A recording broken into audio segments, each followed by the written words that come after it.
Would you please show me for a while to see my background and my picture, which is okay? I want to just check it.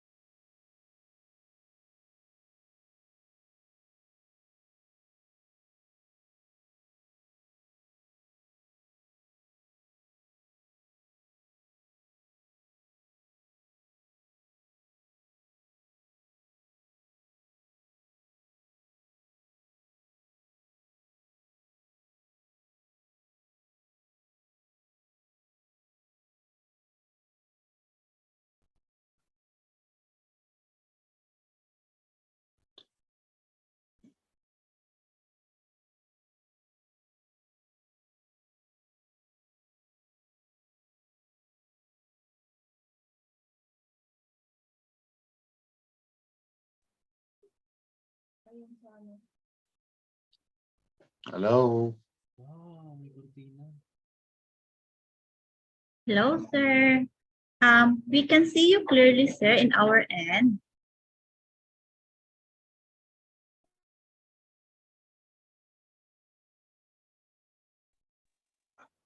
Can you hear me? Yes, sir.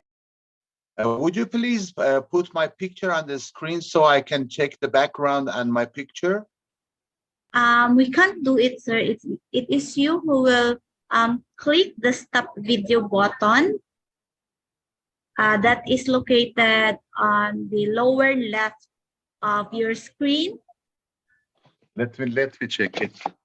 Lower left. There is a stop video. Kindly click the arrow beside the stop video. There is an arrow. Sir, do not click the icon, the stop video icon, but there is an arrow up beside the stop, beside the video icon. Can you see the arrow up?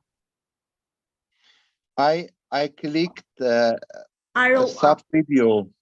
No, the arrow up beside the video icon. There is an arrow up beside the video icon. Can you see it? No, it is microphone, participants, chats, reactions. But can you see the video icon? Yeah. There is an arrow beside that one. Can you see it?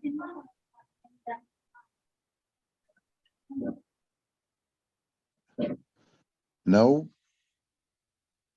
No. Oh, I do not know how to do it, sir. If you can't see the arrow up. Okay, don't worry. Is it okay right now? Yes, sir. We can see you clearly. Okay, just check my background because I don't want to. Okay, this is okay, and the sound is okay also. Yes, sir. Everything Okay, is okay. Your audio and your background. What about the light? Is it enough or? Yes, it's okay, sir. Okay, thank you. Okay, so good morning, everyone. Let's start with our conference. So I welcome you all to the 5th International Conference on Recent Trends in Multidisciplinary Research, ICRTMDR-22 Virtual Conference, organized by Institute for Engineering Research and Publication, IFERP. The Institute for Engineering Research and Publication is one of the world's largest non-profitable professional associations meant for research, development, and promotion in the field of engineering and technology. We are a platform to promote an advancement and dissemination of knowledge of engineering and technology. IFERP is a professional association and a forum where innovations and research interests could be supported and developed, prioritizing our mutual interests. Our forums and associates constitute professional leaders and organizations connecting each other with a mission to work as wizards of science for defending the Earth. IFERP provides a world-class platform for scientists, researchers, academicians, business figures by organizing conferences and publishing research articles. IFERP conferences bring together the professional wizards and leaders who have explored all avenues to reinforce the field of applied science, engineering, and technology.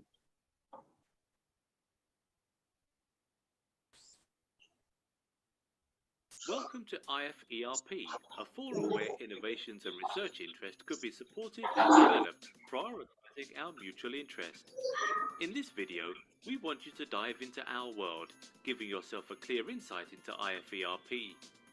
But first, who are we and what do we do? Institute for Engineering Research and Publication, IFERP for short, is one of the world's largest non-profitable professional associations operating under the Techno-Elite Research and Development Association, TRADA, meant for research and development in the field of engineering, science and technology. We are one of the largest professional bodies for engineering professionals in India and across the globe, established in 2014.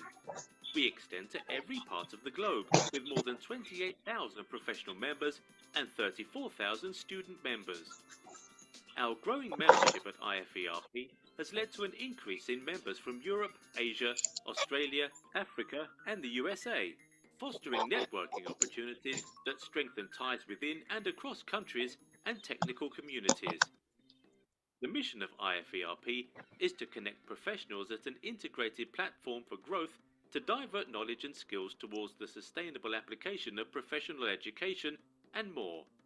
And our vision of digitalizing innovation processes through our professional networking services and more has pushed us forward to our achievements today. With our mission to make our academic services reach the top and grassroots level of institutions, we are funding colleges to organize conferences and scientific events, enabling researchers incubated at different areas of our country to directly contribute towards the transformation of India. IFERP simply connects engineers, exchange global innovation, and acts as a bridge between researchers and academics by organizing international conferences, world conferences, faculty development programs, webinars, seminars, providing membership, and more. Some of our conferences include WCASET Malaysia, WCASET Jakarta, ICASETAM APU Malaysia, and many more.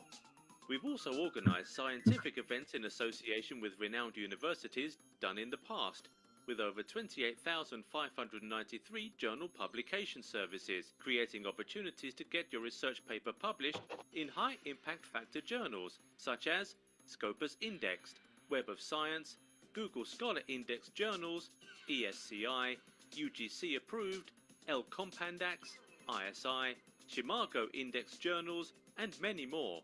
To make our operations smoother and more perfect, we have been supported by our associated organisation, Association of Cloud Technologists, Global Association of Nanotechnology, International Association for Big Data Analysts, International Association for IoT, International Wireless Network Association, and World Association for Structural Engineers.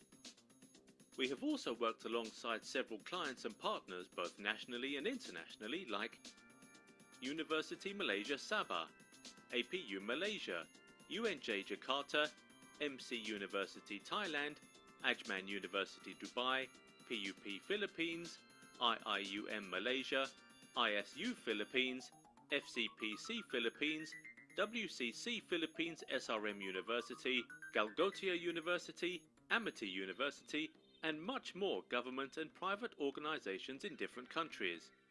At IFERP, we believe that there's always a better way to treat professionals, and that is what we do.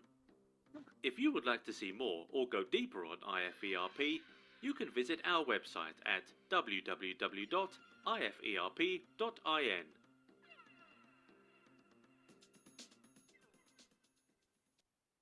We are pleased to inform you that our outstanding IFERP Android app for conferences will be available from now on. It will allow you to learn everything about your research conferences around the world. Now available in Google Play Store.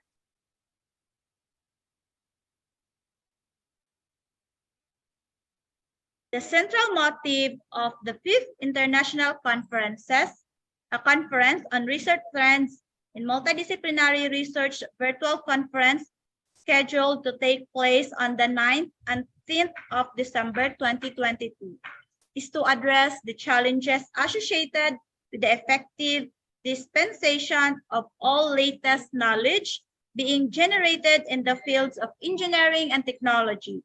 With technology progressing at an accelerated pace, young scholars, students, and the researchers in an early stages of their career are finding it harder than ever to keep up. This conference aims at helping them get up to speed with all the latest advances.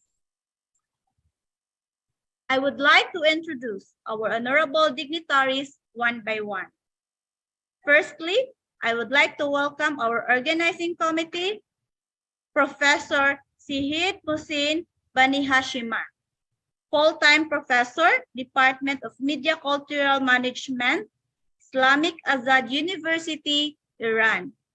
Dr. Riyaz A. Sheikh, head and associate professor, College of Business Administration, Jazan University, Jizan, Saudi Arabia. Dr. Susil Jai Krishnan, postdoctoral researcher, Department of Mechanical Engineering, University of Pretoria, South Africa. I would like to welcome our keynote speaker, Dr. Krishnahan Bhattacharjee, Joint Director, Center for Development of Advanced Computing, Ministry of Electronics and Information Technology, Government of India, Pune, Maharashtra, India.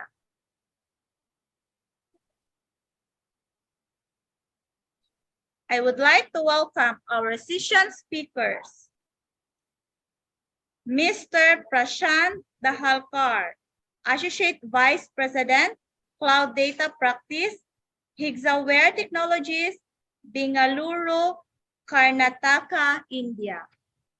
Shri Virendra Sharma, Mentor of Change, Atal Innovation Mission Official, Government of India, New Delhi, Delhi, India.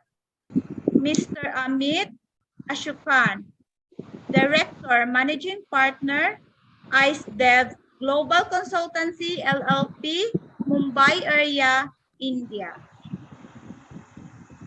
I would like to welcome our session chairs, Dr. R.T. Jain,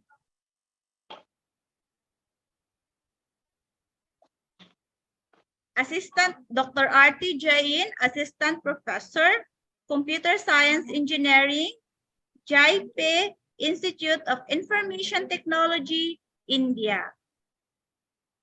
Dr. Jami Venkata Suman, Assistant Professor, Department of ECE, GMR Institute of Technology, India. Dr. R. Priyadarshini, Assistant Professor, Computer Science and Engineering, Vellore Institute of Technology, India. S.K. Singh, Professor and Head, Department of Civil and Environmental Engineering, Delhi Technological University, India. Dr. Yumi Nairma Sarai, Associate Professor, Faculty of Applied and Human Sciences, University Malaysia Perlis, Malaysia. Thank you for joining us. I would like to take this opportunity to welcome all our presenters from across the world who have spared their valuable time in enlightening us with their latest research studies. I would like to welcome all attendees to join us today. On behalf of all dignitaries and participants, we are happy to release our 5th International Conference on Recent Trends in Multidisciplinary Research Proceeding book.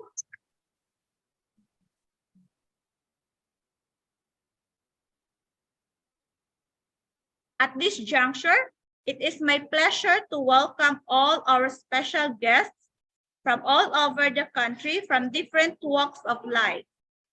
You come here to share the knowledge and experience with research scholars, students, academic persons, and industrial experts. Our first speaker this morning, I would like to welcome Professor Syed Muhsin Bani Hashimi, full-time professor, Department of Media and Cultural Management, Islamic Azad University, Iran, to give welcome address. Professor Syed is currently working as full-time faculty professor in Department of Media and Cultural Management at Islamic Azad University, Iran. He is an experienced university professor with a demonstrated history of working in higher education industries and skilled in rehabilitation, speech-language pathology, persuasive psychology, neuropsycholinguistics, public speaking, journalism and media relations, and strong education and research background. He has been communication and media studies instructor, multidisciplinary professor researcher, speech-language pathologist, and rehabilitation expert, continuing neuropsycholinguistics, then journalism and media management. He worked on persuasive communication psychology and cultural, multicultural communication and journalism. Help me welcome to give the welcome address, Professor Syed Muhsin Bani Hashimi. Thank you very much. If you hear me. Yes, sir. Okay, good morning, ladies and gentlemen. I welcome to everyone present here in the 5th International Conference on Recent Trends in Multidisciplinary Research. Let me fix my...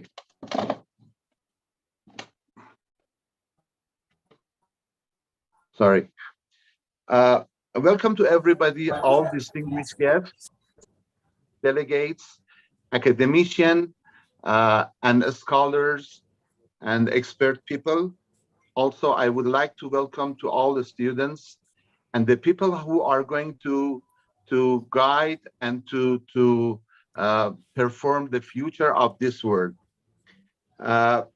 Let's thank the organizers of this valuable and important meeting. My name is Mohsen Bani Hashemi from Iran, and I have been university professor for about 34 years. What has invigorated me in all these past years during my academic life and teaching, mentoring, and researching has been swimming in the ocean of multidisciplinary approach. Years ago, after graduation in different majors, when I was a young instructor in the university, I found that the magic is making a smart combination between different approaches, aspects, and majors.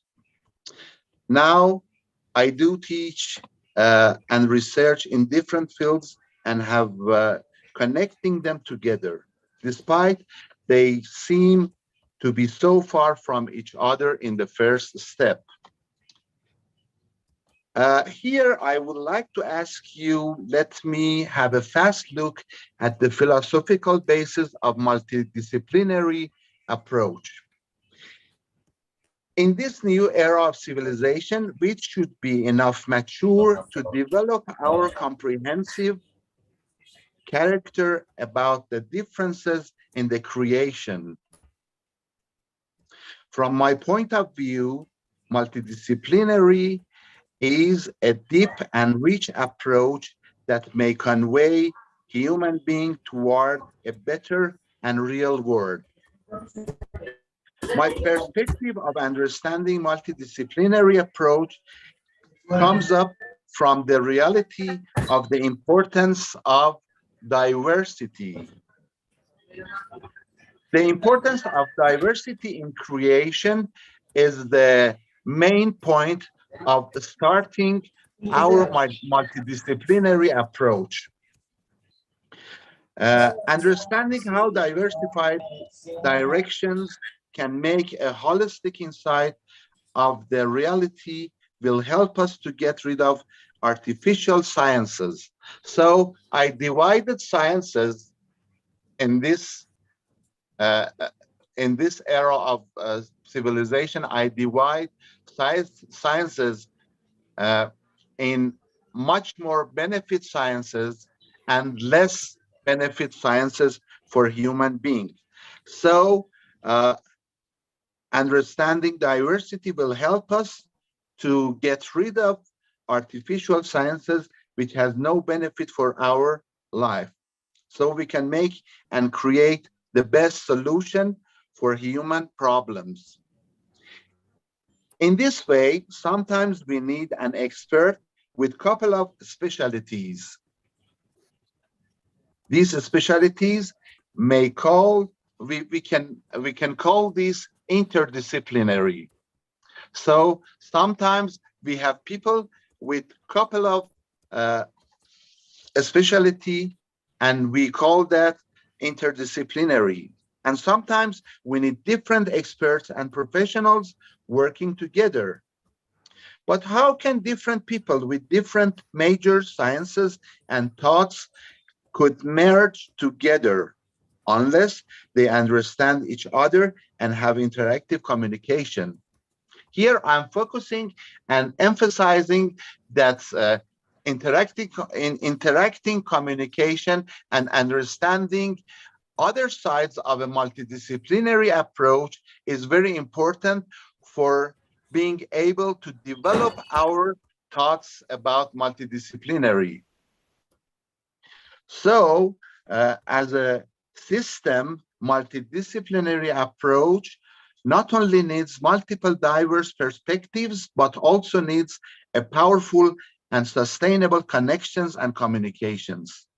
And above all, we need a strong factor that be able to act as a common thread for illustrating any topic, theme, or issue inside of our beloved mechanism of multidisciplinary. So understanding diversity is very important if we are thinking to have an effective multidisciplinary approach. When we train to be able to welcome different aspects and thoughts out of our discipline, we will be able to manage our problems in an effective and appropriate ways. After that, we can cross boundaries between our isolated fields of specialty and get out of our invisible boxes. We are in the jail of our specialties. For getting out of our invisible boxes. We need to understand other sides, and we need to believe on diversity. Well, here I'm going to emphasize that COVID-19 is a brilliant, sorry, there's some noise in the background. COVID-19 is a brilliant example for what I am going to introduce to all the present people in this conference as a factor, as an example for a multidisciplinary approach. All of us are angry with COVID, but despite we have passed very dark days with this killer guest, we trained under the supervision of this atrocious teacher. I'm calling COVID as a teacher for our multidisciplinary approach. We learn from this teacher, we understand how much multidisciplinary approach could be important. This time, all of the sweet lives were threatening all over the world after COVID. And we found out for solving this universal murderer, we strongly have to believe in multidisciplinary approach. COVID-19 is a brilliant example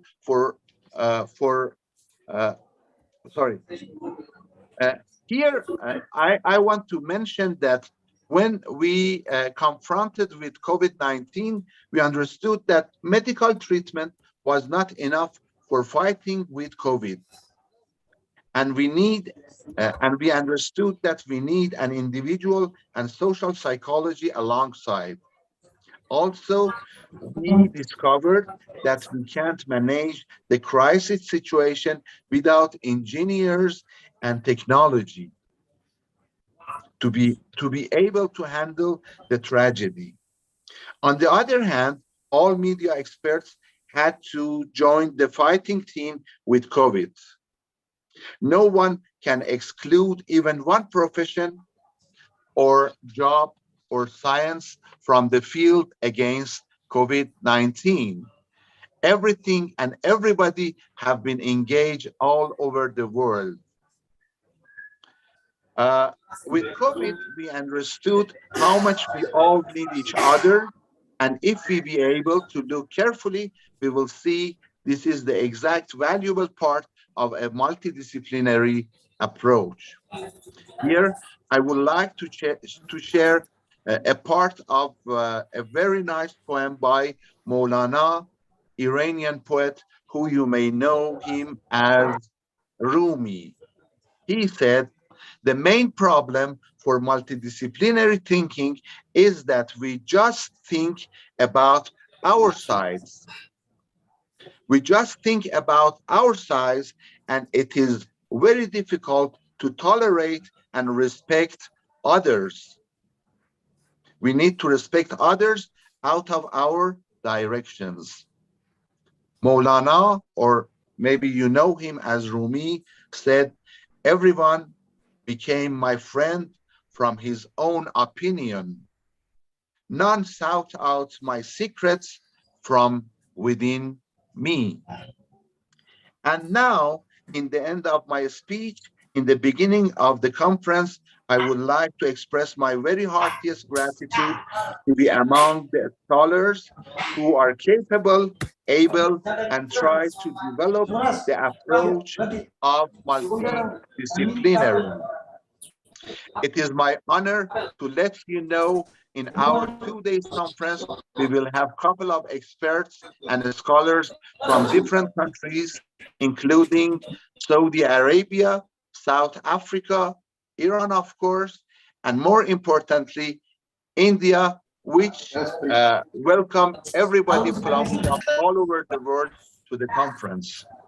I hope everybody enjoyed the presentations and finds them valuable for a new look to the world with multidisciplinary approach and diversity-based thinking. I hope we can start a diversified thinking all over the world. Thank you all and have a good day. Thank you. Thank you, Professor Sid, for the wonderful speech. At this moment, I would like to welcome Dr. Riaz A. Sheikh, Head and Associate Professor, College of Business Administration, Jazan University, Jizan, Saudi Arabia, to give welcome address. Dr. Riaz A. Sheikh, PhD, MBA, BE, is an Associate Professor at College of Business Administration, Jazan University, Jazan, Saudi Arabia. He started his career as a software engineer. He possessed more than 13 years of training and development experience in the field of IT and operations. His research area includes MIS, DSS, project management, and has published numerous academic and research articles in various reputed international national journals. Recently, he has been invited to present his research work titled Gap Analysis of Industry Institute Expectations from Professional Education in the Kingdom of Saudi Arabia at Northeast Decision Science Conferences 2014 in Philadelphia, USA. I would like to welcome Dr. Riaz A. Sheikh.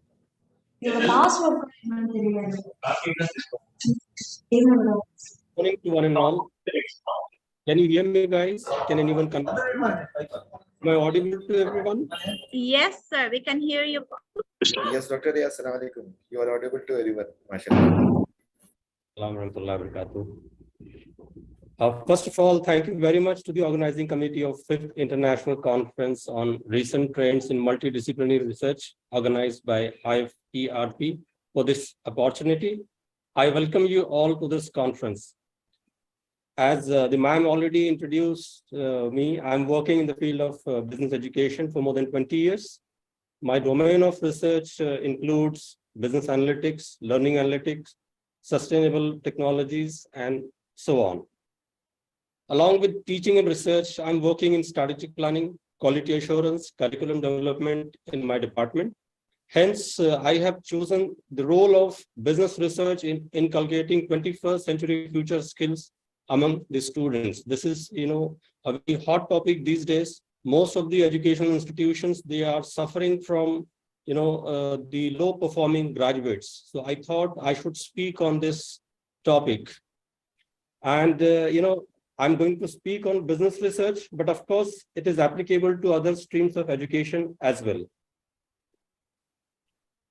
Due to double disruption caused by Industrial Revolution 4.0 and COVID-19, there is a need to reshape the work and skills needed across industries and marketplaces. According to World Economic Forum in the recent reports in 2020, more than 85 million of jobs are expected to displaced by this Industrial Revolution 4.0, and 40% of the core skills will change for the employees by 2025. There is a growing feeling among the job seekers and the job provider that present graduates lack core skills. There is a need to develop global and work-ready graduates amid macro-level technologies and demographic development, reshaping the workforce and workplace in times of globalization through a clear skill framework that is inclusive of a diversity of skills, competencies, and attributes, adds a global dimension, and seeks to reflect the complexity of current world of work through the perspective of employers and the policymakers. A variety of organizations, including P21, OECD, UNESCO, ATCS 21S, etc., have presented these skills as 21st century future skills. Another major concern that needs to be addressed is related to sustainability. The sustainability mindset, especially in terms of economics, environmental, and social issues, have facilitated and promoted the development of skills. To fill this gap, business schools and faculties involved in business research has a great responsibility on their shoulders. But are we doing it in the right way? The business school needs to rethink the way they are producing research, their teaching methodology, and the role they play in offering value proposition to the society. Sidney Frankenstein claimed that business research is in crisis in an article that was released during the AACSB's Dean Conference in 2022. Faculties are incentivized to publish as much as they can. So they design narrowly focused research that don't question the status quo or add anything useful. He referred to it as the factory model of research. In many cases, published articles aren't being read by other academics, let alone the managers and governmental leaders who might actually benefit from the scholarship. The end result is that we aren't truly developing ideas in a way that will have an impact. If we are not publishing work that managers care about, what are we doing? If we are not publishing work that addressing the big issues in society, then who are we talking to? What is our competitive advantage is the question facing business schools today. It's not research, because not enough people are reading the articles, and the research itself isn't having enough of an impact on society. It's not teaching, because there are too many other parties who might be able to deliver content more effectively than the institution themselves. Our most formidable advantage might very well be our accreditation capability. While entities such as Google and Coursera do offer certificates, those credentials don't carry the same weight as degrees yet. But the advantage is the problematic one. Is that what we are basing our competitive position on? Are we betting that capability will continue to be sustainable competitive advantage into the future? We need to introspect. Business schools works to assist other businesses in stepping outside of their comfort zone and adapting to change. Yet the institutions themselves continue to use outdated practices and concepts. We have taken our status and our influence for granted. As a result, we are underperforming. Innovation is really what matters most, and hence the research. It's what we instruct students and what we must put into practice for ourselves. Business schools need to adapt to change because it's already occurring. For example, research may be starting to lose some of its appeal. Schools are employing more adjunct and clinical staff while laying off more tenure-track professors who are more focused on research. Research is also receiving less attention in some media ranking. For instance, the latest Financial Times, they started to pay more attention to the social impact of publication than just to their numbers. How should business school react if such is the case? We need to start demanding that people live their game when it comes to research. Schools might begin by offering academics incentives to work on research initiatives that are important to political or business stakeholders or that addresses pressing challenges like climate change or vaccine hesitancy. The tenure system, which rewards professors who are publishing more papers than are of higher quality, worsen the issues with research. I would recommend changing the research model so that professors up for tenure demonstrate the significance of their published research. When it comes to teaching, schools need to put more emphasis on the classes that differentiate them from competitors. In the near future, we will see low-cost MOOCs featuring Nobel laureates from prestigious universities teaching core topics like finance might be available. Most other business schools would not be able to compete with those offerings. Instead, educational institutions should support faculty members in developing courses that highlight their original research in order to expose students to information that is not available elsewhere. This strategy would raise the quality of both research and instruction. Only if enough resource providers such as government, donors, and recruiters begin to demand change, will business schools start performing pertinent research and placing greater focus on teaching. One way to ensure that faculty are focused on practical business problems is to enable them to spend more time working in government or corporate sectors. I find it completely incredible that we have faculty members that have never worked in a company, in an organization, in an NGO, or in government. They know less about organizations, economics, supply chain than their students coming in. How is that a sustainable model? To sum up, despite the challenges facing the industry, I believe in the value of business education. It's so hard to have an impact on society unless you have some of the skills that business schools impart: leadership, building teams, understanding supply and demand. The thing we do in business schools are really important. So we owe it to ourselves to push ourselves out of that comfort zone. And I hope this conference would be a stepping stone in this direction. Thank you. Thank you so much, Dr. Riyas A. Sheikh, sir, for the wonderful speech. Next, I would like to welcome Dr. Susil Jai Krishnan, postdoctoral researcher, Department of Mechanical Engineering, University of Pretoria, South Africa, to give the welcome address.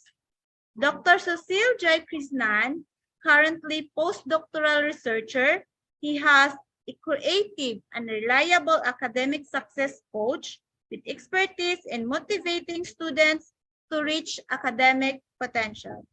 He has 10 years of experience in academic support and soft skill development, offering counseling style that prioritizes ongoing support and careful monitoring of advising outcomes. He has worked as an assistant professor in SA Engineering College, India. He prepared his PhD dissertation besides research publication. He has completed his Doctor of Philosophy in Nanofluid Heat Transfer in Anna University, India. I would like to welcome again Dr. Susil Jai Krishnan. Thank you. Am I audible? Yes, sir. Yes, ma'am. I would like to share my screen. So there is somebody who's sharing the screen. Could you please stop it so that I can share my screen?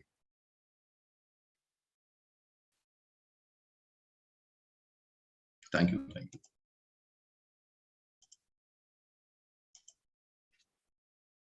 Is it visible? Not yet, sir. It's okay, sir. Yeah, thank you. Thank you. So good morning to one and all here. I welcome you to the 5th International Conference on Multidisciplinary Research hosted by Institute for Engineering Research and Publication. Before proceeding, I must express my thanks to the organizers for gifting me an opportunity to be an international advisory member of this conference, especially to Ms. Preeti, who was spontaneous in accommodating me, very smooth and effective. Having this kind of gathering to celebrate the various ways in which the multidisciplinary research has improved our lives is a long overdue.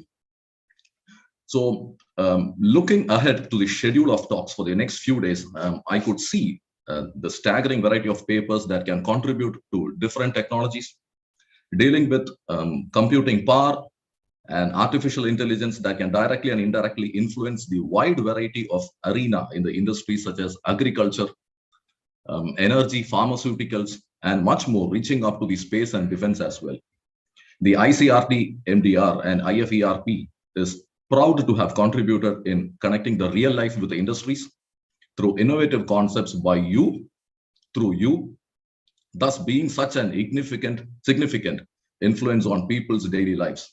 I'm sure this massive team plays and will play a very greater role into the lives and into framing the development goals by the industries by providing them with access to multidisciplinary research and technology through this conference. To put it down very strong, our services are high in demand. So the world's developing nations are more than just receptacles for the technologies wealthier countries share with them. The opposite is true. Since last few years, with many developing nations have developed extensive knowledge and experience in science and technology. They innovate for their own gain and help other developing countries by sharing their knowledge. Malaysia, for instance, has generously provided Sudan with access to its extensive knowledge of non-destructive testing. You are probably aware that this includes exposing various produced goods such as oil and gas pipes and aeroplane parts to ionizing radiation in order to ensure their quality. The petrochemical I was disturbed by the noise over there. The petrochemical industry and the mining sectors in Angola have benefited from Vietnam's export of radio tracer technology. I'm happy to see that there is a quite number of presenters this week who are academic researchers from developing nations.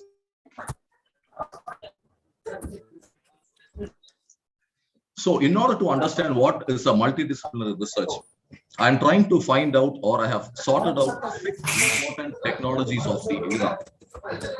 And you could see that these 6 technologies are interlinked to each other, which is much evident to tell you that the scope of multidisciplinary research is vast, and still it is not projected into the limelight.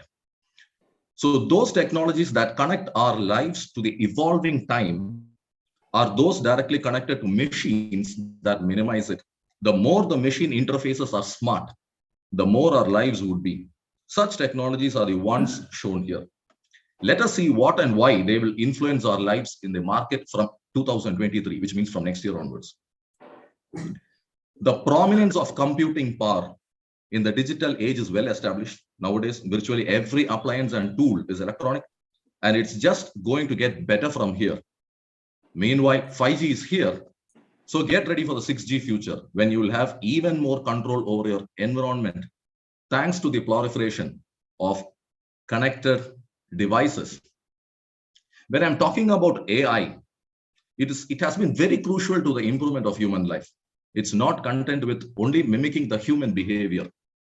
It goes above and above to ease and streamline our daily routines. Data scientists are working hard at it. So we can expect smarter things from now on. The development of AI has been very much rapid nowadays, such that by 2025, the AI market is expected to be worth $190 billion, and by around $57 billion in 2023. As AI spreads to more industries, it will generate a wide range of new job opportunities in fields like software engineering and testing. When I come to the manufacturing sectors, then again, it's not simply a manufacturing sector, it's a merger of everything together. So 3D printing, which is used to create prototypes, is a significant development in both technology and innovation.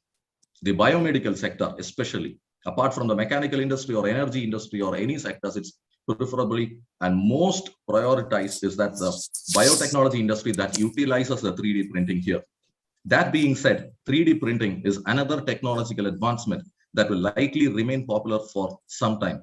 Numerous well-playing and internationally focused opportunities can be found in the 3D printing industry, but research is lacking in 3D industry, wherein there needs to be an induct of AI, machine learning, ML, modeling, and 3D printing.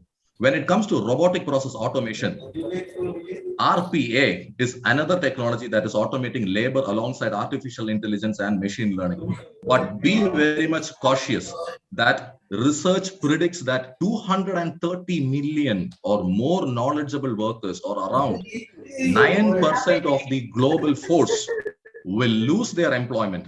I'm cautioning it again, will lose their employment to RPA automation. However, on the other end, the RPA will be opening up massive workforces with advanced technologies on the trend. So the research has to focus on RPA as well in order to keep up your jobs. The job market will be working from your home with apps in your hand, and then RPA will function.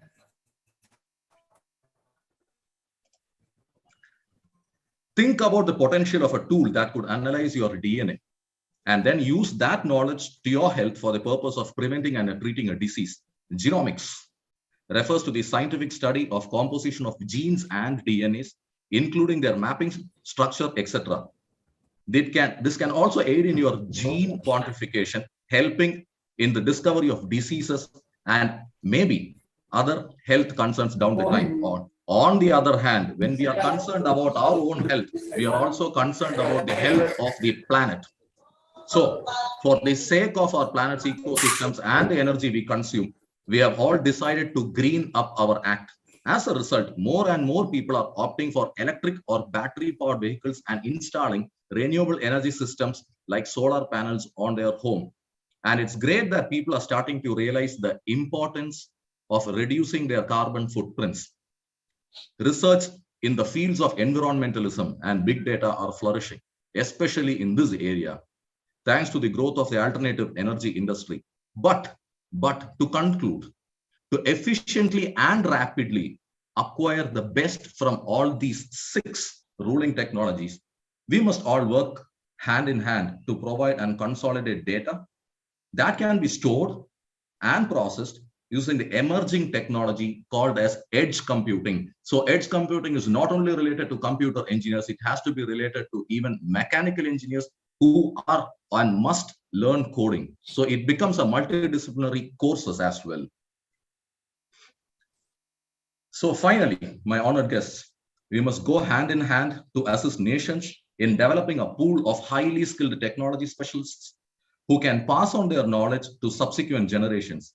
Events like this one allows researchers, business leaders, and other decision makers to meet and exchange ideas. Many thanks to the many professionals who have contributed their time and expertise this week. I'd like to extend my greetings to all who are going to be with us today and tomorrow. I have no doubt that your conversations over the next few days will be insightful and beneficial. I hope the conference goes well, and I can't wait to learn the productive outcomes. And for all your information, I'm one of the guest editors to this journal, so I invite original articles in any field that applies mathematics for studies in any mechanical, manufacturing, or energy sectors to be a part of this special issue, which will be rapid in quality, peer review, and publication. Thank you so much for the time and offering of the day. Thank you. Thank you so much, Dr. Cecile Jerkisnan, sir, for the wonderful speech. Next, I would like to welcome our keynote speaker, Dr. Krishnanjan Bhattacharjee, Joint Director, Center for Development of Advanced Computing, Ministry of Electronics and Information Technology, Government of India, Maharashtra, India. Dr. Bhattacharjee is an experienced natural language processing expert and senior officer and joint director in Applied AI Group of CDAC with a demonstrated history of working in information technology with emphasis on artificial intelligence and natural language processing. Also, expert on NLP, algorithm development, proposal creation, and planning.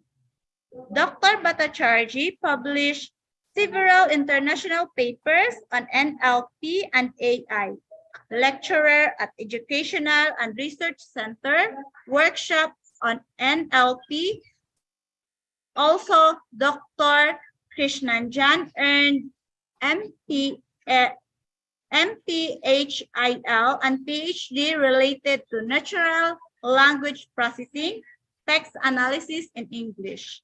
Got publication of poems in Sahitya Academy Indian literature and several critically acclaimed articles on Bengali literature that get cited in India and abroad. Help me welcome Dr. Krishnanjan Bhattacharjee, our keynote speaker.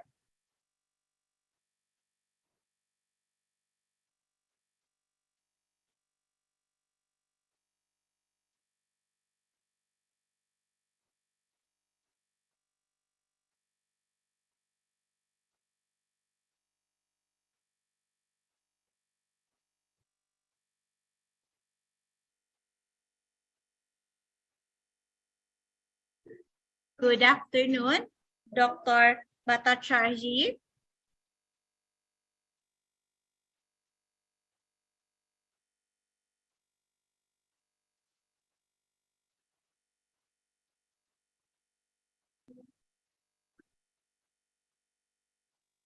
Okay, let me proceed with our technical session 1.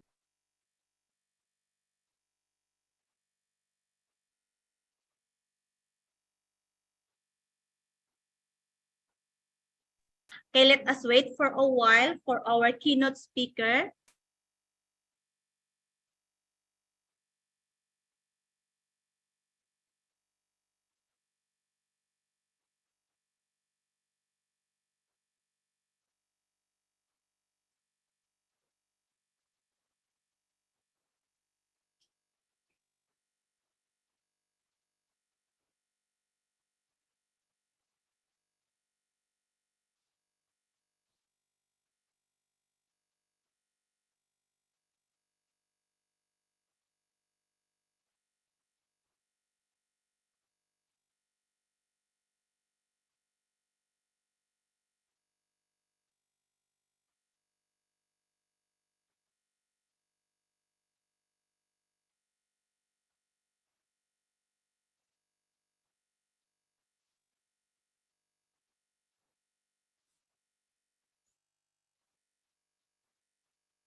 There are some audio issues. I'm just joining in 2 minutes. I cannot hear actually.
Okay, I would like to welcome again our keynote speaker, Dr. Krishnanjan Bhattacharjee.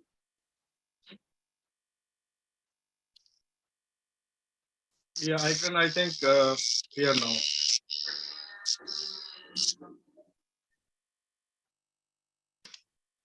Am I audible? Yes, sir. And we can see your slide also. Yes. Thanks. Now it's set up, is done properly. So shall I begin? Yes, sir. Yeah. So good morning, all the participants. I'm Dr. Krishnanjan Bhattacharjee, and it's a great occasion to speak in this conference, which is actually covering a very important area. That is, it is actually trying to connect all the trends which we can achieve through multidisciplinary approaches of research, which in this particular discussion, we will talk about AI and NLP and how it can actually connect different disciplines silently, and every day it is doing actually in our life. So for last 18 years, as Madam has already spoken, that I'm working this discipline, and in CDAC we are devoted to the nation from Government of India side, and we are working towards building the human-computer interface, like multilingual softwares and different solutions to connect the digital world to the regular everyday life of people. So this particular presentation will give you a glimpse of the things that can be done. Certain things are known to you, certain things already we are doing without knowing, and certain scopes which we can actually connect and focus further. Next slide, please.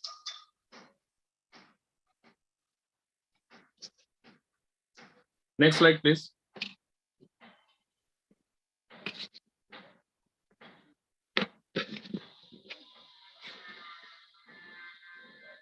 Madam, can you just put the next slide?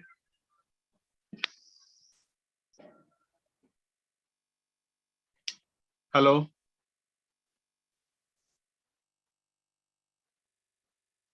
Am I audible? Yes, sir. So slide transitions. Just wait for a while, sir. We are presenting the slide again. Yeah. Since you are handling the slides, so please put the next slide. Yes. So we are talking about AI in the perspective of NLP, not the AI that is a sensor-based AI, because my entire life's work is on the cognitive science area, where we are talking about using the language and the components that can enable us through AI. So these are the NLP areas which we are talking about, that the outreach of the AI, where we can have this journey from data to knowledge. We can actually talk about different convergences of AI, this NLP and AI to different areas. Next slide, please.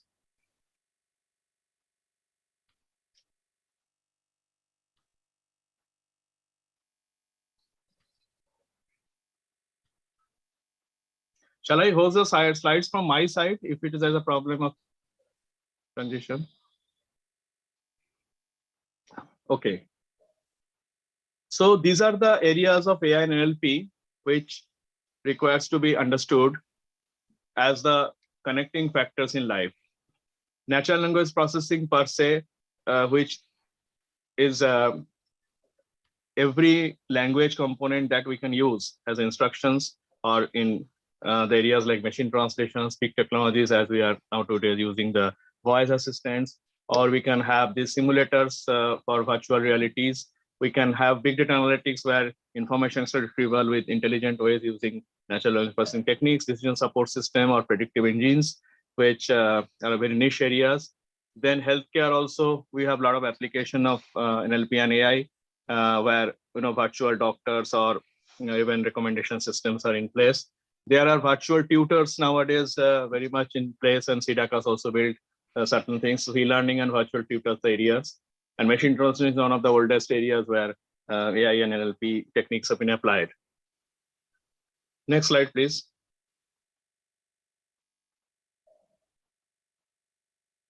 So these are some brief summary I have put because all the participants may not be from this domain. So just to have a glimpse at what are the areas that have been covered in NLP and AI. So as you can see, these are the certain softwares are from the speech oriented, like voice control systems, dictation system, text to speech, and also vice versa. Then spoken dialogue systems, which are even can be the digital assistants or the recommender system, as well as the speech to speech translation systems are part of it. And there are also spoken information access system, like for example, those people who are visually challenged, or even through the voice assistant like Alexa, we give a lot of spoken commands to get information. So these are the areas where we are having the speech to computer interface. Then there are textual part of it, where we have this automatic spell checkers. Like without that, I think everybody nowadays know that it's very difficult to live. So these are actually having inherent AI and NLP technologies, which have made it so correct. And nowadays, you must have seen Google has this autocomplete sentence techniques, like when you write email, it suggests the completion and all. So these are the areas which are silently adding to our life. Machine translation already been spoken. Grammar checkers are there already. You know that it is there, part of the thing. One of the major tool apart from Microsoft Word is Grammarly, which I found was so powerful open source resource, which predicts English grammar so well that it can be used for teaching grammar. Then there are intelligent report generation techniques, which are used by many companies nowadays, which include summarization and also auto template filling techniques using NLP. And speech-to-speech translation systems, already you must be aware of that it is quite much in vogue nowadays, though it is very nascent stage because the translation is not perfect. But then whenever the people, like we have seen that politicians or the interpreters, they talk. So these systems in certain languages are still working, but Indian languages is absolutely not made. It is most of the European languages, there are successes. Next slide, please.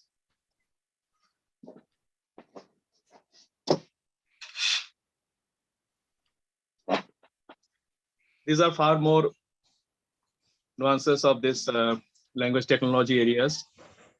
One area is a cross-lingual information retrieval system, which worth mentioning apart from the summary. Summary will just come later.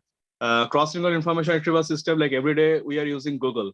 But one thing, I don't know the participants have even noticed, that Google is actually giving you the search on your language. It can be any language in the world, but it is a multilingual, monolingual search engine you can call, but not a cross-lingual. Like say, for example, one is giving search keyword in English, may not be getting will never get a result in Hindi.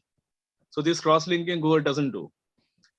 this is one niche area where works have not much been done. We have done in SIDAC for certain sectors, but we do accept this as it is in Google kind of giants, that where we can give a search in a kind of language and get the result in that language. But we never know that translating the term and connecting to other language would have opened to what kind of plethora of information. Those people who are enabled in English may not fill this gap, but for the regional languages or the languages which are not connected to English, this one of the areas where NLP should actually aid, where no such commercial venture has yet come. Though Google is offering Google Translation, but then that's not enough. Their searches should be cross-lingual. Abstractive and extractive summary is another area which is worth mentioning in terms of the abstractive summary, where the text is generated rather than collation of the text, which normally is offered by all the commercial summarizations, and which is also a niche area that a lot of works are to be done.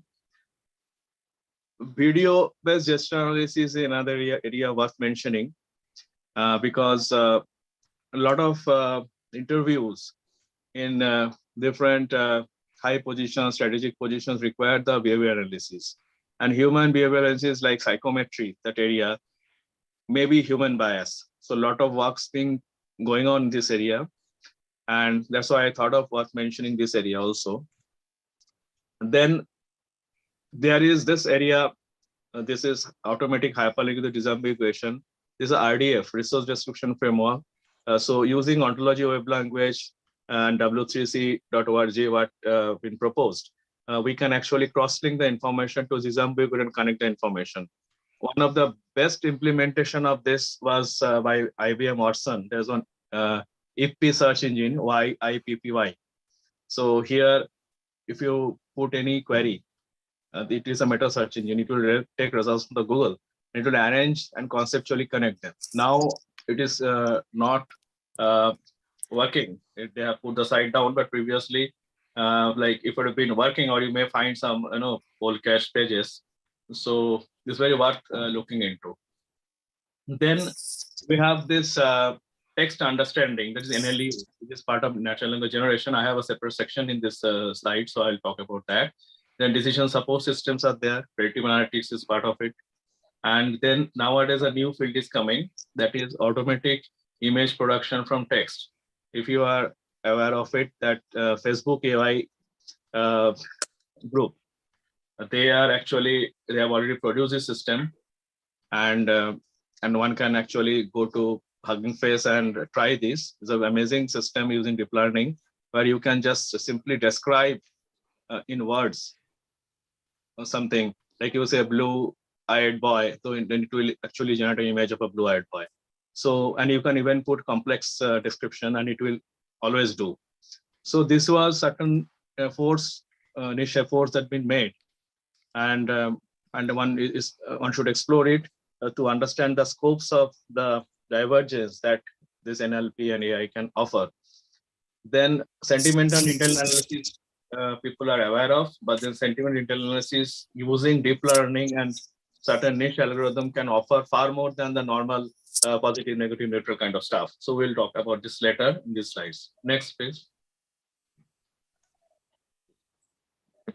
So there are major players, mostly people are aware of, just a recap kind of stuff here, that Google, Amazon, Apple, and this IFERP I just mentioned, IBM Watson, and then you can see that there are certain IVR application softwares like this banking software stated, they do the voice recognition, or a lot of bots application are being put in, where human assistance can be avoided. A lot of FAQ kind of questions can be answered with the bots, which you are experiencing every day. This has been taken. And then Alice is one system I was mentioning here. Alice is one of the initiatives where a dialogue system was been created. You may search in Google and see. This is an online chatbot, intelligent chatbot, with which you can have a conversation. And it's very, very much human-like. And this was one of the dialogue system areas where I think the aim of creating perfect robot or cognitive system, this was one of the attempts which you can check. Like you have heard of Sophia, that robot which has been given citizenship of Saudi Arabia. So that initiative is a very much niche initiative, which is obviously restricted by copyright and all the access rights. But here, this Alice system is one which started this kind of journey. There's one summarizer I mentioned, Intellexa. This is one of the major companies of NLP tools. So this summarizer is one of the very successful commercial venture of text summarization, which I was talking about. And IBM Watson is, of course, apart from this FP, there are a lot of other works that IBM Watson has done, which is worth exploring. Next. Next slide, please.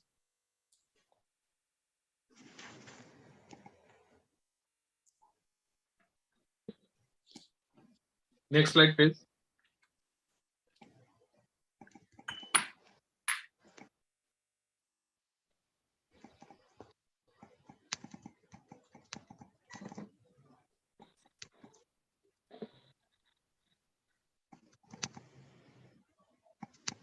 Next slide, please.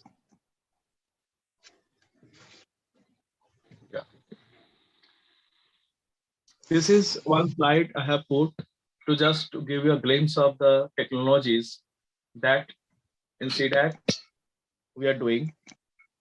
There are many areas been covered as one of the India's premier R&D organization.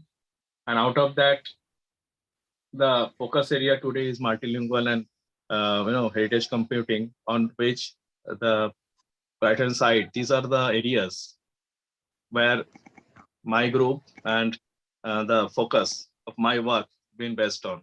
So language learning, machine translation, summarization, information extraction retrieval system, sentiment analysis, decision support systems, speech technologies, and AI tutors and exam evaluation systems. These are all we built in indigenous languages using our indigenous technologies, and for the Indian diaspora, which are actually have become part of our social system and it is aiding. So it's just a glimpse which can be elaborated later if any interested person is there to collaborate and work further, then later after this conference or later we can connect. Next. So here I'll just talk about certain niche areas of NLP technologies, which worth mentioning. Next, please. One is natural language generation. Now, as I have mentioned in the earlier slide, there is a weak and strong AI. So whatever till today we are doing is weak AI actually, like pattern-based trainings and prefix rules and crafted rules and everything is decided. There is no actual intelligence, just a kind of simulation of intelligence, which is we cannot say the computer is very stupid system and very much pattern-based system. But natural language generation is something which is towards the strong AI, which the Turing test passing being the dream of the computer can be done if the analogy is perfect, and where we can have this cognitive science ultimate dream of having the intelligent robots which can be part of our day-to-day life. So here natural language generation is actually generating the text the way we human beings do, the way we learn grammar, we learn vocabulary, and we finally can generate sentences. We can convert our thoughts to a language. So this particular aspect of creating something in a language by computer was one of the major areas of research. Until today, I must say that it's not quite successful, but a lot of work's been done. And again, I could quote the Facebook AI research team that they had a text generation model where even connecting certain information, tabular information to a text was possible. And even the summary, the abstractive summary from a text, and that was certain progress has been made. And the image to text thing, which I told, that's also a part of energy development. So energy is the future because as today, whatever we are doing, it is basically the prepared information tweaking, whether it is retrieval, where the keyword matches and you get the search, whether it's a machine translation, again, the inbuilt system actually have the patterns trained and it fetches the target language patterns. but it never generates something of its own, combining the words and phrases and grammar itself the way human beings can do. So this particular area is worth mentioning, and who are interested can follow Facebook AI Research Group and Hugging Face to see what are happening, and also some other team like IVN Research Lab is also working on this. And personally, I have worked, I've guided one student on this for energy-based summarization, which quite worked. There are areas actually for this particular NLG, apart from the areas I've talked, that is the predictive system and decision support systems, like expert systems, which we call, where weather forecasting or this disease prediction, pandemic prediction, and then share markets, financial stabilities, and even global orders. A lot of things can be predicted, from the data pattern analysis. So here the energy has a role to play, and there are a lot of companies who are working on this. There are medical record-based expert systems which evaluate these claims and rejects a claim, or it can interconnect the different kind of medicine, generic medicines, and also these kind of systems are actually being made. There was a database called Snowman City, so that ontology-based system actually aids this kind of system. So these are the areas actually where energy work can be actually implemented, and already certain efforts been done to get these things realized. Next slide, please. Another area is ontology-based semantic search. Now let me explain briefly what is ontology. So ontology actually was is a system of describing the relationships among entities. What are the entities? Entities are real world stuff, like for example, name, place, then organization or objects, etc. So everything has a name in a language, and they are the real world entities which connect to the name. So this semantic property through ontology. So this ontology is actually called contextual XML, though it's like, just for a matter of expression. So this RDF is a kind of connected XML where the properties are described. If you go to w3c.org, then you can understand this entire process of ontology being given. So please visit whoever is interested. So this actually is a very beautiful system of knowledge representation, because the way our thinking work, the cognitive thinking work, that we connect the dots in our mind. And this particular thing was been experimented through computational method using resource description framework and ontology web language.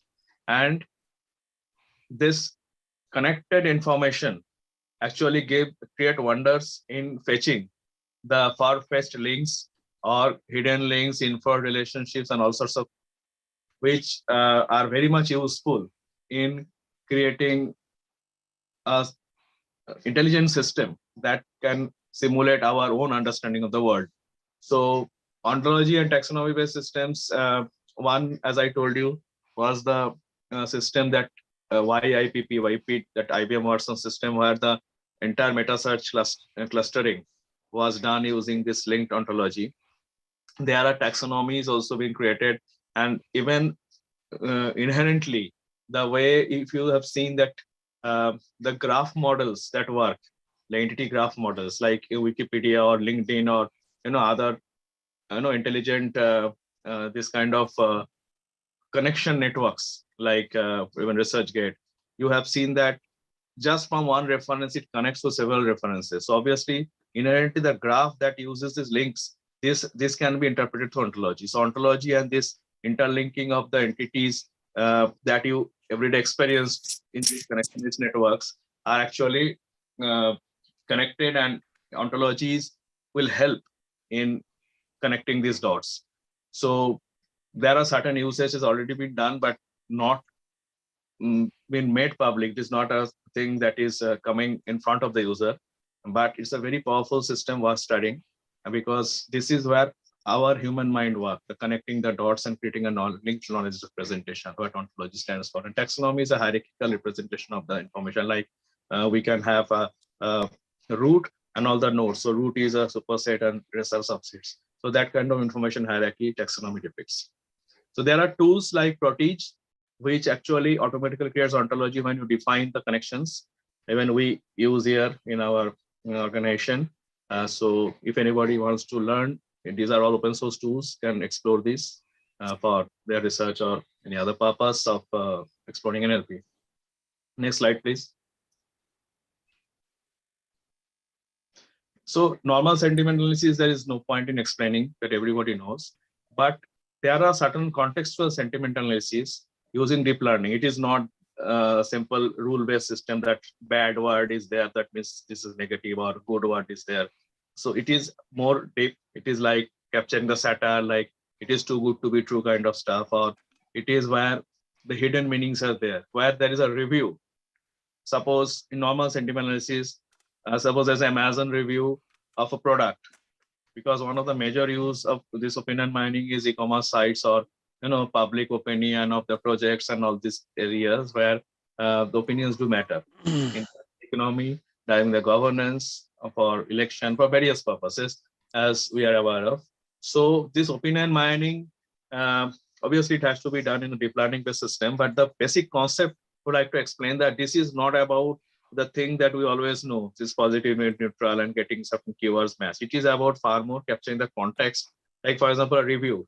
Entire review is about a phone, which talks about all the amazing features, but last the user writes, despite everything, the price is so high that in the same price, same features are available in other phones. So if one normal sentiment analysis is applied, this will be a positive review. However, it is not. So these kind of things require a deep learning based systems, and that's where actually contextual opening mining comes into place. But the keywords in isolation do not depict sentiment anymore, like conventional sentiment analysis, rather than a holistic context. And the need of the sentiment analysis, as I told, that the search engines, whatever you search, at the keyword-based search, you get the information. It is not the opinion on those information. Even if you get the comments from social media, but those comments are to be interpreted in terms of the polarity of it, like what it wants to say. And again, not on a word basis, as I told. So, and it matters, as I told, in the case of schemes by different government organizations or different products being launched by e-commerce sites. And also these particular recommendation systems to drive some policies or economies or visions also requires sentiment analysis, and that's why this sentiment analysis incorporation with the search engine, that also nobody has thought of yet, will be a very powerful feature, because search engines ranked results are only information, not an information with opinion. Next slide, please.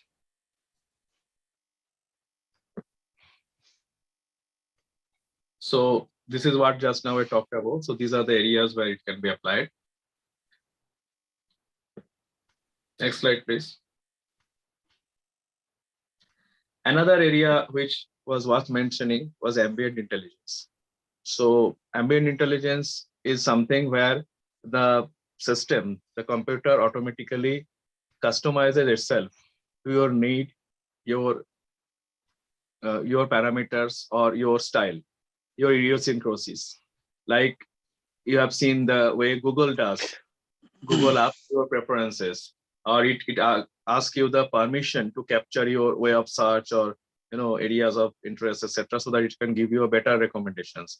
So this is one of the ambient intelligence, but its more usage are actually towards the IoT, where like in the very trivial example I can give is that the air condition ad, we can see that where the room temperature gets adjusted as per the heat outside, or a person enters to the room, the AC starts. So these kind of things are already been done in a trivial manner, which you can see in the ads. But in a real sense, it can be done far more, where the technology can modify itself, adjust itself, and set its every parameter to suit the life.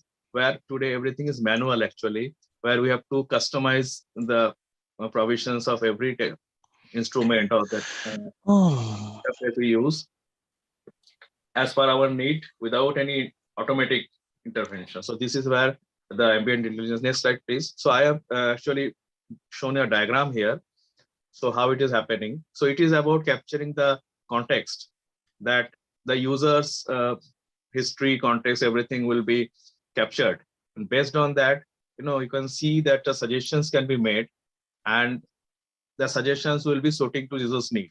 Like it can suggest the proper workouts, medicines, everything alive. So this might be quite intrusive. Actually, this kind of experimentation was been done by Google Assistant and Alexa abroad. That actually is useful one side, another side you might feel that it is quite intrusive. So there are a few use cases in the internet you can find that where a person is ordering a McDonald's burger, is being suggested by the assistant that you have high blood pressure and blood sugar, so you should not eat it, and you have just keep the medicine in the morning or something like that. So this is a real story. So where this kind of ambient intelligence can actually try to tailor-made our life, which might be good and bad both ways. Next slide, please. So these are the areas actually which are covered in ambient intelligence. You can see the knowledge representation, logic, ontology, everything I talked about, processing, language, NLP, computer vision, every possible thing, opinion mining, etc. All are part of this ambient intelligence. And this is a very much niche and emerging field. And then in smart cities, like for example, there can be RFID sensor-based, GPS-based systems, which can capture certain movements or certain images or videos, and based on the decisions can be taken. So this is not about text, it is about audio, video, every possible sensor-based inputs to modify the decisions of the computer that has been prefixed till now. Next slide, please.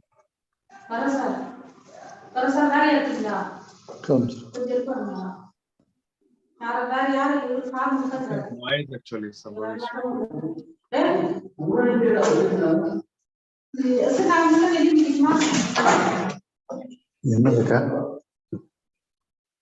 This is a glimpse of the deep learning applications in NLP.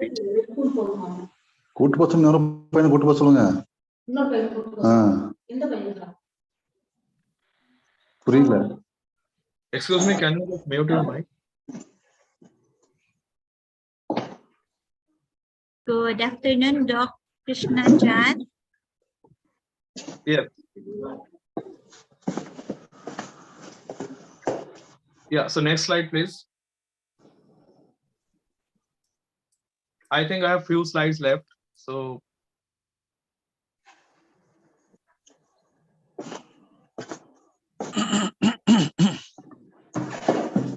hello. Next slide, please.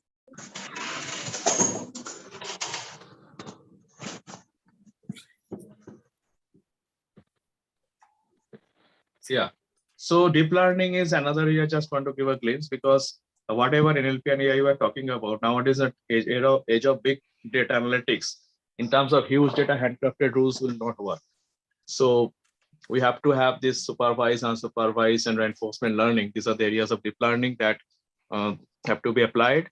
And all the areas that I have talked about so far, the best applications are made using these deep learning techniques along with the NLP. So that is the hybrid systems where the rules of the grammar or the natural language can be applied along with the trained model, or model can be created based on that.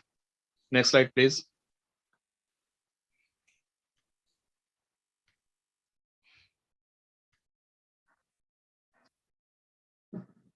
So this is just a glimpse at what it can do. So basically, this is the final solution of the huge data that we are creating every day in the digital world, and to have meaningful information and that human-computer interface, what I'm talking about, to create. And we have very good models that like BART techniques, which I personally prefer. And there are neural net-based systems, and then there are actually certain Google technologies which are now becoming very much niche. For example, GAN, and also which are actually changing the way we look at the things. Recently, there was an experiment by Facebook up to competing bots. There is a rewarding mechanism. So every bot is rewarded if it accomplishes a task. So through the competitive method, the most perfect model has been built. So this kind of things have been done, which is actually kind of replicating our human way of doing things. Next slide.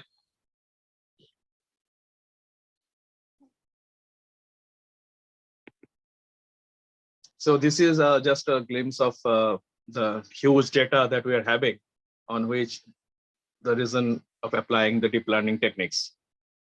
Next. Yeah. So now, last just few slides, we were talking about the socio-cultural implications. How, like I've talked about various areas it is touching NLP and AI techniques. Now, how it is, it can be realized. So you can see that these kind of some statistics I've collected actually. So these kind of things are happening every day silently. We do not realize, but we are actually living in a information boom and explosion digital age. So to actually have meaningful information out of this sea, this ocean, we need the AI-NLP based techniques, which can actually give us the right thing. Any blind search or any primitive method will never give us the right stuff. So that is one of the areas where information extraction retrieval using NLP techniques is useful. Next.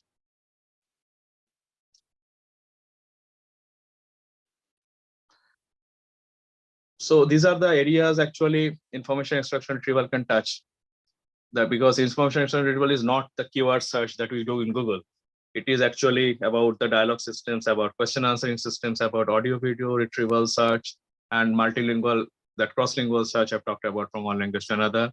It can be also about decisions that can be made on information. Like suppose you get a lot of information collected for the web. What kind of decision or pattern can be predicted out of it? So these are the areas where we have a lot of implications and what are areas that you can actually get the real benefit. Like for example, agriculture sectors, etc., can get benefit of this pattern analysis of thing, and then e-commerce and financial sectors, political sectors, opinion polls on elections, etc. Next. Doc, you have 2 minutes left. Yeah, my slide is also almost over. So these are the areas which are getting affected already, I've told, which have implications. Next. So this is what I finally want to talk about, that whatever information we gather, we have to add context to it. We have to get sentiment out of it. We get precision out of it. And we have to connect languages across. So these are the nutshell, that information to knowledge to wisdom. This journey only NLP can help in this kind of digital world. So this is the final thing. Next slide.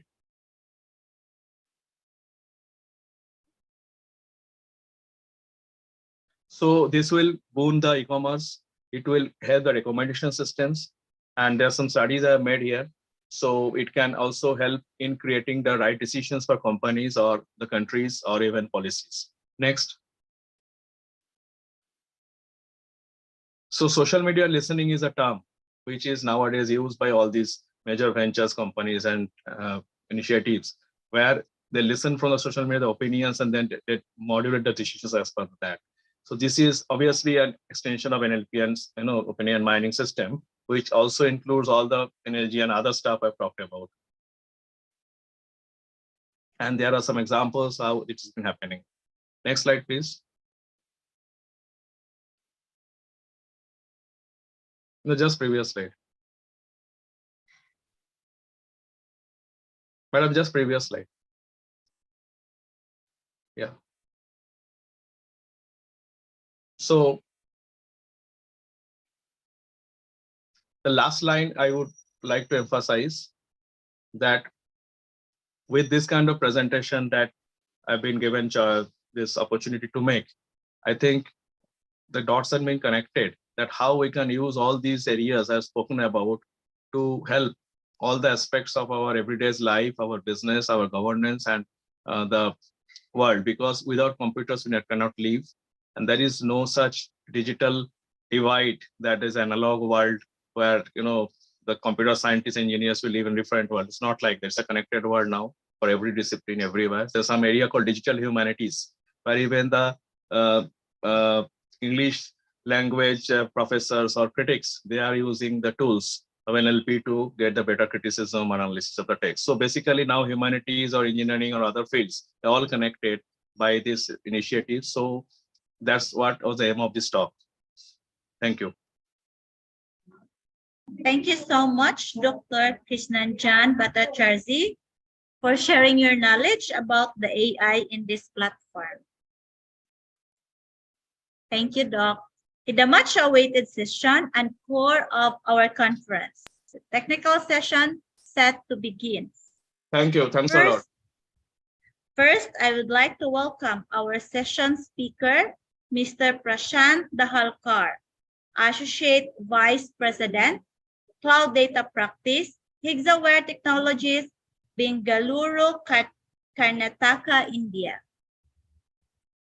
Mr. Prashant Dahalkar is currently the Associate Vice President of Cloud Data Practice, Hexaware Technologies, Bengaluru, Karnataka, India.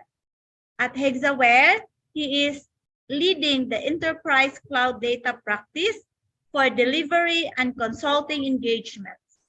He has built, drove, and led an AIA technology practice within Cognizant with focus on solution architecture for data modernization, cloud adaptation, and data retention and protection. He has been chief architect and technology leader for a portfolio with multiple clients with an AIA revenue of $100 million. He has been awarded for being JEC coach and coached 3,000 freshers and also leading faculty development programs at various colleges across India. He has experience in developing business application data models, data application development, and performance tuning using various analysis, design, and development tools and techniques. Help me welcome our session speaker, Mr. Prashant Dahalkar. Thank you, Vera. So I'll share my screen now, if it is okay, and share my presentation. Can someone make me the presenter, please?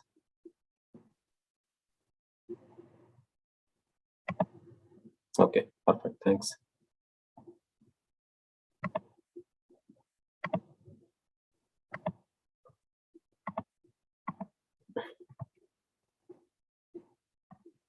Just a second, I'll bring up my deck.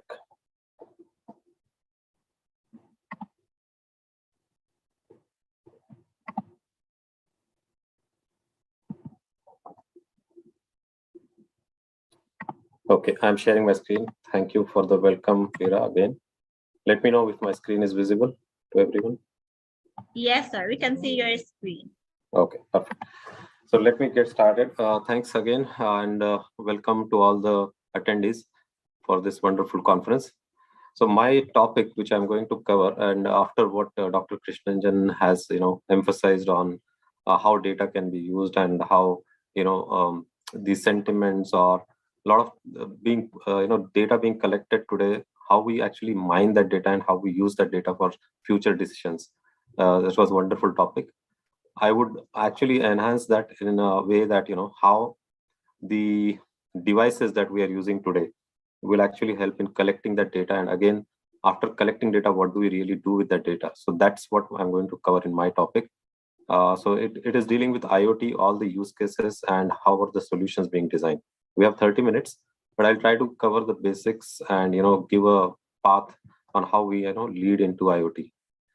So if you really look at today's world, right? So we have a lot of things around us, right? Maybe even on us. For example, you are wearing smart watches today. A lot of data gets collected in your smartwatch, right? For example, today, right from the beginning of the day, right? In the morning, a lot of people, you'll see that they are jogging. So they might be, very disciplined about their fitness. So what happens is when they are doing those things, there are devices which are collecting the data continuously about, let's say, how many steps they have completed, what is the time they are spending on running, what is the total distance that they have covered. So internally we don't know, but let's say if you even carry a mobile in your pocket and you are actually walking, so mobile is another device around you which keeps capturing a lot of data. We know internally, there may be products inside the mobile, like for example, gyrometer is there, which will tell that there is a movement of the person. So that's why it collects the number of steps being taken by a particular person.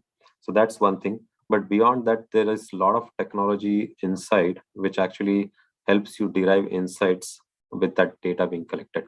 Okay, so the bottom line is, if you look at the devices now in this slide, you see anything that you name as smart, right? Nowadays, your refrigerator is also a smart refrigerator. So because it can be connected through Bluetooth, a lot of data is being collected. And what is the reason for that? Let's say if your refrigerator gets some issue, the diagnostic data is already there. It is captured, and somehow the guy who is going to come to fix the refrigerator may already know what is the issue and can fix it on time, right?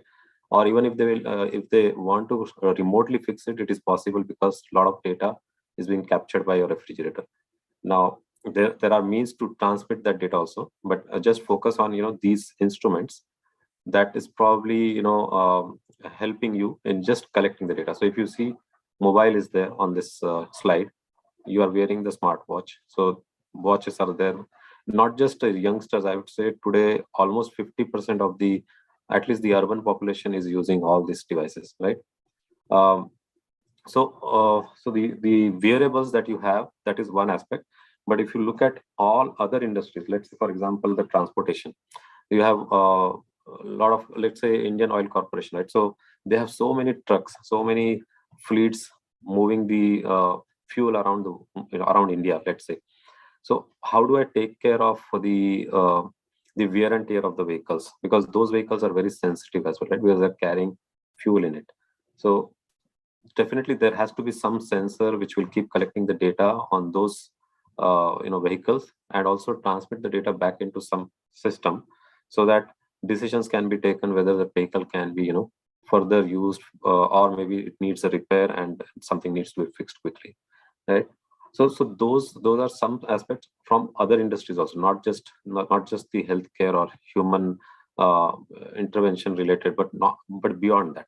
Okay, if you think about 2 years back, right, when COVID had hit, a lot of issues happened because of the mismanagement in the healthcare industry. So we all most of us went through that. But now look at the other aspect of it. Because of that, a lot of hospitals have become now converted into smart hospitals. Now, how does that help? So in those days, let's say if some elderly patient has gone through a heart surgery, a major heart surgery, post that they are not supposed to be, they cannot accommodate a lot of patients in the hospital. So what was done is, a lot of patients were moved back to home, but at home there were arrangements made so that any parameter in the body, let's say the pulse goes down or the BP is increasing randomly, so those parameters were collected, and within fraction of seconds it was also transmitted to the hospital. And if it is further further enhanced in terms of operations, the hospital will also be notified to send an ambulance to the patient's home. So to that level of automation was done just because we were actually in that state. So there was a need to get smarter. Maybe one of the benefits of COVID was that we became more digitally equipped, and all that was possible because of this IoT. So that's the entire reason I wanted to take this topic, which is very close to the healthcare as well as other industries. Okay, so moving on. As I said, these are actually the industries. Like retail is one where you have smart store. A lot of can be enhanced because of IoT.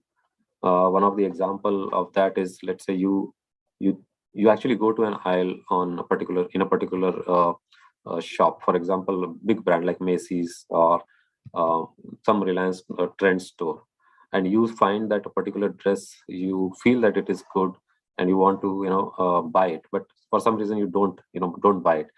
But the amount of time you have spent on that particular aisle is captured. So that's the IoT, because there are sensors in the shop, like your camera is capturing you, or the RFID keys that you have, right? They also capture which customer, where. So entire customer profile, along with how much time that customer spends in a particular aisle, they capture it. So once that is captured, next time when you enter the store, I'm talking about the most advanced stores in big cities, they will actually flash you in that particular dress that you had already seen. So it is like creating your or experience that, okay, how would I look in that particular dress, and that enhances the chances of you buying that. So that is in retail. There are other examples of also in retail, but I think we can just keep quoting. One of the examples is, let's say in a particular aisle where you have milk and milk products kept in a refrigerator, but you suddenly find that on a particular day the sale has gone down. So every day, let's say you find that 100 customers are there at any given, in particular 1 hour's time, you will at least have 100 customers there. But on a particular day, there are 0 customers going, let's say at 11 o'clock in the morning. So naturally, the store manager has to be notified, and it is actually a real example where just because 1 carton of milk was spilled on the floor and no one could cross it, people were actually not buying milk. So suddenly the customer stopped going to that aisle. Now this has to be notified within a few seconds so that the sale is not stopped, right? So these kind of decisions can be enabled through IoT. So that's the beauty of IoT. Then we are also talking about connected homes. Let's say you are staying in a very hot city where the temperatures are very high, and the smart ACs and smart cars, how do they enable you? So one thing is, there are smart cars now which will automatically start at a particular time and start the AC inside the car, so that it is already cold in the car when you start from office. Similarly, it also captures the practice that you start at 5 o'clock in the evening, you reach at 6 o'clock at home. So by 6 or just 10 minutes before you reach home, the AC will automatically start. So that is because of, again, IoT only. So everything is being sensed, and then they know the pattern, basically, when you start, when you reach, when these instruments have to be started, like AC in the car or AC at home. So those are some of the examples for connected homes also. I mean, there are so many things that you see today, like automatic light will actually switch off if there is no motion. So these are all IoT examples of IoT, right? So if I keep moving, I will now shift to the technology aspect of it. So we know that IoT is helping in so many things, but what are the basic components, right? When we say that I have to implement IoT, behind the scene there are a lot of things which are happening. Programming as well as devices are required. So these are the 4 stages in which I would say that IoT is implemented, and I'll quote one example and we'll go with that example. So first of all, the sensing device. The first example which I had quoted was about the smartwatch that people wear while doing exercise and jogging and all. Or sometimes you will see on the armband they will have mobiles actually attached, so that when you move, that instrument is sensing all your motions, right? So these are sensors. There will be sensors in every shop also nowadays. If you go to a pharmacy, if you go to stores in US, some stores like Walmart, Targets, and Macy's and all, you will see that every corner in the shop will have cameras as well as sensing devices, right? So they are either wired or wireless. Okay, both are possible. You, like, for example, your mobile or your the smart watches, they're not really wired, right? They're wireless, but maybe the cameras are wired also. So these are the devices which will continuously capture data. That's the first part of it. Then just capturing the data would not help. And see, these devices are very small. Naturally, it has to be small. It cannot be big servers, sitting in the shops and all. So these devices are very small. So the capacity to store data will also be small naturally, right? So it can store locally little bit data, but then as you want to collect more data, that has to be transferred into something else. So that's where this second stage will come, that is connectivity. So sensors will sense, collect the data, and then if you have a connectivity, which is the stage 2, so connectivity will make sure that you can dump that data into a particular storage. It can be anything. It can be a cloud storage, where you just keep acquiring the data and keeping the data there. You do the maths on that data. Let's say data aggregation will happen. So now if you have used your health apps on your mobile, you will see that you have your pulse reading, heartbeat, and the oxygen level, and they calculate using all these 3 parameters. They calculate and see what is the stress level. So nowadays it's a very common thing that people keep checking their stress. So these are the things which are captured just in your mobile, and you might actually see that it will also give you a pattern of for last 1 week, 7 days, how did you do, last 1 month, and based on how much data you want to keep. It can be also for the last 1 year. You can see how was your heartbeat and pulse in the entire year, what was the stress level in the entire year, the sleep patterns, what time you slept, when you woke up, and there are n number of things, your diet, how much water you are having, everything is being captured, right?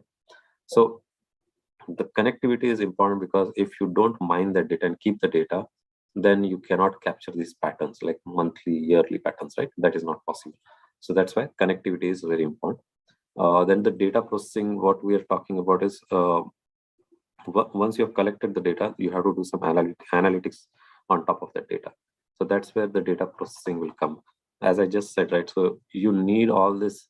So every day, if you look at these health apps coming out, they have something new, so that it helps the some of them it is really helpful for the healthcare. Some of them people are just enjoying that doing that exercise in a group. For example, a lot of organizations now have group yoga or group gym classes actually. So what they do this basically to motivate each other so that they come together and do it.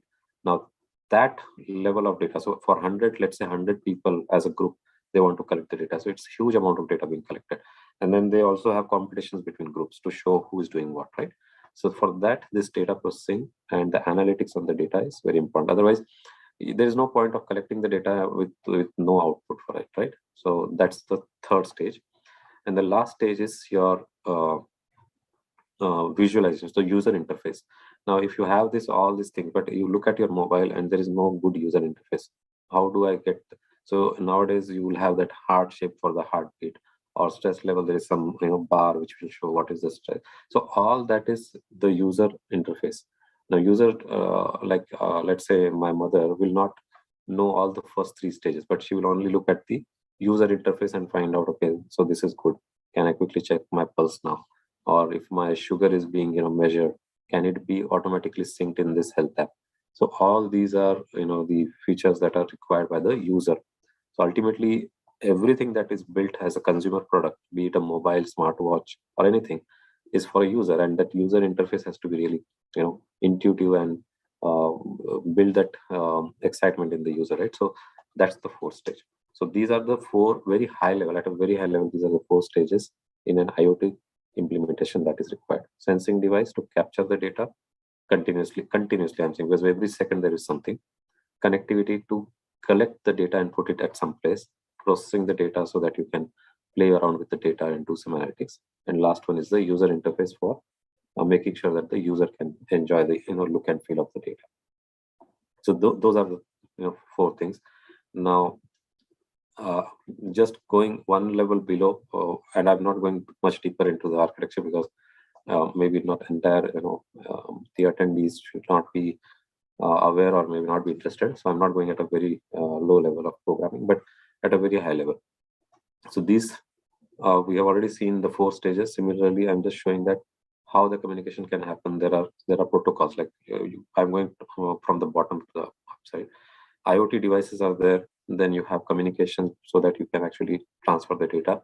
So there are protocols like MQTT or HTTP, which is used to move the data into the IoT gateway. or the aggregation layer where you collect the data. And then there is processing engine on the third layer, which is nothing but your event processing layer, where you do all the mathematics and collecting or building some KPIs around the data. And lastly, your application layer, which is nothing but API management means you can move share the data with any other application or any other devices also. But the standard will be you will have some dashboard for the user to see what is the outcome. You will also have the web portal sometimes to see the data. So these are the 4 layers, and across that, how does the communication happens? Device manager is nothing but when you have 2 different networks and you want to actually connect them, then you will bring in device manager. Now, apart from all this, everyone needs some policies and controls in place, because let's say if I have some sensitive data about myself, I don't want that to be shared globally. Like, it cannot be made available to everyone. So for those authentication and making sure that the access controls are completely in place, this layer that you see, the directory service or the identity and access management, this will actually take care of your authentication and making sure that your data is really secure. Okay, so that's the overall architecture. I just wanted to show a couple of more examples, and we can, maybe, I don't know if we have time, but we can close them. So real implementations happening across. Now this is a smart farming example. Smart farming example is more applicable in countries like US, where they have thousands of acres of land per farmer, so it's huge. So they really have to, they cannot control, or humanly it is not possible to keep a watch on the entire aspect every day.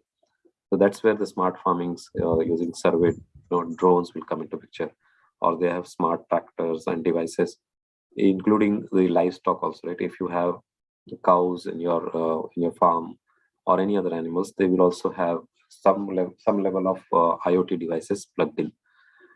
This is not new to India. Also now in India, also a lot of farmers are using this. Like at what time certain motors should start so that the water can actually be pumped into the farm. Similarly, livestock in India also, it is completely IoT driven now. Here you can see a farmer with a laptop. We are not there yet. I mean, in India we will not see this, but yeah, some places maybe smart farming is available in India. But mostly this is completely the implementation, which is in countries like US and maybe where there is a lot of land, it is not humanly possible to control that. So that's the beauty of IoT, and nothing but just purely IoT implementation is going on. So that's one example. Healthcare, I quoted the example of smart hospitals, which are very close to that. It should be a norm in India now going forward, so that healthcare should be the best possible, and it can be enabled through IoT. Okay. I think this one is the so LG was the first company to implement this smart rooms. When I say smart rooms, the bulbs, the ACs, if you see the instruments within that room are all smart instruments, as in it's all IoT based. They collect the data when people come in and go, and automatically things will be switched on and switched off. So LG was the first brand to do this. That's why I quoted this example here. And farming is another example. Now, just to enable this, right? Okay, we have all this we call smart hospital, smart city, everything smart. But how does it happen in the background? There should be some services available to quickly make this implementable, right? So to have that as a like I'll give another example, like McDonald's, right? In US, they process almost 20,000 orders per second. It is not per minute, it is per second, 20,000 orders. How is it possible? So 20,000 orders processing. Again, they have a lot of IoT implemented there. Like when the customer comes in, automatically they have some features, like they know that what this customer regularly has. So the orders are all taken in machines. It is not in the kiosk now. There is no human who is taking the orders. So that is all enabled through IoT.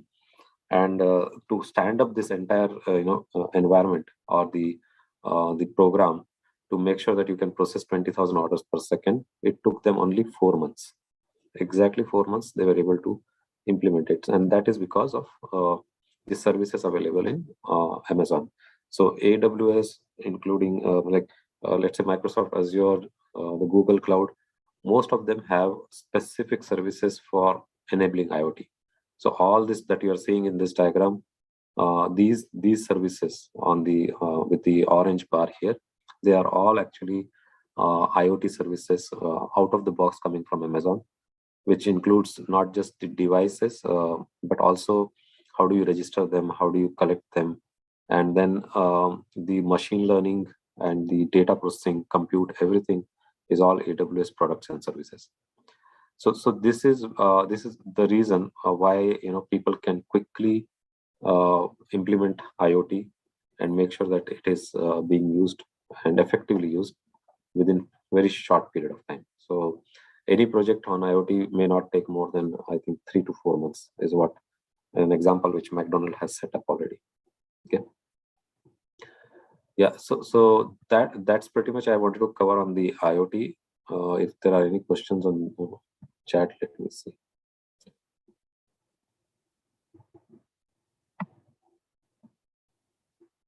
Okay. Thank you so much. Yeah, that's it. Thank you so much. No problem. Okay, thank you so much, Mr. Dahalkar, for sharing your knowledge in this platform. Okay.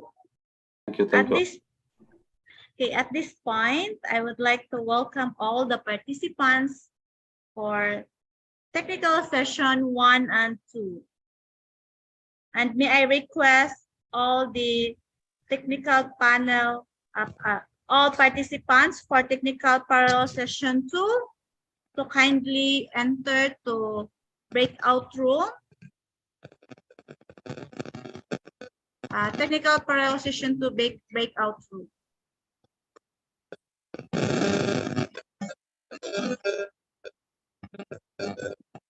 We are here in our main room for technical sessions team, science, technology, engineering, and mathematics. In this session, we have our session chairs. We are welcome Dr. Arti Hain, Assistant Professor, Computer Science and Engineering, JP Institute of Information Technology, India. Next, we have Dr. Hami Venkata Suman, Assistant Professor, Department of ECE, GMR Institute of Technology, Andhra Pradesh, India.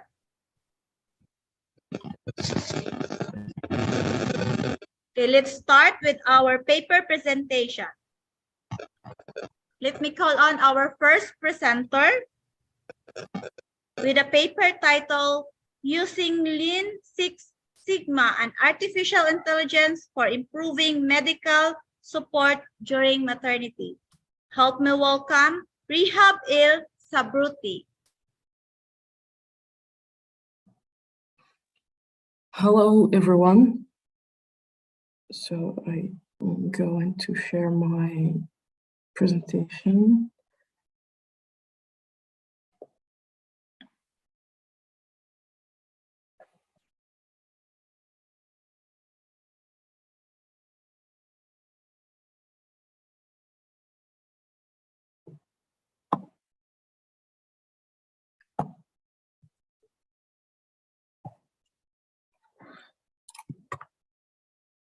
It's okay.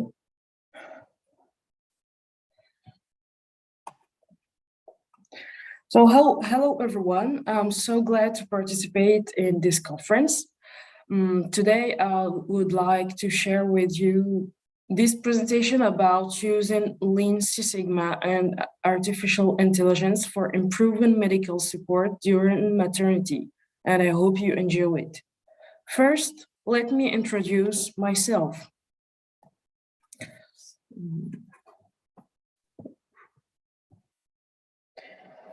My name is Rehab El Sabruti, a holder of an engineering degree in industrial systems. I'm a development business manager in nuclear energy. And I'm also PhD student researcher at Ibn Tufayl University. The subject of my thesis is modeling healthcare process to simplify the patient care pathway. Now let's move to abstract. During pregnancy, women are often confronted with health problems that require follow-up or even medical treatment to reduce the risk of malformations that can lead to the loss of the baby and or mother. According to the World Health Organization, 2.8 million pregnant women and newborns die each year, 1 every 11 seconds, mostly from preventable causes. In 2017,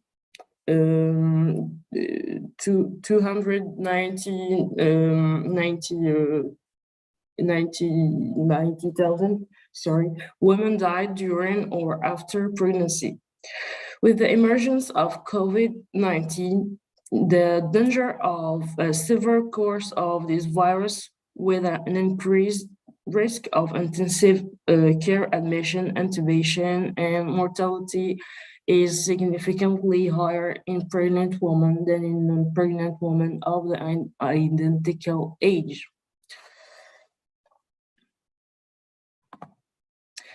To overcome these difficulties, this work aims to measure the maternity in serenity with more comfort and support from health professionals through a decision-making tool that adapts to the state of each woman.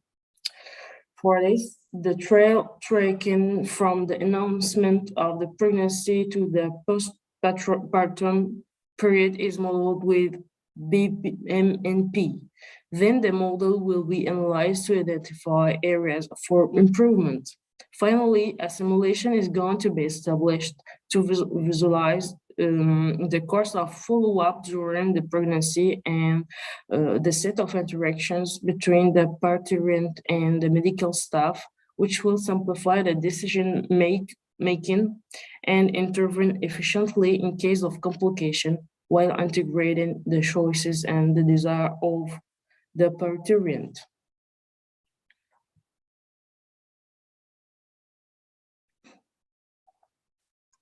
Before detailing the approach followed for this work, I would like to talk about the obstetrical monitoring system. Ideally, a woman contemplating a pregnancy should consult with her primary care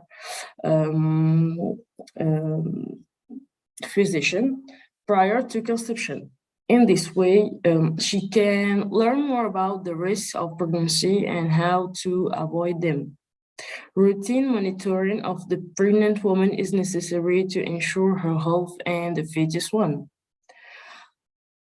Under the new WHO model for antenatal care, the number of antenatal visits is being increased from 4 to 8.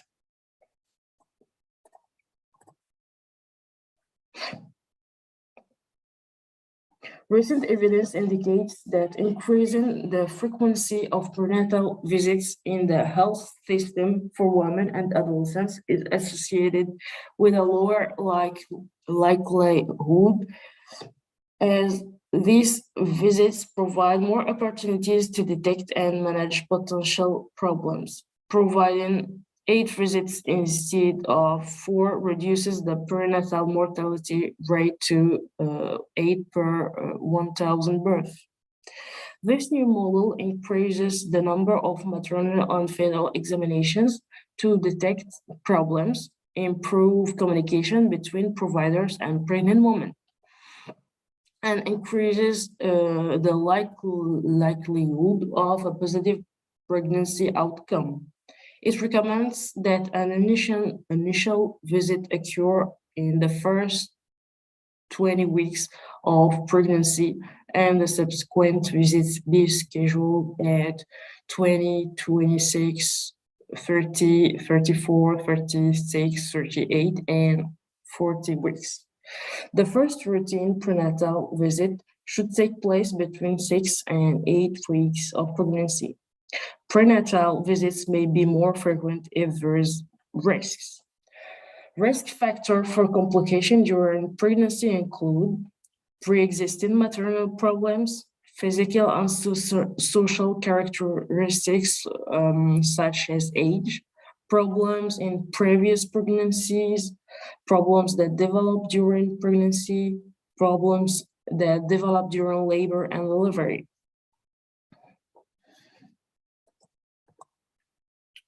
The presence of a pathology during pregnancy can increase the risk of complications. It can be a pathology present before birth, develops during pregnancy, but is not directly related to it, more likely to occur during pregnancy.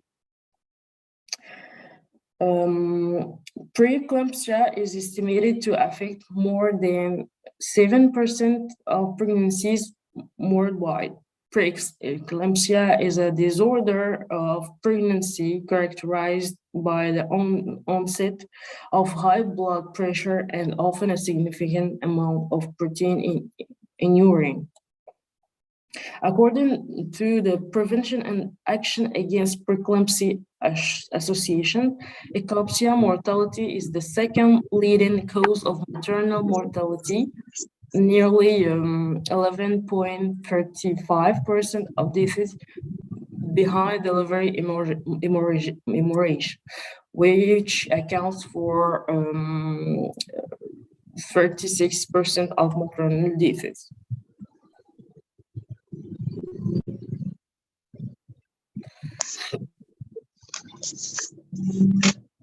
So our study is based on observation and experience. It is an empirical study for which a questionnaire has been created and is shared with women who have experienced pregnancy or an pregnant woman. This questionnaire is composed of 3 categories: before, during, and after pregnancy, for a total of 11 questions, as you see here. The study was carried out with different ethnic groups. Their origins were not a criterion that we want to work on, since our main objective is to be able to improve the follow-up of pregnant women. But in view of the results, they show a significant difference, not only from the health system, but also from culture, sensitivity to pain and disorders. So 23% of response were made by European women and 75% by African women.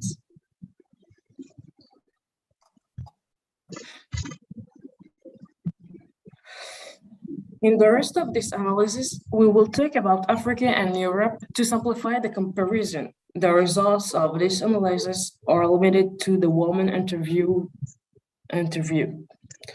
From the first graph, we know that Africa has 3 major weaknesses. The first is the lack of knowledge about pregnancy complications, either because there was never a need to know or to avoid worrying pregnant women. The second point is the unavailability of the health profession, at any time, but this may be justified by the fact that the gynecologist is not available but 24 hours. But the idea is to have a replacement in case of need. The third and the last point is the lack of follow-up after leaving the maternity ward, perhaps because the parturient tends to forget herself to take care of her baby full time. So when the 2 graphs are superimposed, it becomes apparent that the 2 ethnic groups have some common weakness, and this mainly concerns the feeling of being accompanied.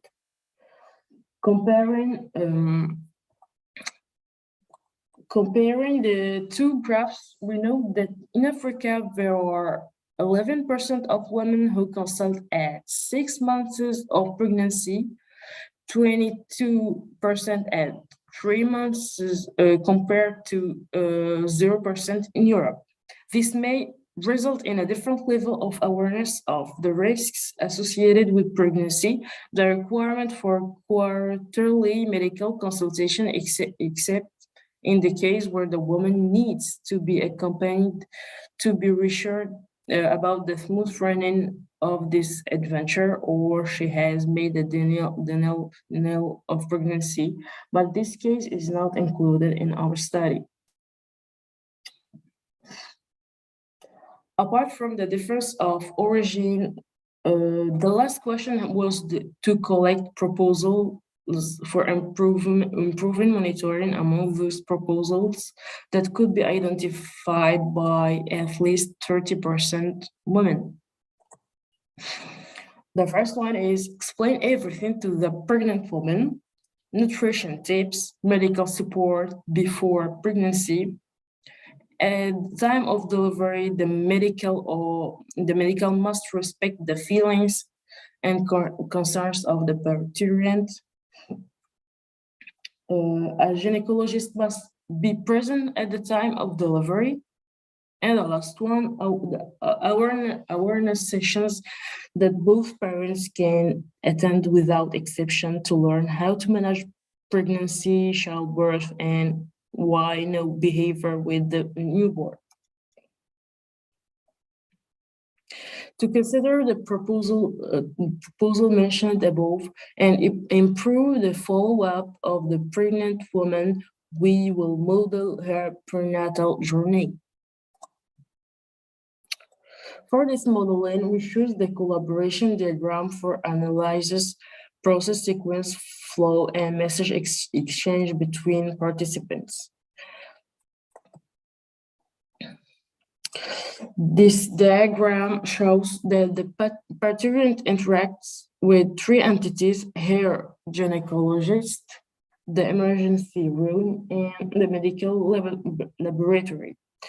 Using of emergency services is usually carried out in the event of the gynecologist's unavailability or even out of work schedule.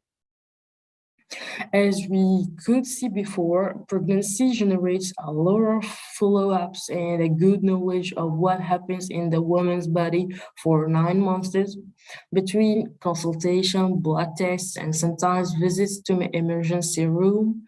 The woman ultimately feels morally and physically exhausted.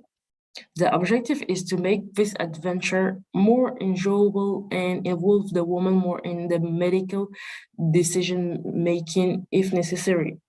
That's why we will act not on the level of medical process directly, but rather on the quality of the information that the woman receives either from her doctor or elsewhere. This doesn't mean that women should not consult their doctor anymore, but they should avoid consulting their doctor because the baby does not move often in the 8 months. For this, the application of method 5Y, which is one of the Lean Six Sigma tools, allows root cause identification to be consulted more frequently in case of doubt, but by repeatedly asking the question why to the problem.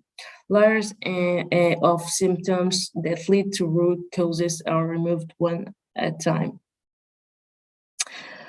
This figure shows that the root cause of women's feeling of not being accompanied during pregnancy is getting lost in the different sources of information related to pregnancy available on the internet.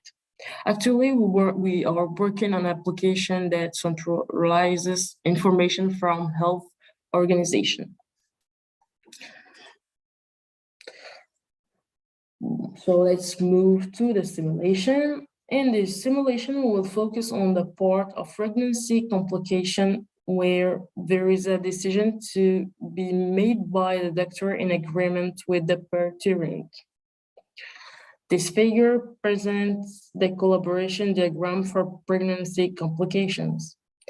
The simulation was performed by Enterprise Architect software. So after running this model, because I will not show you the simulation, it take a long time. So after running this model, we find that the minimum duration, the case that requires emergency delivery, is estimated to be over 108 hours from the onset of symptoms to the emergency delivery. This duration remains an estimate that can be shortened or extended depending on the constraints taken into account.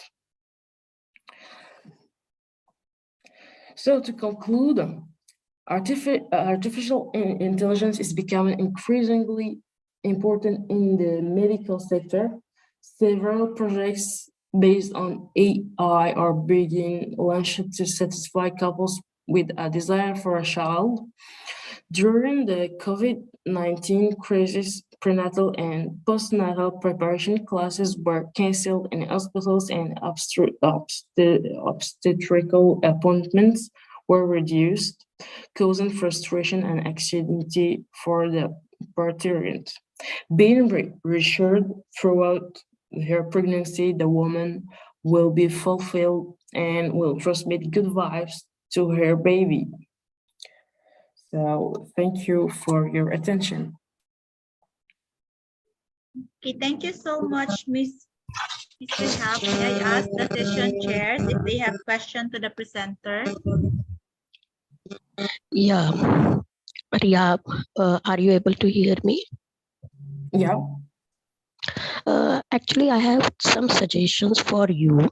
Number one suggestion is the abstract is your 2 pages long. It should be concise like your conclusion is. That is number one.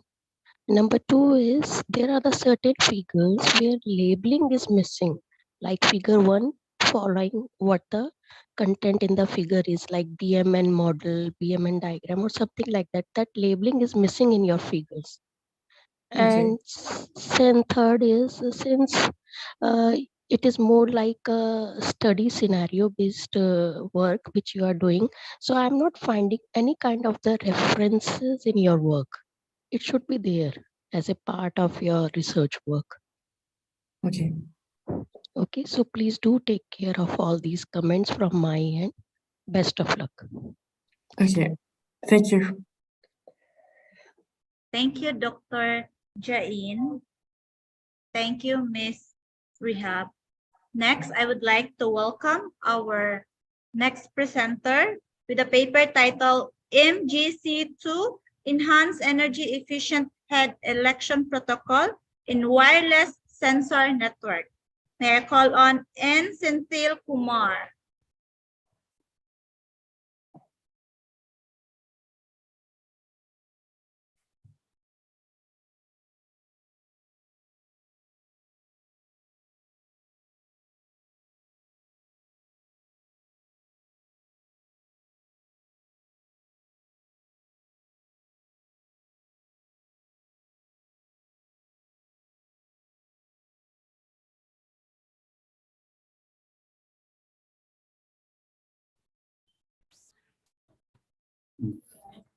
Good afternoon, one and all present here. Good afternoon, sir.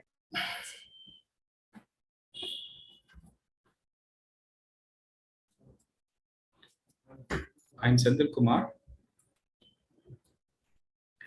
I completed my BSc Computer Science in RVS College, Coimbatore, and I did MCA MPhil, and I have around 14 years of experience as assistant professor in various colleges.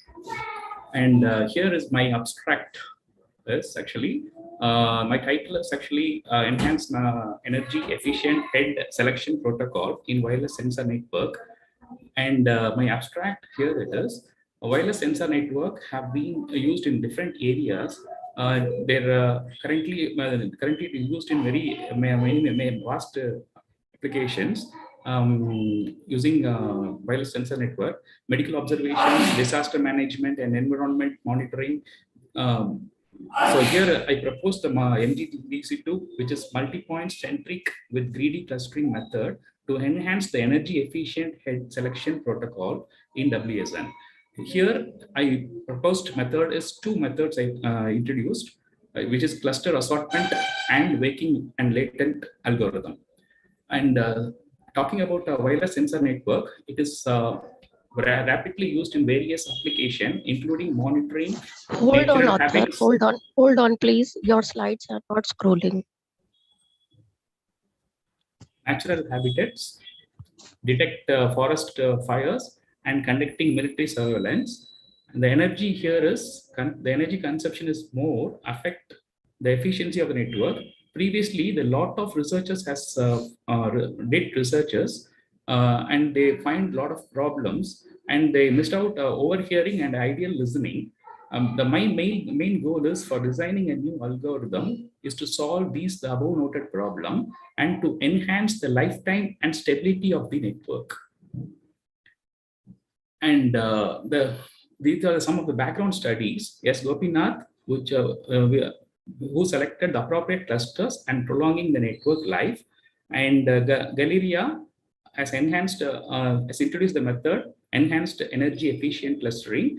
And he did the optimization for network routing during data transmission by considering the dynamic nature. The Sabet proposes a multi-level routing aware clustering approach for both energy efficient and robust. And here the lot of researchers has did different researchers and did the problem. And my proposed model is energy consumption model. My proposed model is mainly focused on energy consumption and load balancing. Normally, the data from source side will reach the destination. In existing method, each node is selected randomly and cluster head is formed. So energy consumption is more in existing model. In my proposed model, cluster head is selected based on 4 factors, which is node behavior, node history, and node communication, and node energy consumption. Best cluster head is selected based on this 4 factors, and the energy consumption is reduced because of the best cluster head selection, which is cluster assortment algorithm, which is implemented. Here the advantages is the more amount of data is passed through cluster heads only, and the redundancy is more in the in this model, but the redundancy can be avoided. The duplication of data is avoided, and the data can pass through. Excuse me, sir. Excuse me, sir. Your slide is not moving. Your presentation slide is not moving.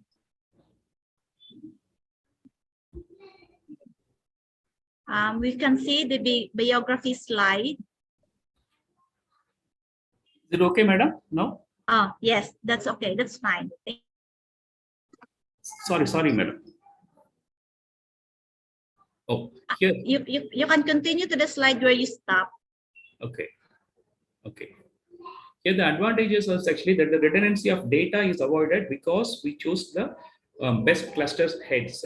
From source to destination, the data can be passed very easily without duplication of data. But here the problem is all the data is passed only through best cluster heads, so it's get overloaded. So in order to avoid the overloaded, I introduced the waking and latent algorithm, which is implemented in this algorithm. The best cluster head can select other nodes, and the data can pass not only through best cluster heads, it can also pass through the different nodes it can pass, but this cluster head will act as a watching node or a monitoring node, and it will see that all the data is passed thoroughly, and it is verify the data whether the data is passed through the one node to another node smoothly. So this will reduce the overload problems, and the energy will be, the data is not only travel through cluster head, it also travels through different nodes, and since the cluster head is monitoring other nodes, so the data, more amount of data can be passed, and the energy consumption is less because of data is load get balanced. Through this two algorithm, the best cluster head is selected and energy consumption is very less, and the huge amount of data is passed through faster rate with the help of two algorithms, which is implemented over in this proposed model. And the cluster formation can be done through these steps of methods. And I implemented everything in the NS2 simulation environment, which is used evaluating the performance of the proposed MGC2 clustering scheme with comparisons of load scheme and without load aware methods. NS2 simulation environment is used to measure the performance of the proposed scheme using the parameters such as number of nodes, energy consumption, throughput, packet delivery ratio, and average delay. And the simulation, I consider simulation by using 50 nodes consideration. In future, it can go for any number of nodes, but the energy can be consumed easily. And here I have shown different graphs of comparison, which in comparing with existing and my method is best. And the conclusion in this paper, the MGC2 protocol has been designed for two-level energy heterogeneous networks to reduce the energy consumption and increase the network lifetime. So I divided into three phases, and this is the first phase. And we deployed the advanced nodes, normal nodes separately. Then we used the clustering techniques, dominancy mechanisms here also. And to ensure its efficiency, we compared the performance of load aware and the new MGC2 protocol without load aware. Among the existing heterogeneous protocol, our protocol proves to own a better stability period and network lifetime. So these are the references I've taken. Thank you.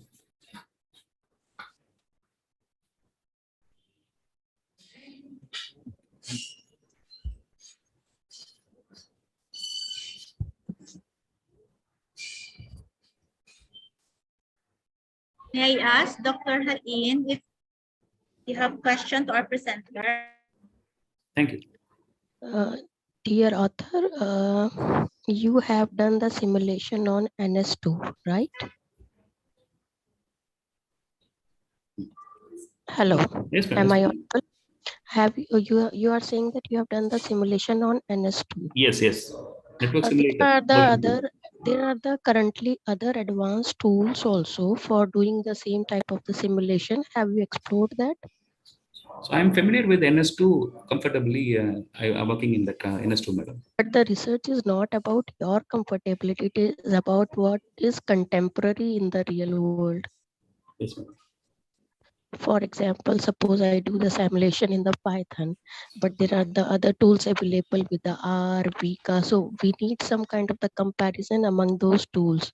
So I think that is missing in your work. So please do take care of that. Yes, ma'am. Okay. Yeah, Good luck. Thank you. Okay, thank you. Thank you. Thank you, Mr. Sentil and Dr. Hain. Thank you. Next, I would like to welcome our next presenter with a paper titled "A Novel Approach on Lung Cancer Prediction Using Enhanced PCA with SMOTE." Dr. N. Rivalti.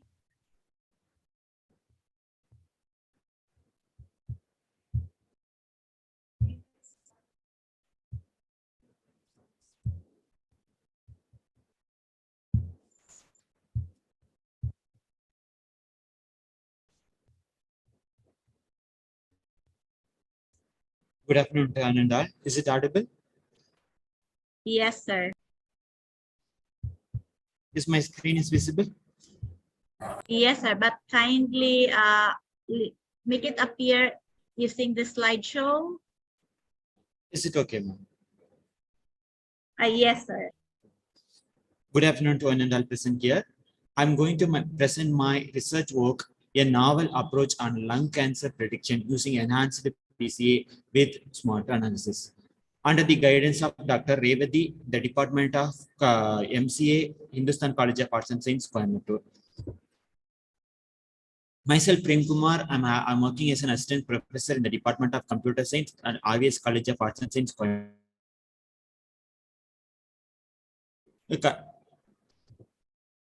This is my abstract. In this research work, I have taken the lung cancer data set and compared the two techniques, support vector machine as well as the enhanced support vector machine. We are using the performance metrics like recall, precision, ROC curve, and the F1 score. this is my abstract. The performance of classification model are highly degraded on the large data set with the high dimension. High dimensional data set has both relevant as well as the irrelevant features, result in the performance degradation of the classification model. The imbalanced data set leads the classification performance bias towards the majority classes. So in this work, so I have used the enhanced SVM technique. In that, it is the hybridization of principal component analysis as well as the smart analysis. Smart is the synthetic minority oversampling technique. So here the first we have to use the in the large data set. So we are using the PCA principal component analysis. It reduces the high dimensionality of the data set into the lower dimension. So after that, so the next one is the smart technique. In that it creates the synthetic sample on the data set to increase the number of representative sample in a minority data set. So that finally the SVM support vector classifier is used. It is the supervised learning. We'll see one by one. So finally, the experimental results proved that the effectiveness of proposed methodology in terms of accuracy, precision, and as well as recall false positive rate. So the problem objectives to protect the life of human being from the one of the deadly diseases, carcinoma, is the vital for the society. So the accurate and effective prediction is highly required for the medical industry and society. The work makes use the machine learning algorithm to build a model with the use of the UCI data set. The first one is the support vector machine. So it is the supervised learning. So the aims to create the division boundary between the two classes that enables the prediction. Ma'am, some disturbance. Hello, ma'am. I would like to request the participants to kindly mute their mic. Mr. Joshua Oheji, kindly mute your mic.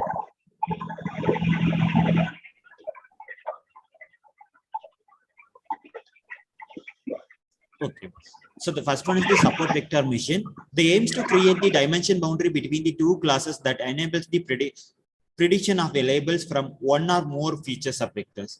So in this, say first we are having the mixed data. After applying the SVM technique, we can group the that we are going to classify the data based on the requirements. The first one is the principal component analysis. So the principal component analysis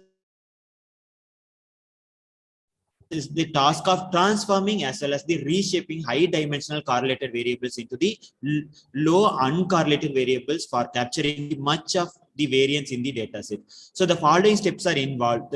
So first we are going to take the high dimensional data. First we are going to apply a standardization. Standardization means the scaling the data to avoid the bias. So after that, so we have to find the covariance matrix calculation. So after covariance means the correlation between the two variables. It may be a positive correlation or it may be a negative correlation.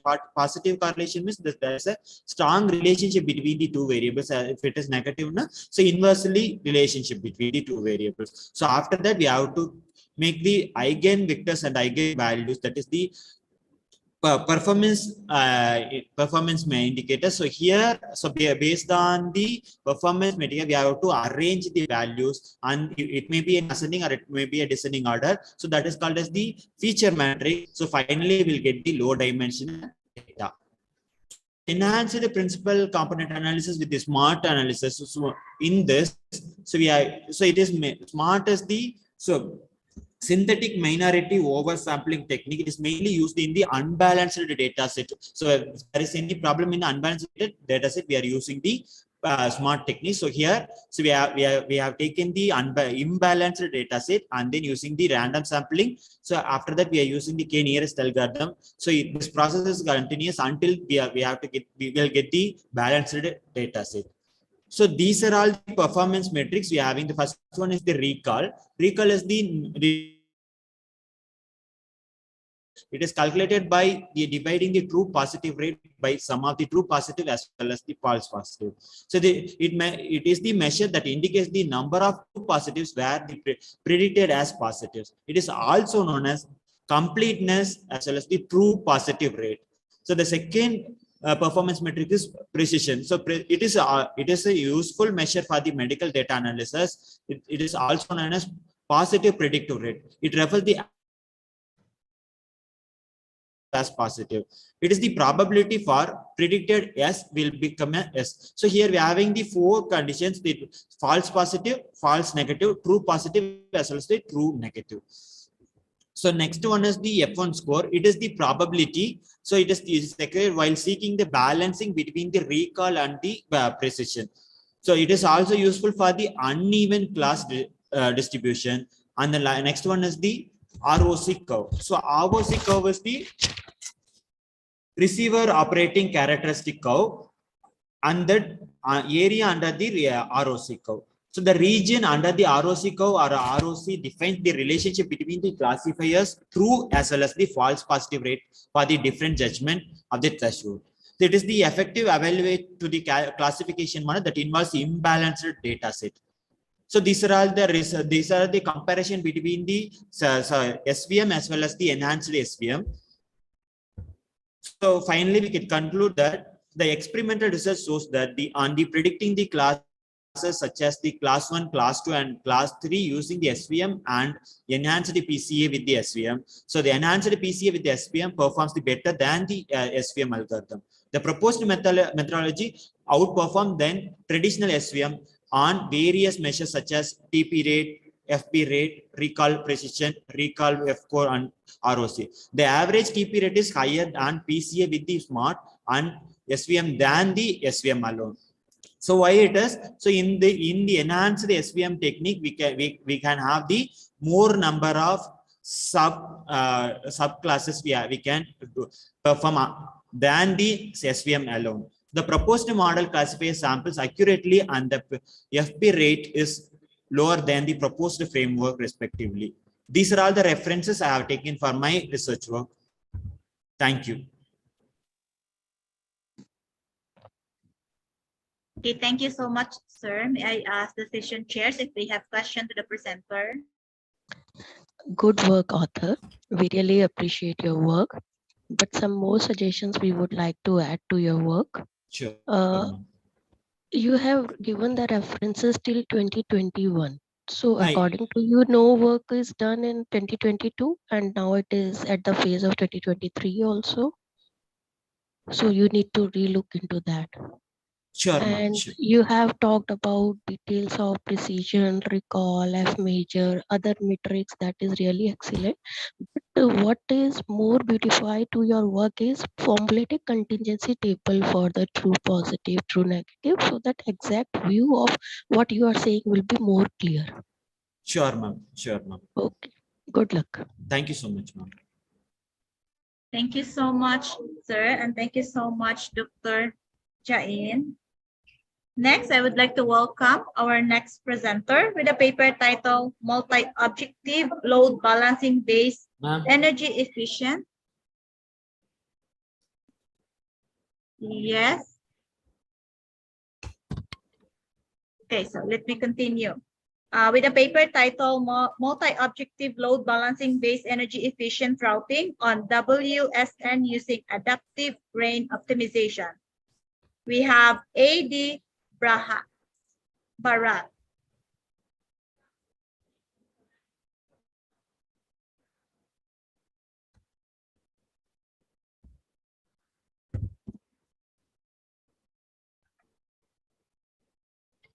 Is it audible, ma'am? Yes, sir, we can see your slide. Okay, ma'am. Thank you, ma'am. Good afternoon to one and all present here. I would like to thank my guide, Dr. and Reveri, ma'am. With her guide, I want to present my research article. The title is Multi-Objective Load Balancing Based Energy Efficient Routing on Wireless Sensor Network Using Adaptive Brain Optimization. So I repeat, so multi-objective load balancing based energy efficient routing on wireless sensor network using adaptive brain optimization. In many applications, the wireless sensor network is utilized, which needs network lifetime maximization. So several clustering methods have been developed However, they experience in the advanced effect of the irregular cluster, which make the network inconsistent. So to particular trigger the energy hold problem around this base station. So it is therefore the basic for proper clustering of sensor mode to guide the information and effective conserve energy, and at the same time to avoid the accidental network failure due to the buffer drain. So in my paper, I'm going to create new algorithm that's the concept of adaptive brain optimization algorithm with help of the energy efficient load balancing on wireless sensor network for efficient routing is proposed. To achieve this particular concept, two novel fitness function are developed for the routing and clustering process. Initially, the sensor nodes are clustered to avoid the load balance problem. After that, after the clustering process, the routing must be performed. The routing process improve the lifetime and decrease the energy consumption in the network. So in my presentation, in my project, I'm going to analyze the different scenario or different parameters. The first one is the delay factor, and second one is energy consumption, and third one is throughput, and after the drop factor and network lifetime process, and overhead, and final one is the delivery ratio. So these parameters are important factor to analyze the concept of multi-objective and load balancing process. So here we are going to concern about the genetic algorithm and particle sum optimization. With comparison of genetic algorithm and particle sum optimization, I found the new algorithm that's concerned of adaptive rain optimization. With particular that I'm going to find my result. So in continue, in the wireless sensor network, the load balancing and energy consumption are considered as the main issues which should be mitigated with the help of the protocols or methods. The many developer or the many researcher, they're going to enhance the energy efficient and load balance of the wireless sensor network. But different AI techniques are available like cat-sum optimization, like a well optimization, a gray wolf optimization, and something like moth flame optimization, and so on. These methods are affected by convergence rate. I repeat, these methods are affected by the convergence rate. So the convergence rate is very important. How fast as a group of routers reach the state of convergence.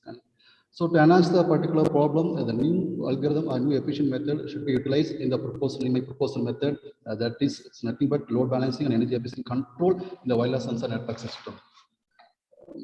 So my proposal system model, see, very important factor in me, have to be cluster rate selection must be analyzed. After that, I'm going to optimal routing by adaptive rain optimization. So in the optimal routing, adaptive rain optimization, we're going to concern the load balancing and energy efficient. See, initially going to initialize the wireless sensor network architecture, analyze the energy model, then continue with the cluster rate selection model. After that will be AROI algorithm. With help of that, we're going to analyze the load balancing concept and energy efficiency. This fitness function helpful to find the optimal path selection. It is my result. Then compared to the other algorithm, we're going to get the better result or better load balancing and better energy. So in the multi-objective function, we have to be concept of load balancing objective and energy efficient objectives. These are the main things I'm going to focus in the rain optimization algorithm. So the cluster rate can be chosen with the assistance of level-based clustering method. So after that, the multi-objective function is formulated for achieving efficient energy in the clustering and load balancing control. So in the ROE, it means the adaptive rain optimization. We follow the two major processes. One is a load balancing process, another one is energy efficient process. So what is the load balancing process means? The initial objective function is load balancing objectives in the wireless sensor network. The projected method can be used to balance the load through the designing of f of f. It means nothing but fitness function. So in the fitness function, with help of fitness function, you're going to identify the better load factor. The second one is energy efficient objectives. Here is going to be concept of energy consumption of nodes and be essential parameter to empower the lifetime of network or lifetime of wireless sensor network architecture. The energy efficient method is proceeding with the, or we're going to find the better optimal routing path selection. So this is my adaptive rain optimization techniques. See, remember the adaptive rain optimization algorithm is utilized to select the optimal path selection for achieving the multi-objective function. So first one is we're going to compute the each droplet. compute each droplet. So each droplet means, remember, it's the initial droplet radius or domain of the variables or number of variables or maximum iteration or population numbers. So these factors are going to analyze during the creation of my algorithm. So after that, we're going to be concern the f of a fitness function, the minimum of multi-objective function, MOF's multi-objective function. So here we're going to find the F1. F1 is the distance factor of the node. N means the node divided by N factors. Then we're going to concern the distance factor, sigma of D and N into comma next to N. With the help of this calculation, with the help of this processable, we're going to find the optimal path selected, which enhance the wireless as a network is performs. Now, finally, the maximum iteration condition. Till that, we're going to be satisfied our process to check the final or optimal paths are saved. In I'm going to accelerating the taking of the correct answer with the help of the rainfall algorithm and the adaptive rain optimization algorithm. We're going to despite the RFA and many other follow-up calculations in the ROA. The population is beginning to change. After each insistence, the nearby drops or data are observed. So once drops are observed, means the RFA or many other trial calculations, there will be people to every cycle focus on some other irregular neighbors, and the belts will be working on the platform by the accident. Finally, the maximum iteration condition have to be checked, and the final paths should be saved for the further process.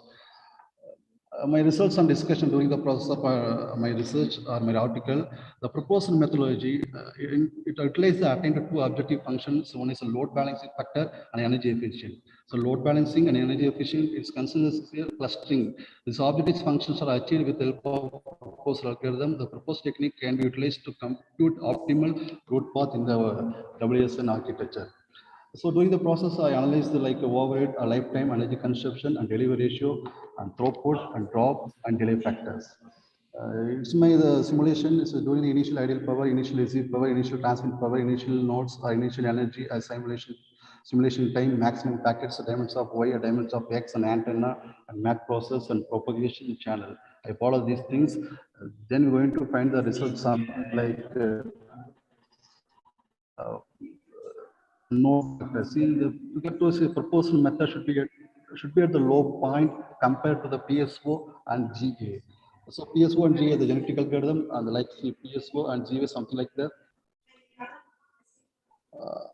The project technique is implemented with the consideration tools similar to the presentation of genetic algorithm and particle sum optimization.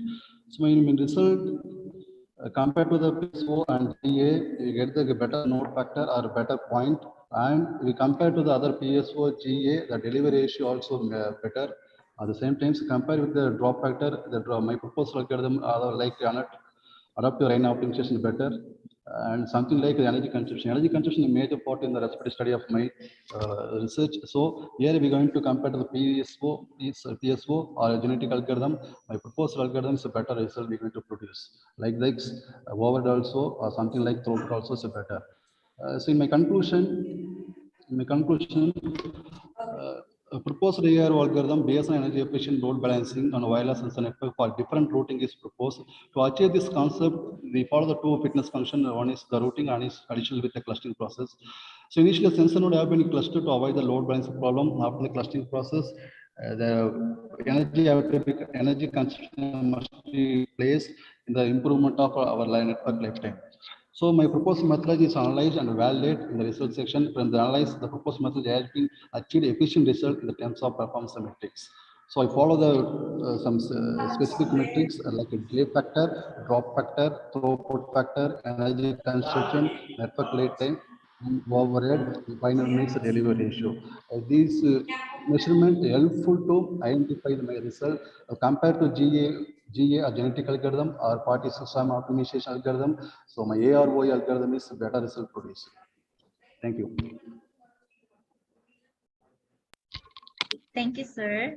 Dr. Hain. Dear author, go to the slide where you have discussed adaptive rain optimization.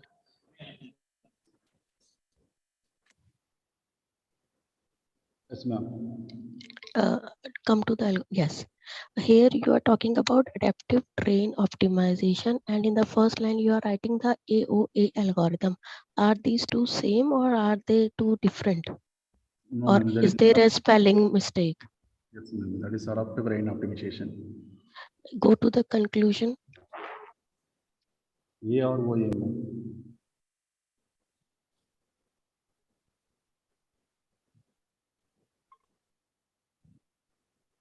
Conclusion.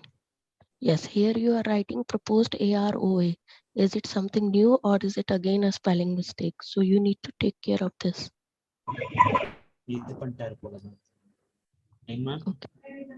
அவரே இது பண்ணிட்டார் போல மேலையும் கீழையும் மாத்தி போட்டார் போல. Somewhere you are writing AOA, somewhere you are writing AROA. So some mismatch is there.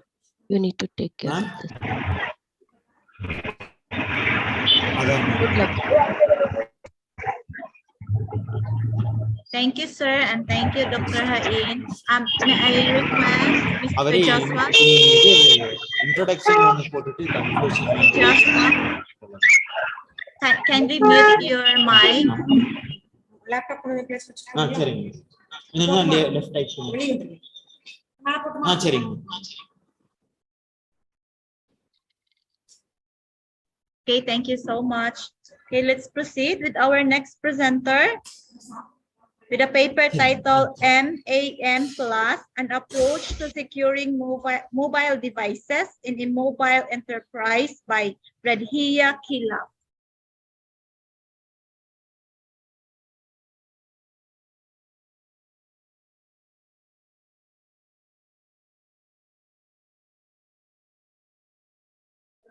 Okay, may I request our next presenter, Radhia Kilap.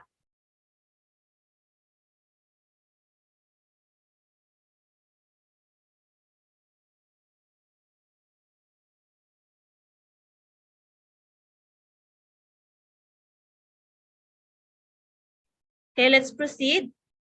Our next presenter is Fajri Agus Duino Putra with a paper titled Analysis of the Kalasan Feeders Quality Performance when new big customers are connected to PT, PLN, ULP, Pangkalan Balay Electrical System.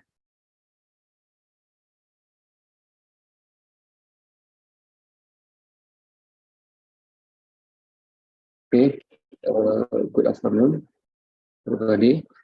Please how about my voice clearly? Yes, sir, we can see your slide and we can hear your voice clearly. Okay, thank you, Madam Vera, for change. I will explain about our paper. Okay, I will start. Ladies and gentlemen, good afternoon. Thank you for your attention today. I will present our paper. The title of our paper is Analysis of the Kalasan Feeder Quality Performance when the new big customer are connected to PTPL and ULP Pangkalan Balay Electrical System. Before we continue our paper, now I will introduce myself. My name is Fajri Agustino Putra as the first author, and my colleague is Supri Effendi Rahim as the second author. This is our biography. I graduated from electrical engineering at Sriwijaya University and Magister Management, and Mr. Supri Effendi Rahim is graduated from bachelor degree in soil science and at the University of Sriwijaya, finished, and then continued to study magister degree in doctor's degree at University Greenwich, England, UK. In this abstract, I will tell about PLN ULP Pangkalan Balay have Kalasan feeder that have best performance quality.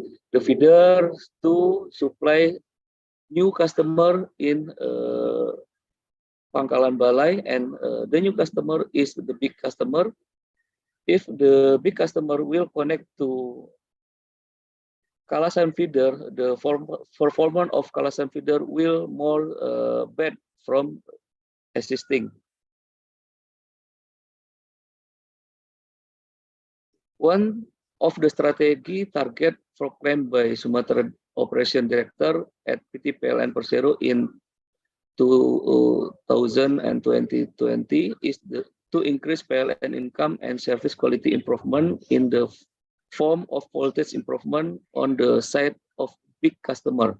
One of the PLN customer services in unit at PLN WS2GB that will serve big customer is PT PLN ULP Pangkalan Balai. It's planned that the big prospect customer will be supplied by Kalasan feeder.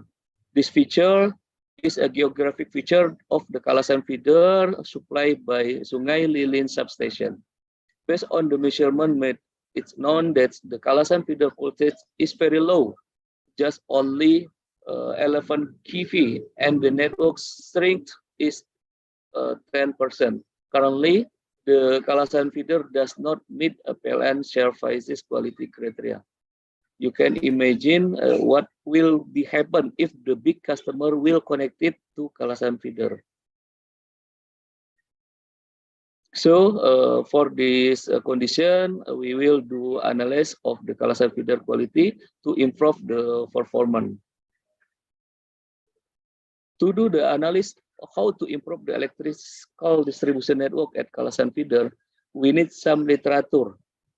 This paper, we will use 3 literature. The first literature, we use power flow study analysis.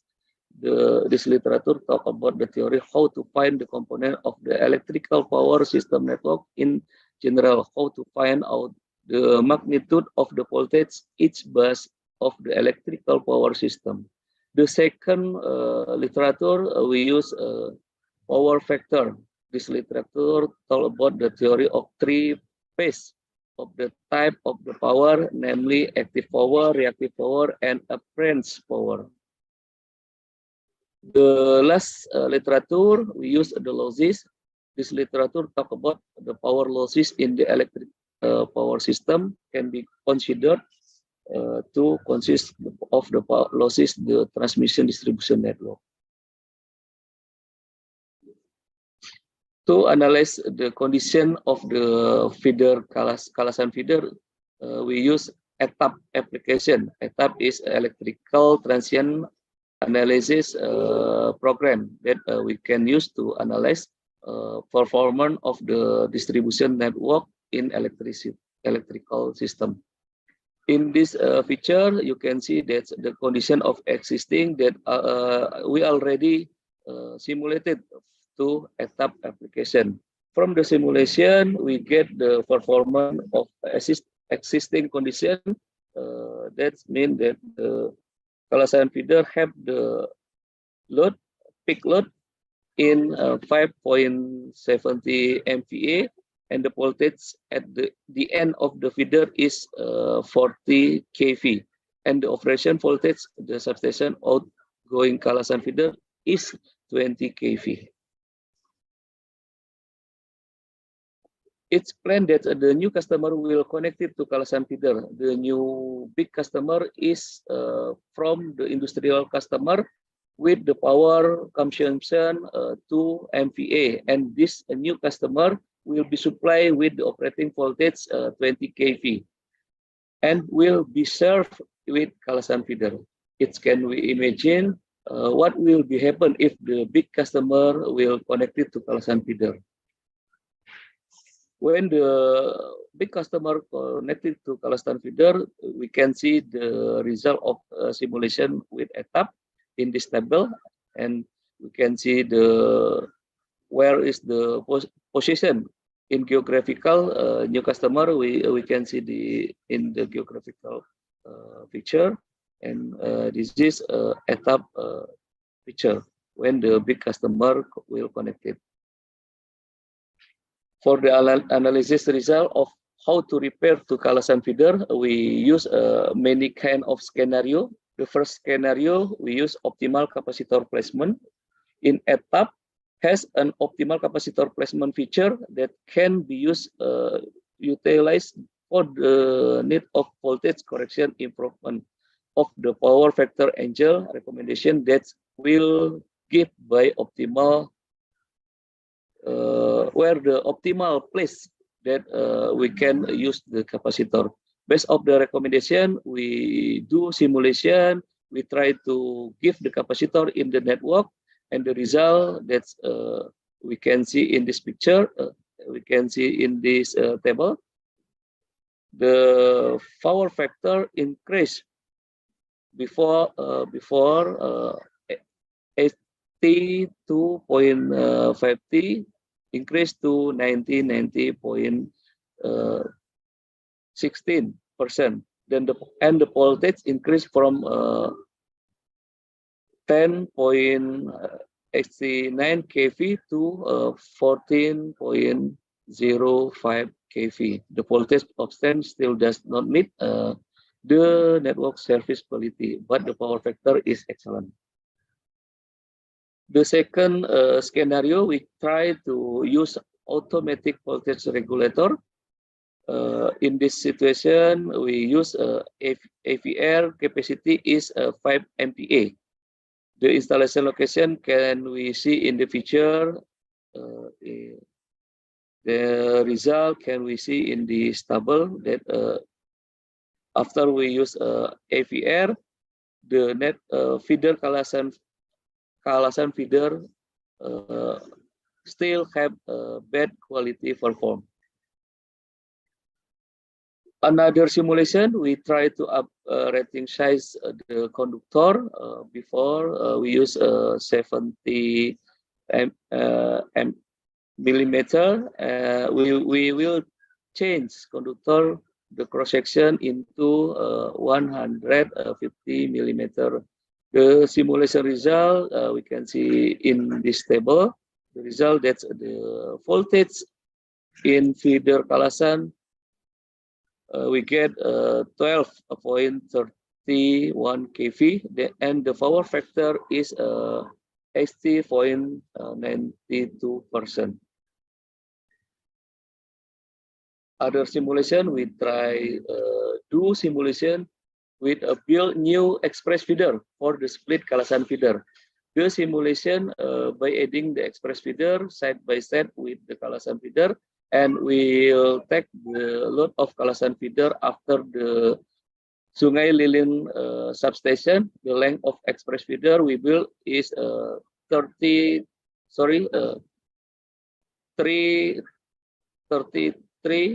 kilometer circuit with the conductor cross section area 150 millimeter.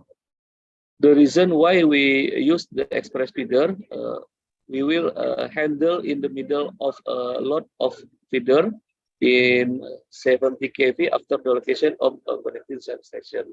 Based on the simulation, we can see in the table, the quality service for the medium voltage network is still fulfilled because the voltage is only 11.69 kV and the power factor is only 82.35%.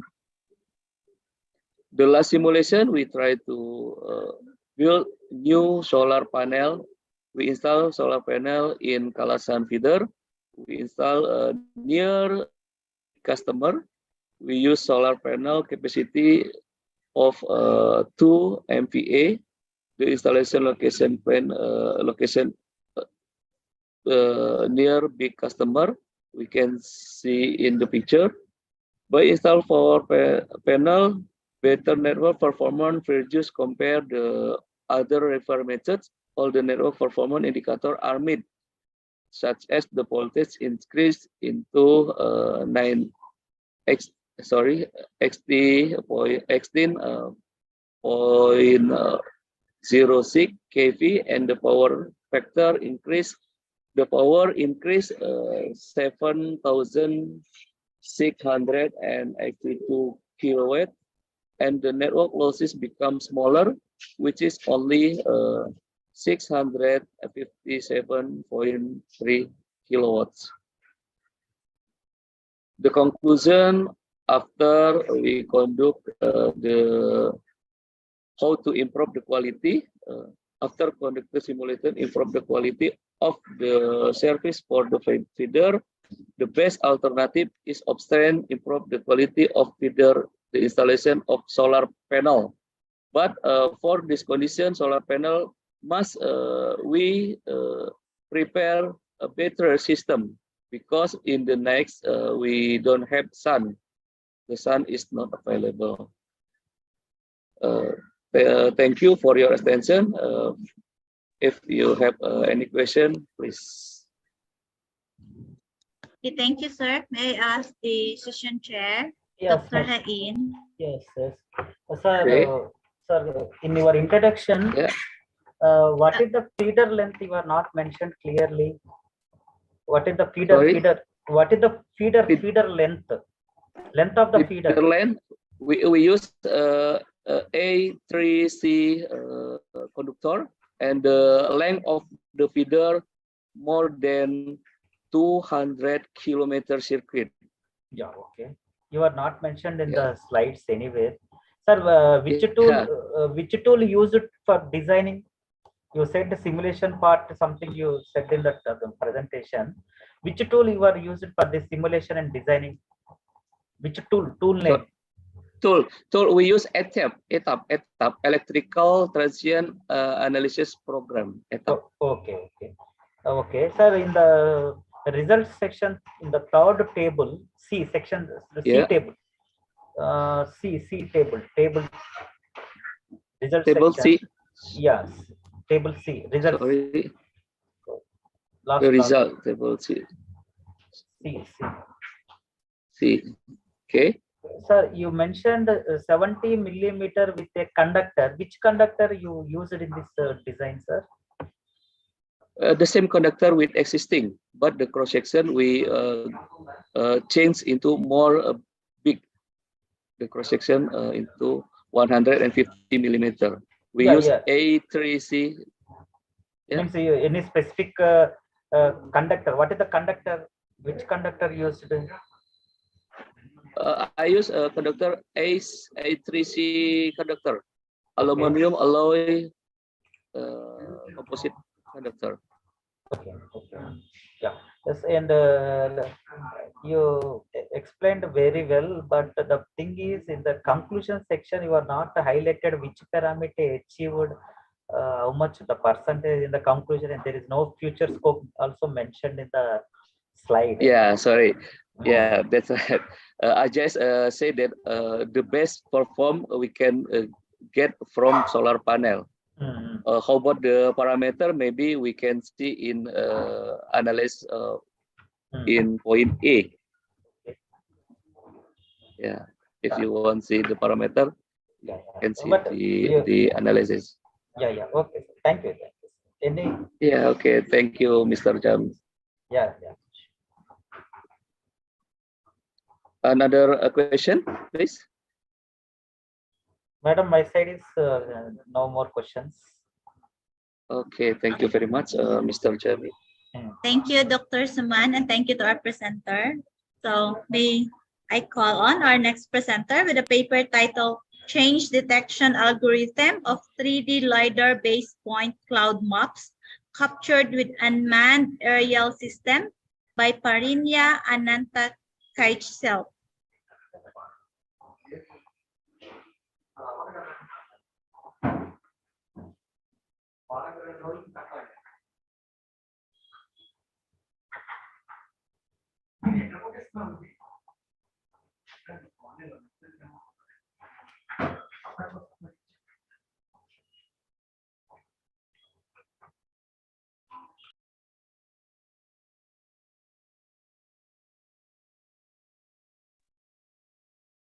Good morning. Can you hear me well? Yes, and also we can see your slide. Thank you. Yes. Continue, sir. Continue. Okay. So good afternoon, everyone. So I'm the representative from the team from the Royal Air Force Academy from Thailand, and to present in the topic of change detection algorithm for 3D LiDAR-based point cloud maps captured with unmanned aerial system.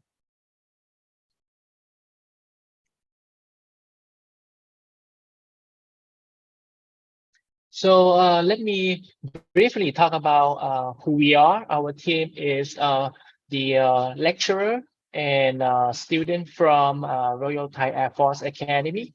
And on behalf of the team names Pegasus UAV Laboratory, from Department of Electrical Engineering. So basically, we developed a design unmanned aerial system to serve in many missions. And in the past, we have been successfully attend many competition. And in June this year, we just won the first place of unmanned aerial system competition in USA. So on the slide showing the team that are doing the research that presented today. So recently, unmanned aerial system has been used in many applications, especially in the inspection and survey application. LiDAR or light detection and ranging equipment is attached to unmanned aerial system for additional perspective of 3D maps. Due to the plenty of information and details provided by 3D maps, humans could find it complicated when comparing between two 3D maps that are collected with the unmanned aerial system at the exact location, but different time collected. So this work provides the details of the unmanned aerial system and LiDAR setup to generate 3D point clouds. And moreover, the object detection algorithm is presented step by step for the obtained point cloud. The experimental that I will show you later will show that the proposed detection algorithm can differentiate the object with the dimension of at maximum 2 by 2 by 2 meter from 2 3D maps successfully, while the aircraft flying at the highest up to 50 meters above the ground. And let me mention that this work was funded by Thailand Science Research and Innovation Ministry of Higher Education, Science, Research and Innovation of Thailand. So next is the methodology. So it can be separated into two parts. The first part is consisting of how to collect the data, merging it, and to generate the 3D maps. So firstly, we have the LiDAR system attached to the unmanned aerial vehicle, as we can see on the left. And the reason that we use this type of unmanned aerial vehicle that's showing is called multi-rotor, because it can fly slowly, and at some point it can also hover at the interested point. So that way we have the details of the scanning area clearly. So next step is to collect a raw data point. At this point, we also need the information of the position of the vehicle that we do the scanning. And last two is to merge the data to generate the 3D maps. So that is the first step. The second step, which is the highlighted of this work, has the algorithm to do the change detection after we have 3D maps, which we generate by having the LiDAR attached to the UAV. First, we do the ground removing from the map that we have. The next is we do the similar point elimination. This means that at some times, because the scanning rate of the LiDAR is very fast, at some point, the accuracy of the scanner may have some similar point on the map. So that way we only need 1 point in order to differentiate between the point on the maps. Next, we do the point cloud noise removing. Besides the similar point elimination, noise that occur on the map when we do the generation of the 3D maps can cause the confusion to differentiate and in order to find the object. So that why we need to do the point cloud noise removing as well after we doing this, we do the segment and fit kit point process point cloud. This step is to separate the point cloud on the map section by section, and do use the cuboid shape to process the point cloud.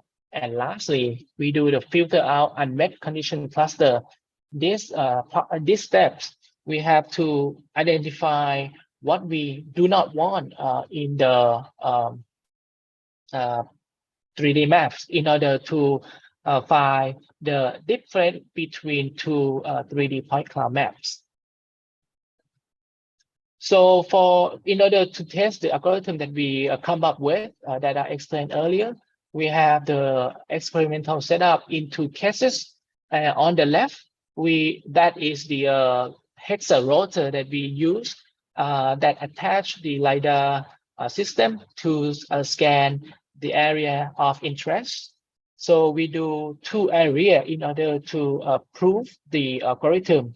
The first testing area is the top right of the page that is really a wide area, but there is no obstacle such as artificial or building that will obstruct some object that we place on the area and scan on 2 different times to find the difference of the object.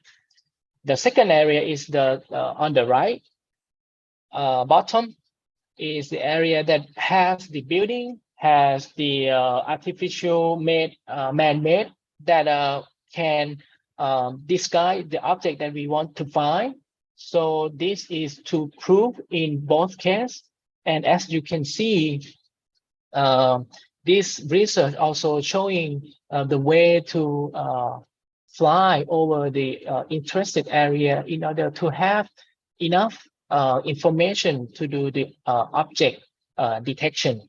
So we choose to fly as a grid search, as you can see on the page. And the information that I want to mention is that each grid search different between each grid, each line basically has the overlap of about 15%.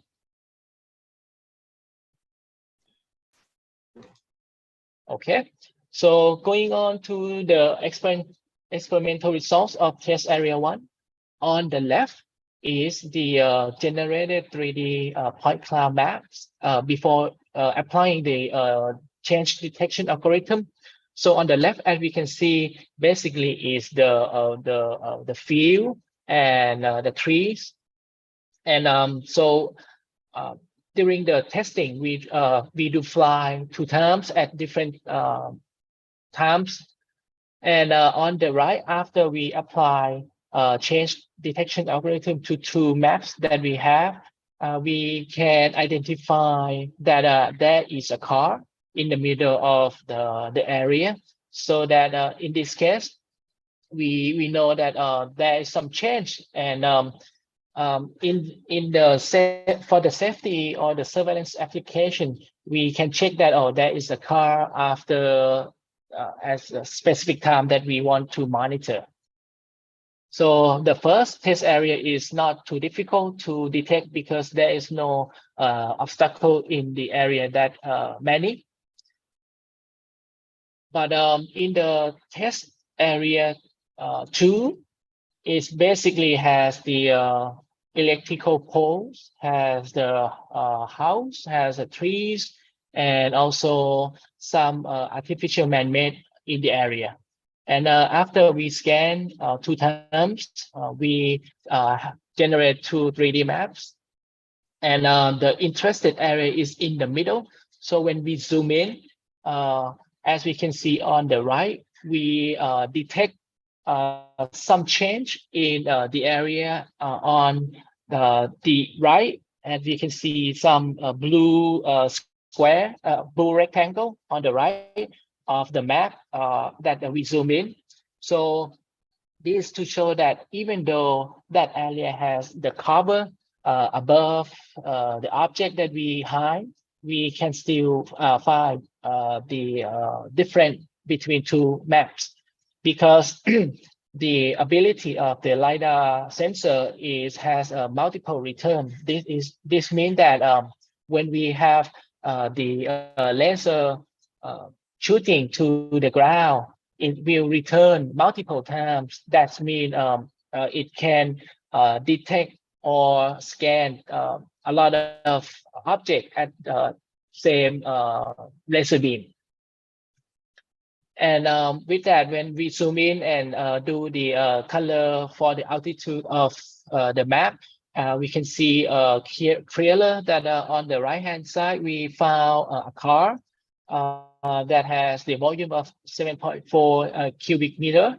And this is showing that the algorithm can find the object successfully. So, but one thing that we encounter during the testing is that when we have too many point clouds during the collection of the information, the computer that do the detection can work very hard and very slow. So that is something that we can improve in the future, where we can improve the algorithm to make the process faster. So in conclusion, this paper's success in creating algorithm to detect significance between 2 point clouds based on mean average distance between neighbor point clouds and cuboid model. And the algorithm has a lot of potential in it, but necessary to take more time to develop and optimize. In addition, to increase the ability to detect more detail in the specified area, a higher performance of LiDAR system could be considered. This work could be very useful for the search and rescue in the area that is difficult to access. And lastly, the usage of unmanned aerial system can reduce the time of operation, as well as avoid the risk of the dangerous area for humans that might need to involve in the activity.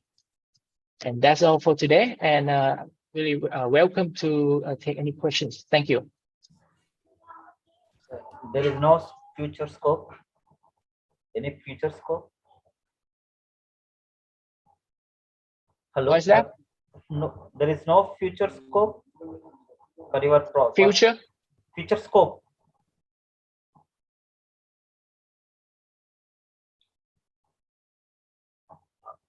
There is no future scope for your work, sir. You saying future? Future scope. Future scope. So in the future, so okay, in on future. The page of the yeah. So in the page of conclusion, I'm saying that the future scope is to increase the ability to detect more details. A higher performance of LiDAR system could be considered to increase the efficiency of the detection as well. So is it suitable only for detection or tracking applications, sir? Is it suitable for tracking? Yeah, no, this is not for tracking. This is for detect the change in the area. Yeah. Okay. Very good, sir. Thank you. Thank you. Okay, thank you, Dr. Suman, and to our presenter. Thank you, sir. Okay, at this moment, I would like to welcome our next presenter, Dimas Wicaksono, with a paper titled Energy Consumption Analysis of Construction Equipment in Building Structural Activity Based on Green Construction to Reduce Carbon Emission Levels. Thank you. It's my audible?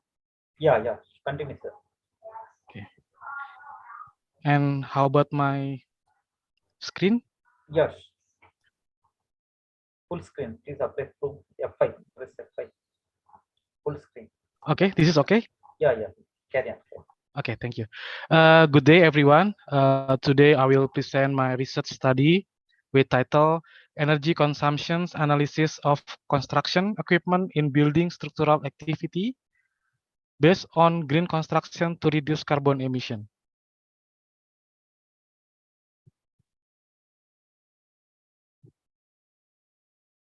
This is my biography. My audible? Yes, sir. Okay. This is my short biography. My background as an electrical engineer. I work as a government employee in the building sector. And now I am taking master degree in majoring energy system engineering. The background of this research is to make construction project can be classified as green construction by paying attention to reduce carbon emission from heavy equipment and material transportation sector. These are the world annual CO2 emission chart. On the left side, explain about percentage of CO2 emission in the construction and building sector. Almost 50% of CO2 emission are generated by building and construction sector. On the right side, explain about percentage of CO2 emission in material composition in the construction sector. This study will formulate and provide an overview of energy needs and emission produced in conventional construction activities of structural work in buildings, especially in construction equipment. The result of this study will be a good beginning in the scope of construction work that can be used as a new attention and the basis for local regulation to reduce energy consumption and excessive carbon emission. The presence of construction equipment in carrying out a project at the development stage is very helpful for humans in achieve goals, but not just any equipment that can be used to achieve the goal. However, the equipment must be operated in accordance with working condition and high production. This is my methodology that I use in this research. For the location that we use for research is one of the government office building at DKI Jakarta, the capital of Indonesia. Additional information, this building used for office. Number of floor is 4 stories building. Total land area 880 meter square.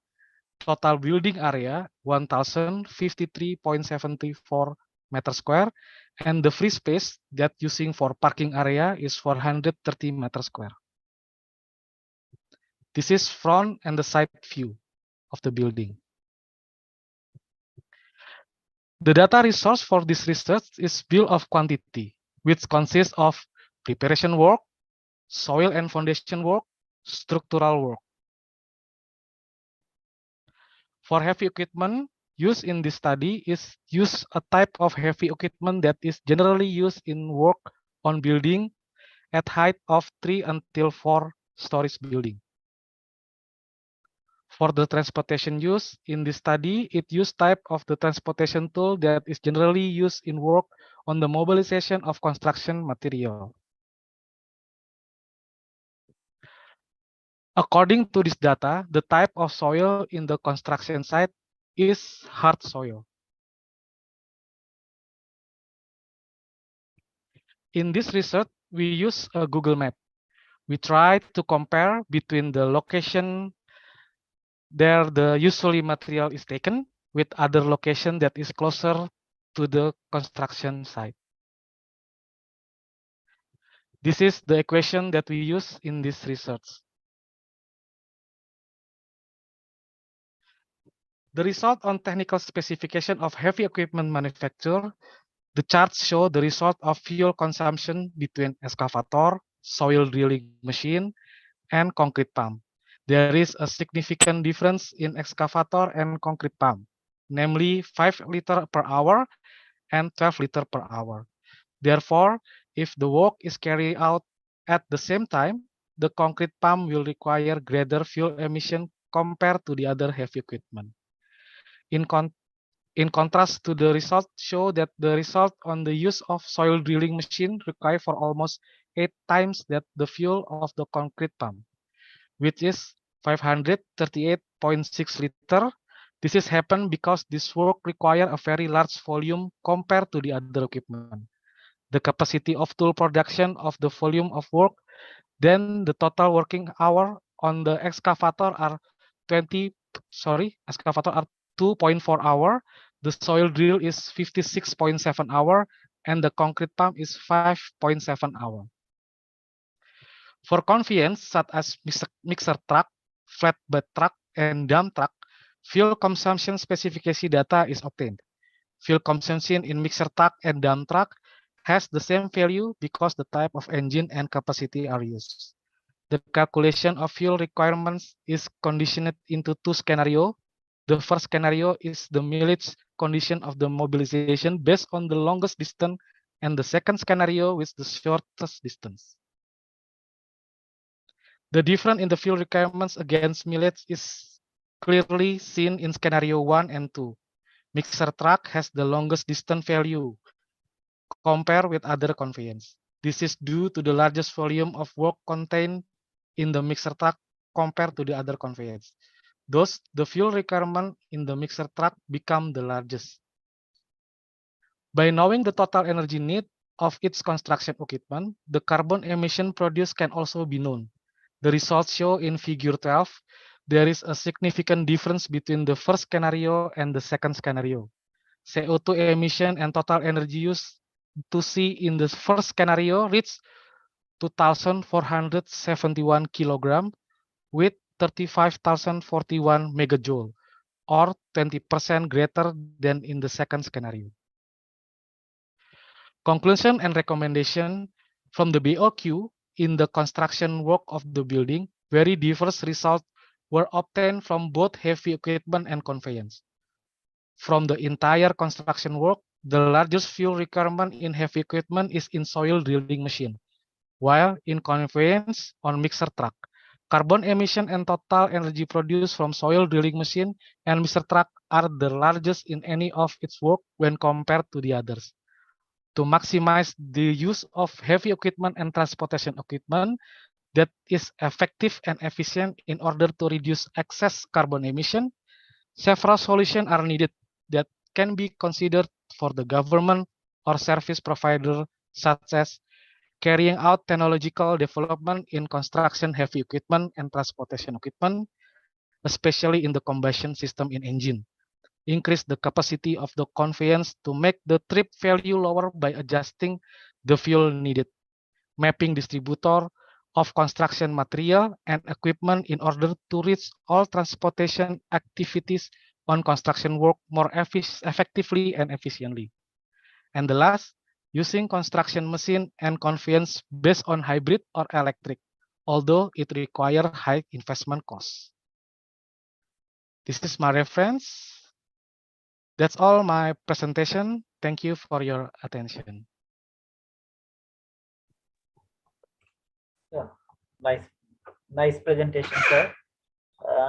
Thank you. Sir, you've shown some results. Which tool used for the our data, any data analysis, or which type of tools you use for the result comparison, sir? In the result section. Result section, okay, this one. Yeah, yeah. How you got this values by using which tool? In the transportation or in the tools? In the tools. Yeah, yes, sir. These tools. Yeah, Sorry. yes, This one. These tools. Yeah, yeah. Okay. So how you got this values, sir? You used any tool? Yes. I use a real project. There is a office building that's in front. Sorry.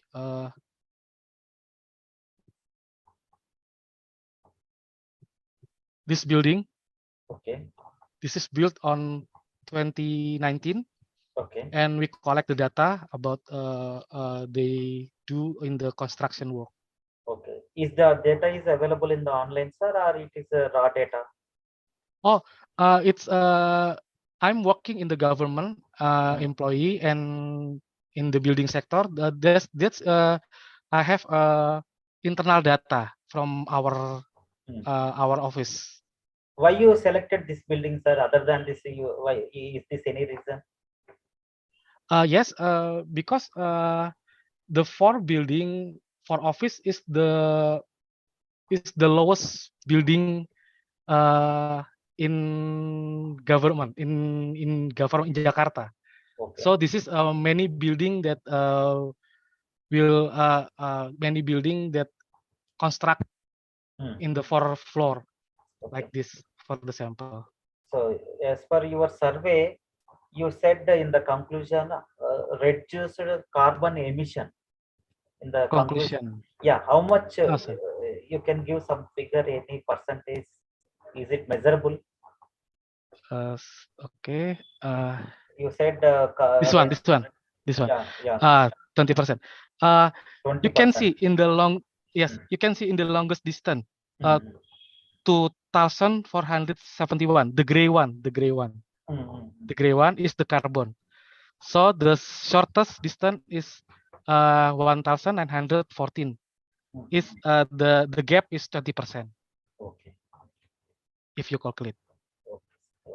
Thank you, sir. Here for your presentation also, there is no future scope mentioned in the highlighted in the slides. Is there any reason? The future is sorry. Wait, from.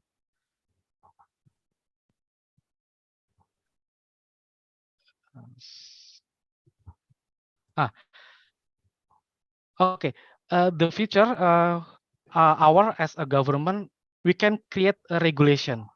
If we can make a green construction, then we must take care about the distance that you take the material. So we can put a regulation that push the contractor company to choose the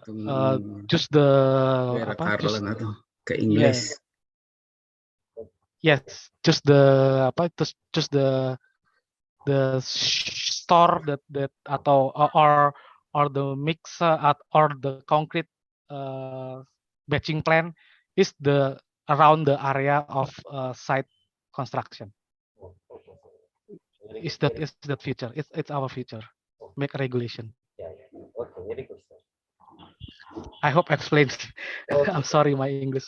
Oh, no problem. Very good, sir. Very good presentation. Yeah. Any questions from others?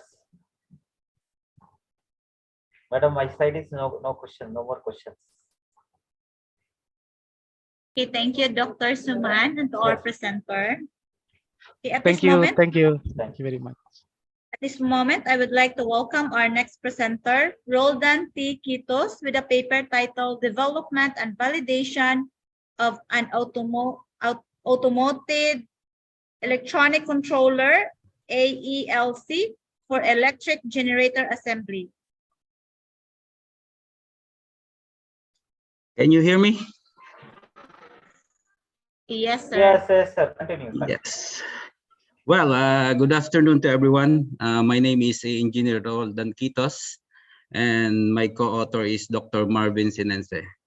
And I would like to present to you the study entitled Development and Validation of an Automated Electronic Load Controller, or AELC, for Electric Generator Assembly.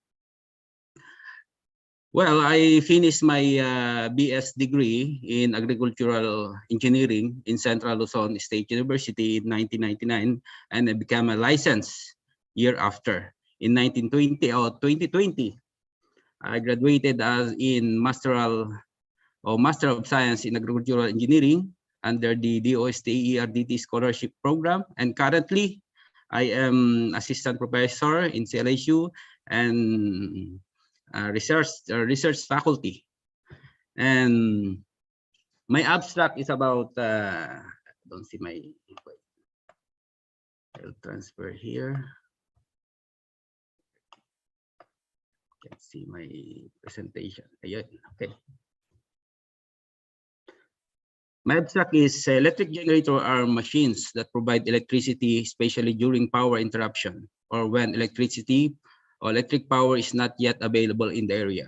Although it is always claimed by manufacturing companies of electric generators that the system produces a stable electric output, fluctuation of electricity arise due to vibration and the load the generator carries that causes to damage to appliances and facilities.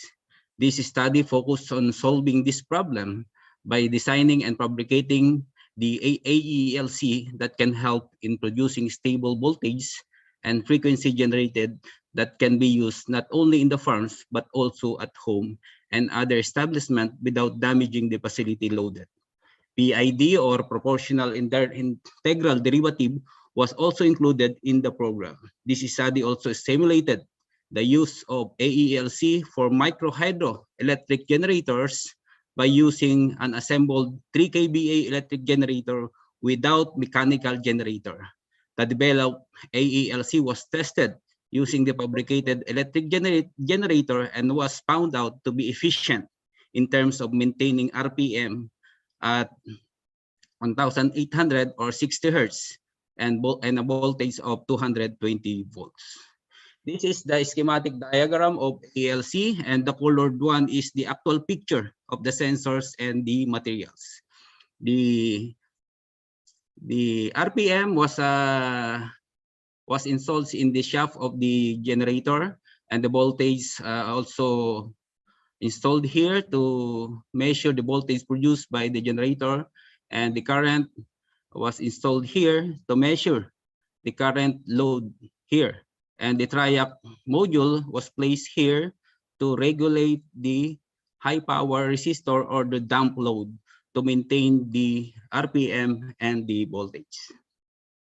This is the microcontroller assembly composed of LCD or 18 by 16 by 2 LCD and XD05 for the RTC or real-time clock and data logger, and the prototype screw terminal block for easy connection, and the Arduino Mega 2560. These were connected together to become microcontroller assembly.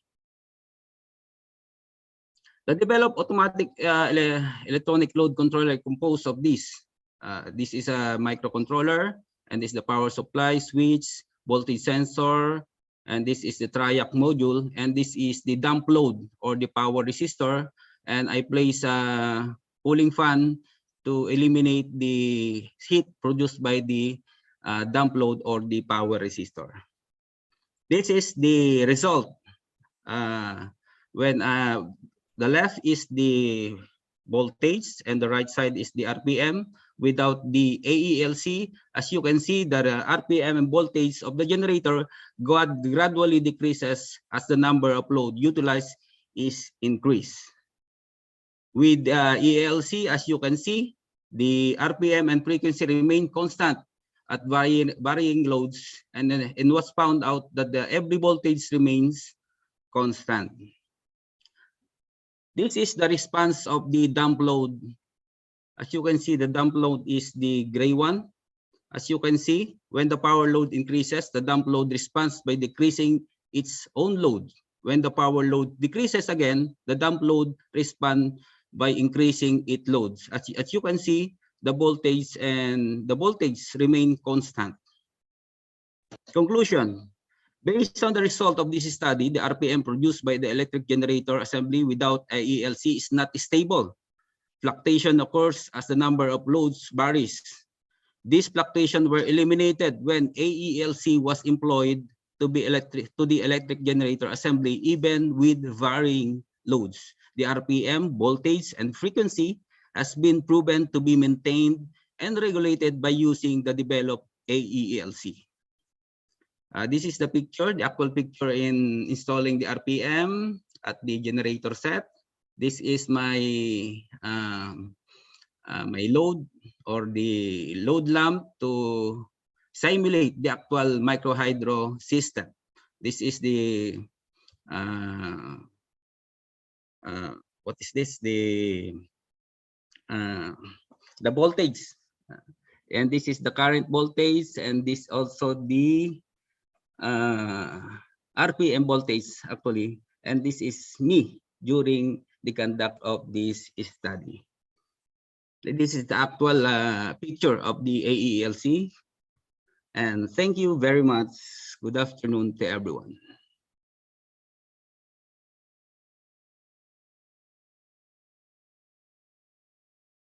Okay, thank you so much, Sir Kitos, Engineer Kitos.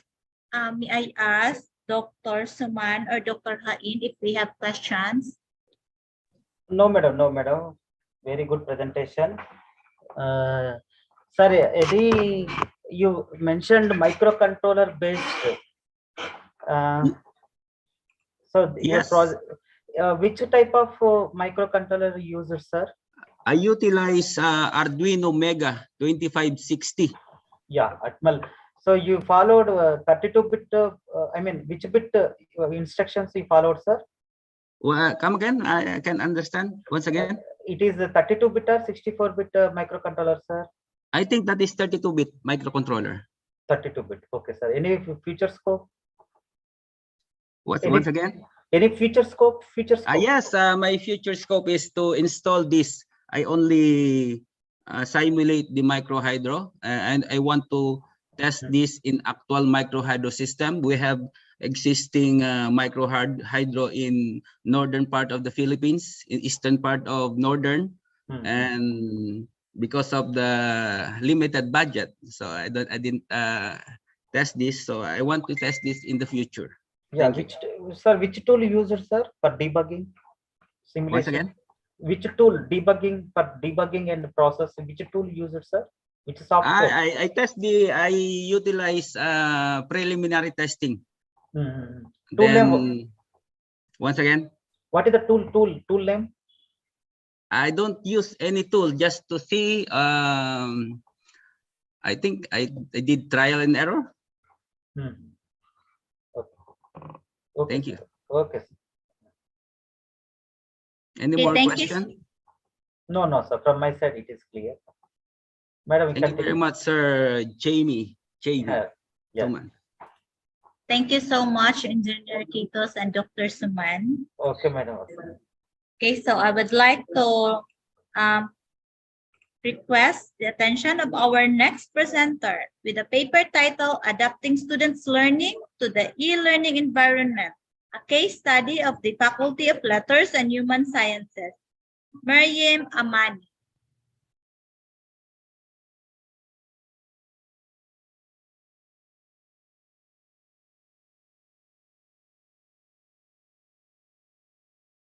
I would like to request Maryam Amani with the paper title, Adapting Students' Learning to the E-Learning Environment, a case study of the Faculty of Letters and Human Sciences.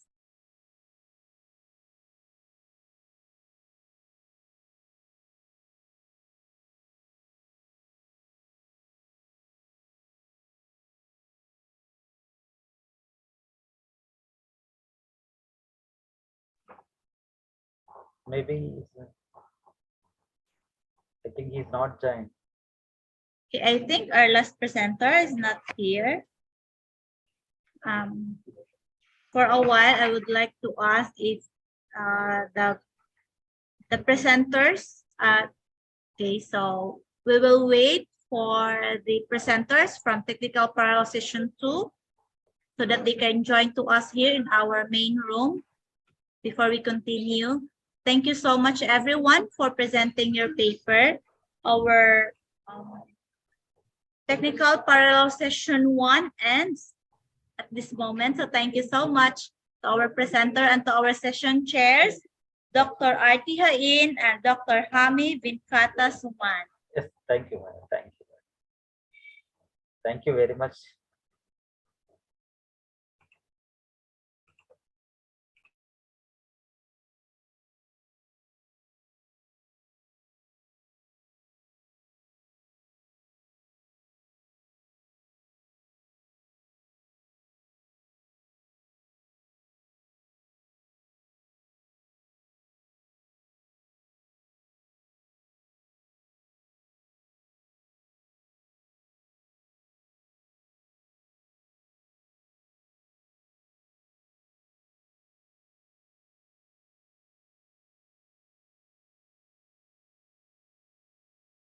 Okay, at this moment, we'll have our lunch break or health break. So before that, I would like to ask everyone to open their cameras for our group photo.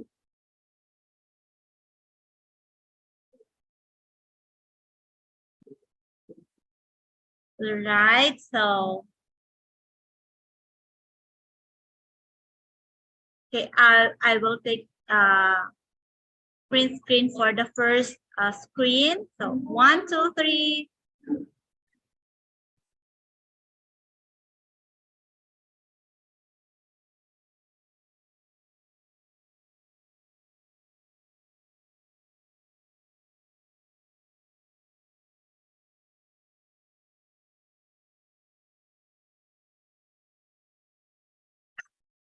All right, so we're done.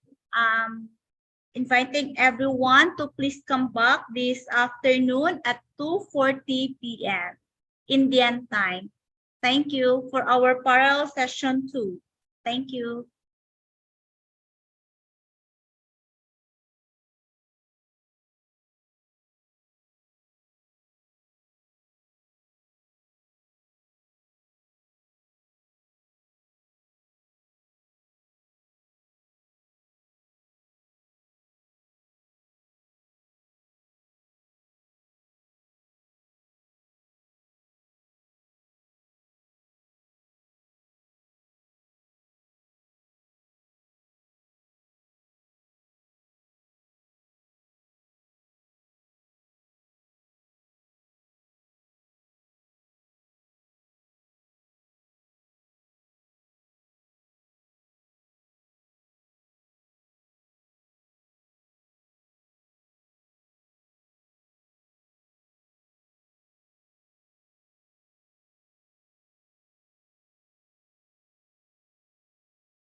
panahon ang pagkakaya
كثير شو بدك يقول لي هالفتية؟ ليلة الهادي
Good afternoon, everyone. In 5 minutes, we will resume the conference.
Okay, so good afternoon, everyone.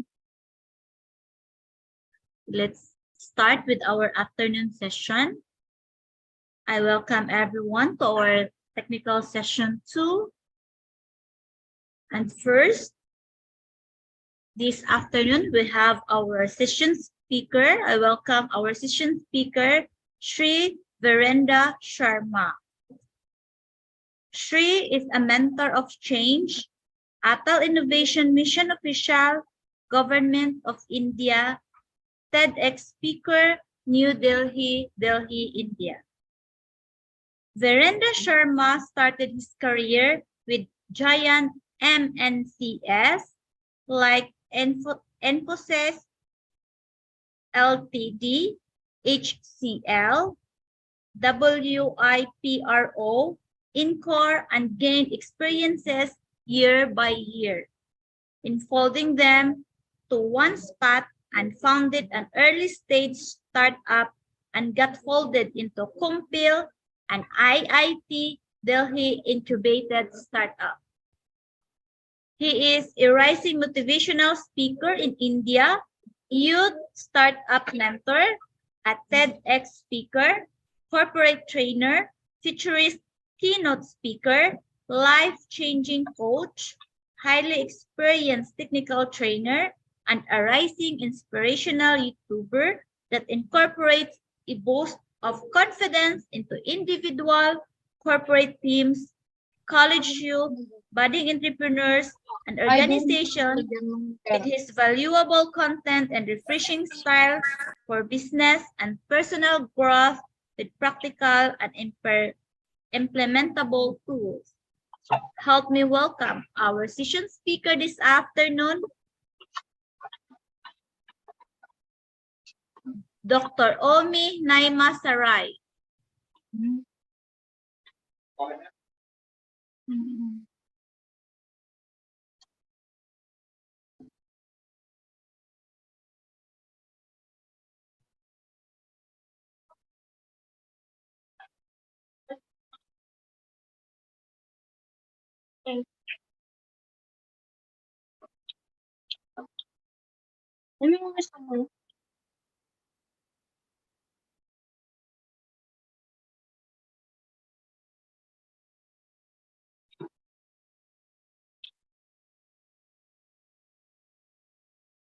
Mama, yung promise natin punta tayo bukas.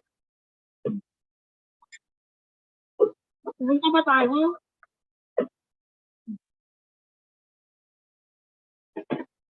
Kung hindi na kita.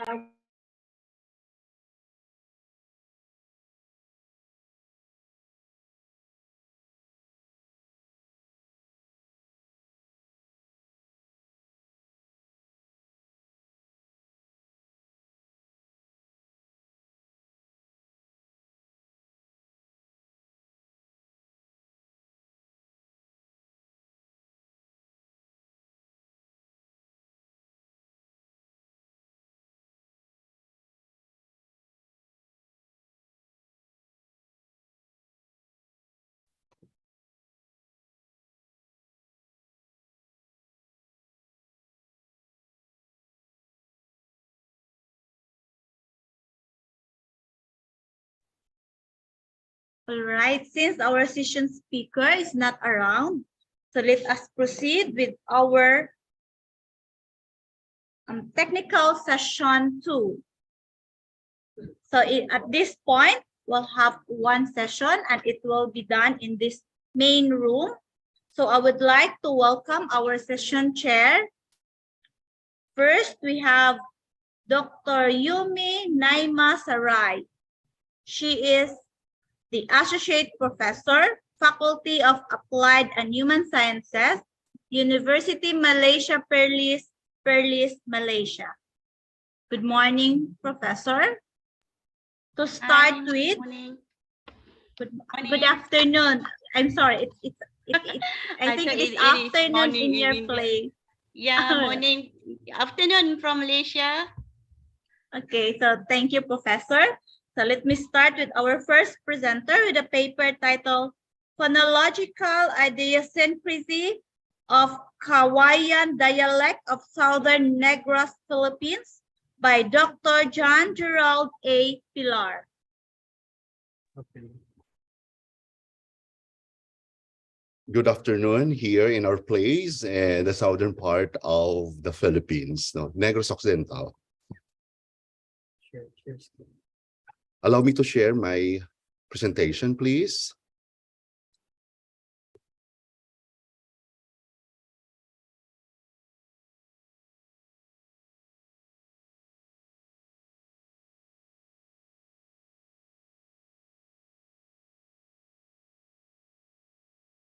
Allow me to share my screen, please.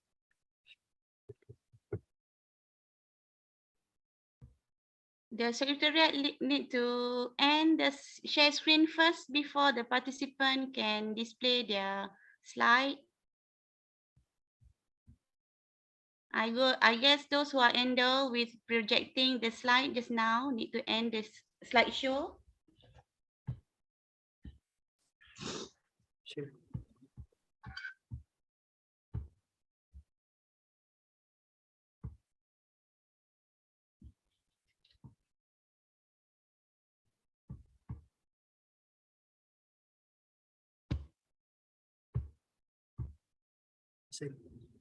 Cancel.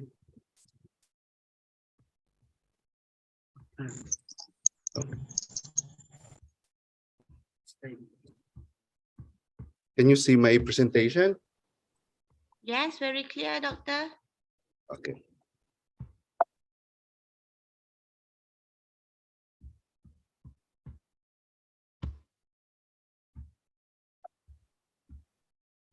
Just wait for a while.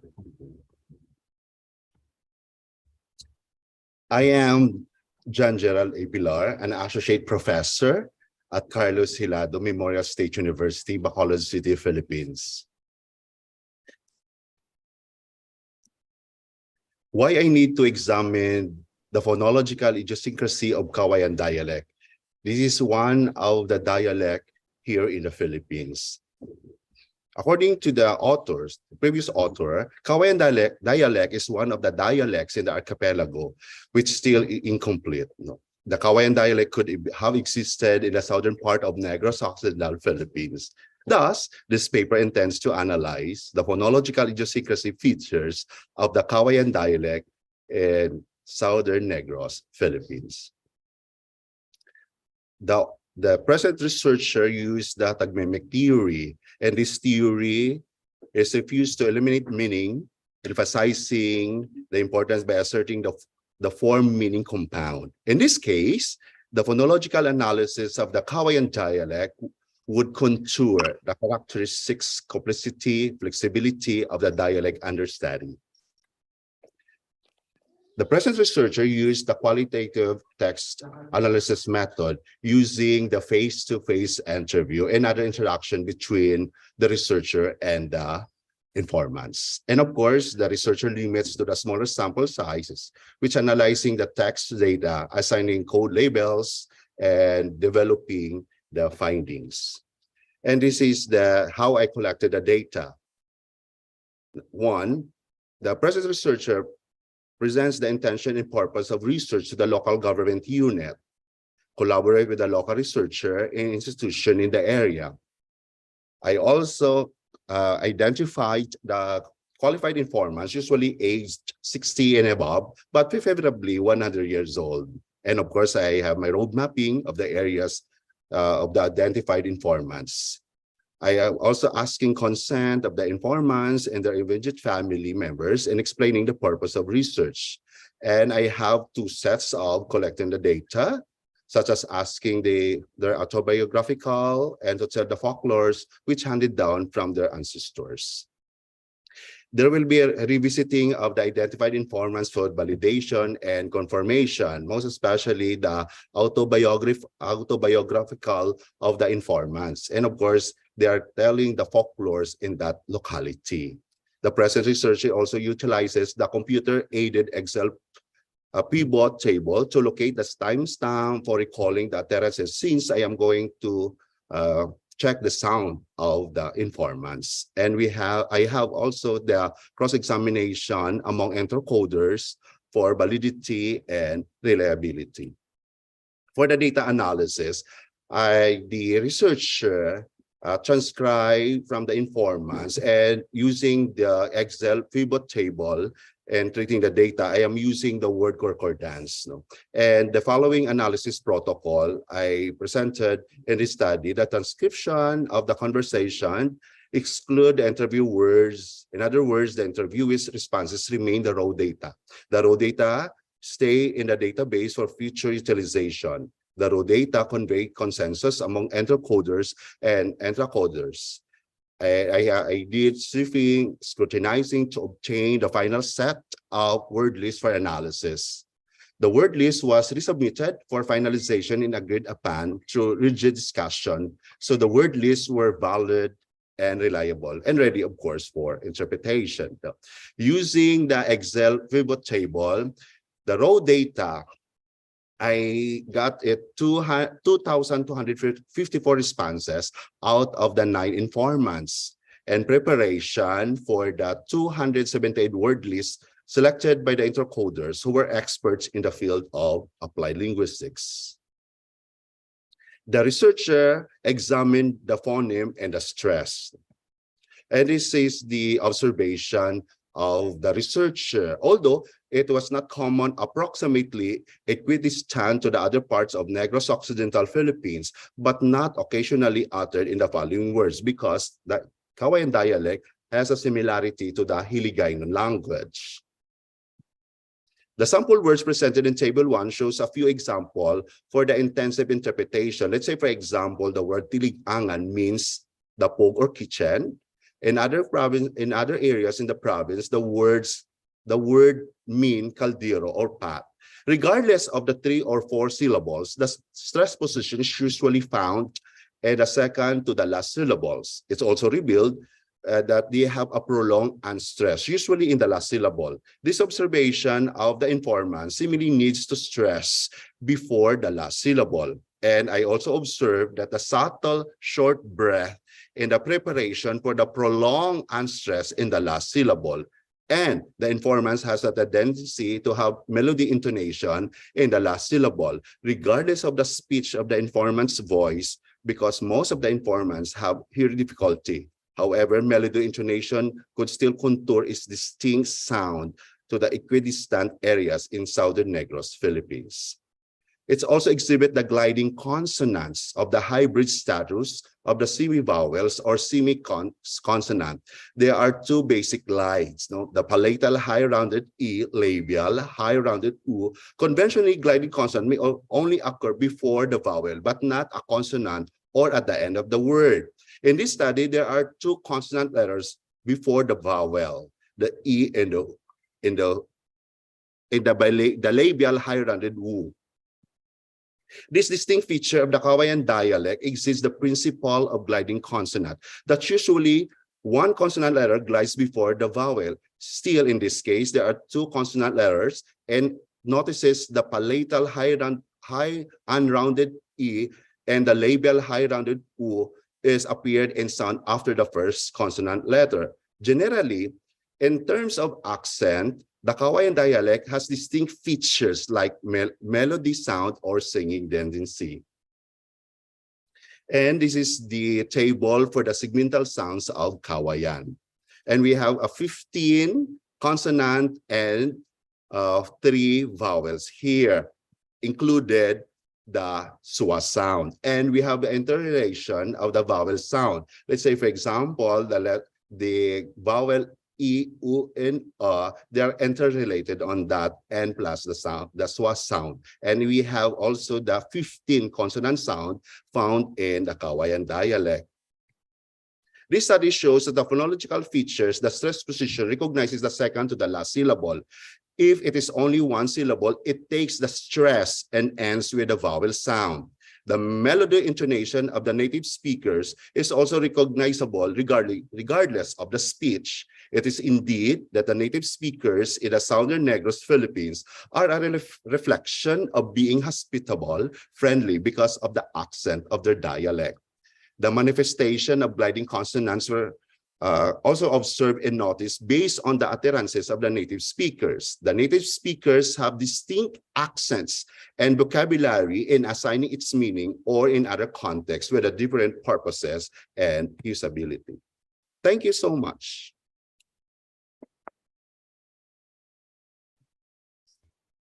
Thank you so much, Doctor, for your nice presentation. All right.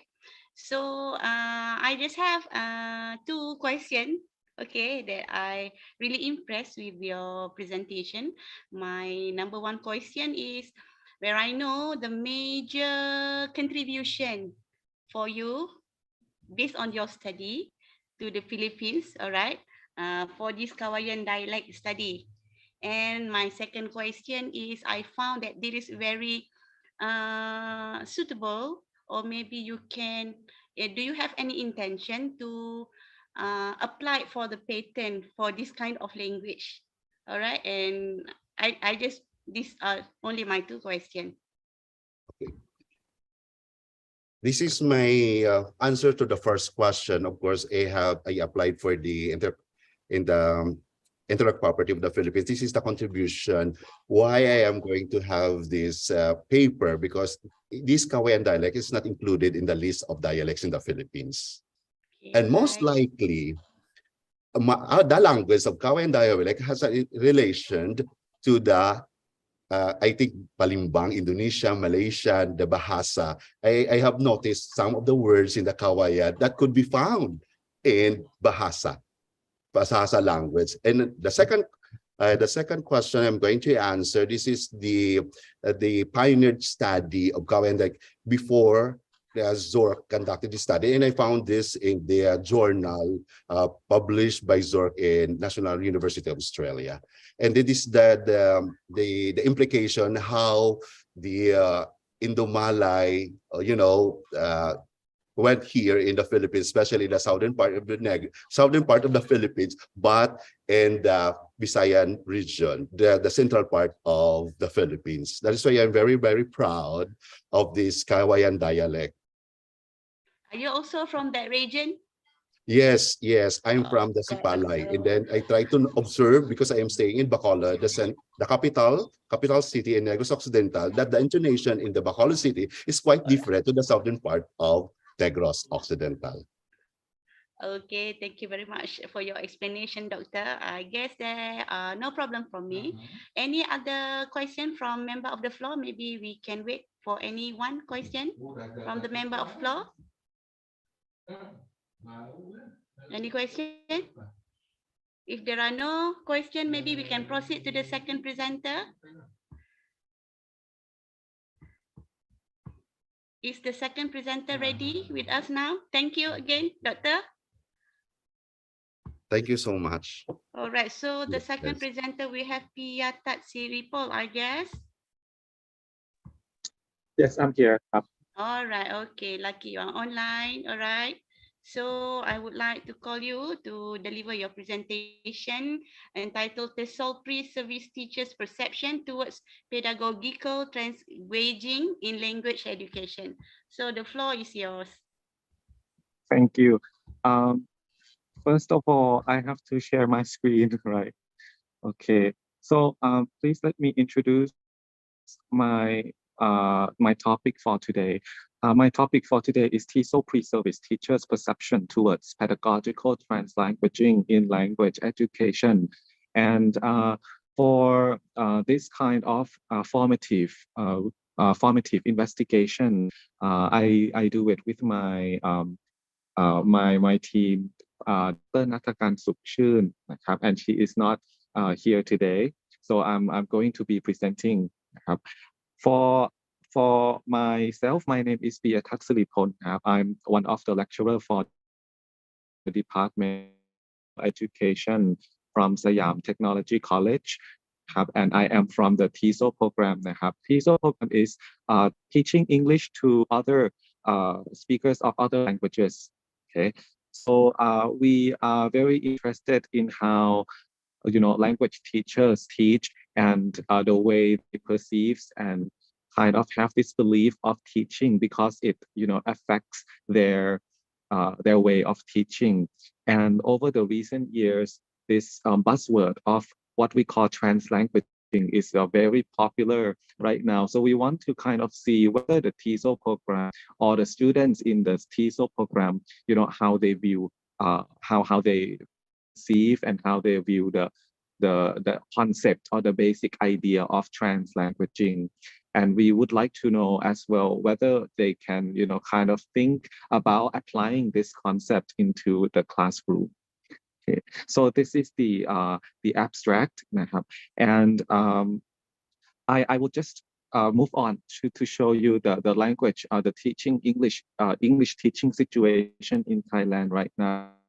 So in our program, we usually have we don't have Thai students at all, because it is an international program, and we mostly have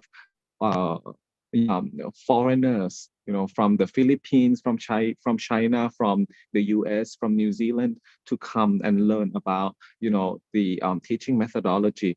So right now, we in Thailand, there are recruiting a lot of international teachers, especially those who are native speakers of the language, right? And this is from the mindset of a regular public school, like the elementary school or the high school, right? Because when we say, what do you teach? I teach English. You're supposed to kind of have this kind of feelings that you want your kids to learn with a native speaker, right? But now we are not referring ourselves to, English language learner anymore, but all of us are what? English language user. So in the concept of translanguaging, the status or the role of the user or of the English speaker have changed to English language user. So as you can see here, with the native speakers speaking in front of the classroom, we might see that they are using their own English language 100% to teach, right? So from the previous belief, we have what we call English-only policy, right? I think a lot of schools in the Southeast Asia have this kind of perspective or approach to language teaching. So, we do not use any other languages, right? Keep calm and speak only English, or we might have English-only speaking policy in our classroom. However, from the last 2 years, there's a publication by Sambiente and Tiem about translanguaging, and they mentioned that the field of TESOL has not yet propelled itself away from the monolingual orientations.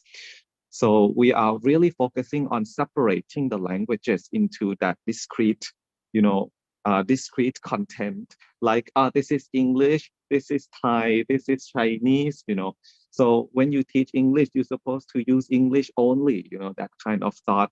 And also we have English-only policy implemented in a classroom is still very prominent, even in Thailand. And the limit use of languages other than the target language is strictly denied and viewed as interference from the learner's L1. So when we talk about interference, let's say the Thai students trying to speak English, but they make a mistake. And before we would say that this is an interference from the user's L1 or the learner's L1. But the word interference and this kind of concept come from SLA or second language acquisition, which has been around for 20 years, 20, 30 years or so, right, for SLA. And they kind of have this interference as a mistake, a mistake or perhaps something that's linguistic, what we call linguistic interference, that when they speak the L2. So for translanguaging, it is not like that. We don't consider a mistake as the first language interference, but for translanguaging, the mistakes is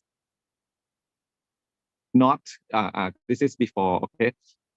Mistakes equal to first language interference. This is from the concept of SLA. So for translanguaging, we want to see whether the teachers in Thailand, especially foreign teachers, view this kind of translanguaging. So the questions were about, investigating of translanguaging. How do non-Thai pre-service teachers in the TESOL program perceive the practice of pedagogical translanguaging, and how do they perceive the use of translanguaging in L2 learning? So 3 major concepts before I move on is individuals select features from a unitary linguistic repertoire to communicate. And in translanguaging, they view this as dynamic and semiotic practices, okay, which are perceived above the named languages of nations and states. It still recognizes the material effects of socially constructed named languages, categories, and structuralist language ideologies. So this is from Vogel and Garcia in 2017. And these are the participants, which are all bachelors of arts in teaching English to speakers of other languages at Siam Technology College. Most of them are from the South Africa. They speak the language of Afrikaans. And also we have those who speak mostly English, and most of them have more than 3 years of teaching experience. So what we do is that we distribute a questionnaire and the survey. This survey was adapted from Moody, Shawbury, and Aslami. And they investigated this kind of translanguaging practice before. However, when they investigate this kind of translanguaging, they use it with those who are native to that language. But for us, it's going to be different. We want to see the perception of those who are foreign, who are actually foreigners, who cannot do, they do not share the same language with the students. Okay, so what happened was that from the both quantitative and the qualitative method that we use is to ask them to their ideas, as well. And participant A, as you can see here, they say using Thai language is not acceptable in English classroom. And I think it should be completely avoided because it could interfere with the learning process of English. Maybe you agree with some of this, right? I've only seen negative results from using Thai to teach English. So mostly we found a negative perception toward neutral perception of using translanguaging in the classroom. When we use translanguaging in the classroom, the teachers or these pre-service teachers are, mostly go towards that to have better not use Thai. But some, say, I am not against the idea of practice. I just don't see how it can be more efficient and productive. Using Thai words here and there to get students' attention. So if you look at participant G, okay, the teacher kind of feel acceptable to use Thai, a little bit of Thai here and there. So some of them say it is very helpful, especially when working with kids. Now, from what we can see is that using translanguaging in the classroom really depends on, of course, the proficiency as well, but also on the age, because we see that the teachers who kind of accept the perception of translanguaging come from those who teach in a lower level, which they use translanguaging not as a practice, but as a tool to get students' attention. Okay. From a lot of research, especially in the US, they found that translanguaging is to be used as a strategy. But now, in the context of EFL, English as a foreign language, from our very small study, we found that most teachers use translanguaging more of as a tool for young emergent bilingual students, let's say. So for conclusion, translanguaging as the practice and for L2 learning was perceived similarly in those teachers who do not feel the need to integrate students' native language into the class. Although some teachers believe that our students L1 could be used to help as a resource to learn L2, many are still critical over the benefit and effectiveness when teaching is involved. And also, this study does confirm Hall's claim. He claimed before that the teachers who are not very experienced will view translanguaging, have a higher tendency to view translanguaging negatively compared to those who are more experienced. And this is what we found from our investigation. And that's it for my presentation today. Thank you. Okay, thank you very much, Ms. Vera. Can I proceed with my question? Yes, Dr. Yumi. Okay, Mr. Shall I call you Sir Piatat Siripur? Yes, Piatat Okay. is fine. Thank you very much for your presentation. Okay, based on your presentation, I have one question. All right. So based on the findings of your study, right, since you did all of this all the way, what is the suggestion, okay, based on your result that you can channel maybe to the top management in Siam College, right, to the teachers who teach TESOL, and also to the students? Can you give a few of the suggestions to these three categories of, maybe can we call as the stakeholder, right? Yeah. So one of the suggestions is that because most or actually all of the students in our program are from the international program, and they do not Thai at all. I think that we should have some kind of maybe Thai language, a little bit of Thai language for communication class for them as a we have it as a requirement, but most of those students who take this class is not very into the interest of Thai language per se, but they are more interested into learning about the Thai culture. So I think one of the things is to include perhaps Thai basic Thai language into the class, into the course, perhaps. Yeah. Okay, thank you very much, sir. Thank you. All right.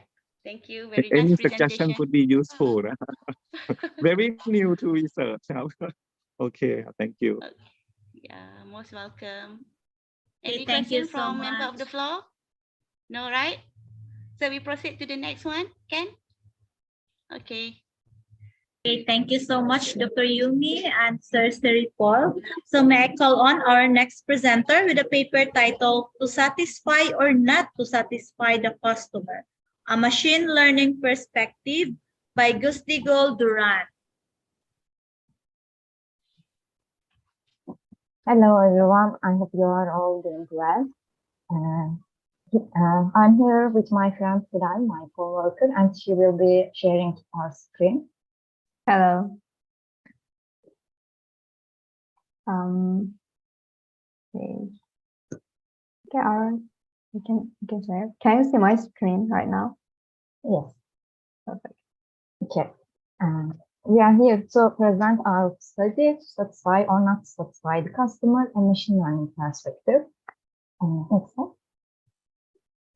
My name is Gözdekin Duran, and I'm a senior student in Boğaziçi University. I study management information systems, and my co-workers Delonbaşı and Süleyman Hilmi Beşli are also senior students in Boğaziçi University. Our advisor Nazım Taşkın is a lecturer in Boğaziçi University in Faculty of Managerial Sciences. Mesut Tartuk is currently working as R&D manager in Comdata Turkey, and Hasri Furkan Tahanurda is project manager, and he is also working in Comdata Turkey. Next slide. Our study is about how we can improve the call center's efficiency and how can we integrate CRM systems for it. And call centers are interaction centers where institutions carry out their communication with the people. They consisting of software, hardware, and human resources and workflows. It's an inclusive name generally given to structures such as reservation centers, ad-based information lines, and customer relations. And these are the centers where customers communicate with businesses. There are many benefits that call centers provide to the institutions, and the most important of which is that customers can receive the businesses 24/7, and that the general operation expenses of companies are reduced. CRM systems have been popular as they enable organizations manage their relationship with their customers and to relevant business process more effectively. Next slide, please. Today, we will be talking about how businesses can improve their communications with their customers, how they can understand them, and how they can run their businesses better with the power of data. And this study focused on developing an efficient way to manage customer needs and complaints using machine learning techniques. Next slide. What completes businesses is customers, and to run a business well, you need to understand the customers. And businesses have been communicating with their customers via different channels. Since telephone and email have been used for a long time and most of the people learned how to use them, it's not surprising that telephone and email are the most used ways of customer communication. But with the spread of the internet, new ways of customer communication emerge. Like as you see here, email and social media is getting more important day by day. And brands achieve 91% greater customer retention when they implement omnichannel strategies.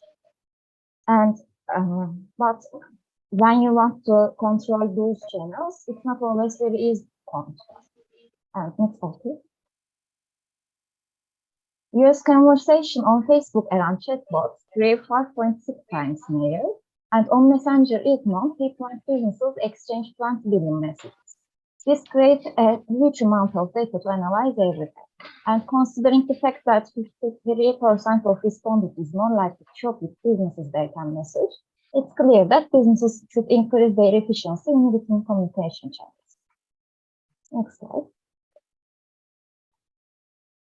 In this study, we examined Turkish chat data from a call center's chatbot. There is a chatbot option on the client's website, which can be used before signing in.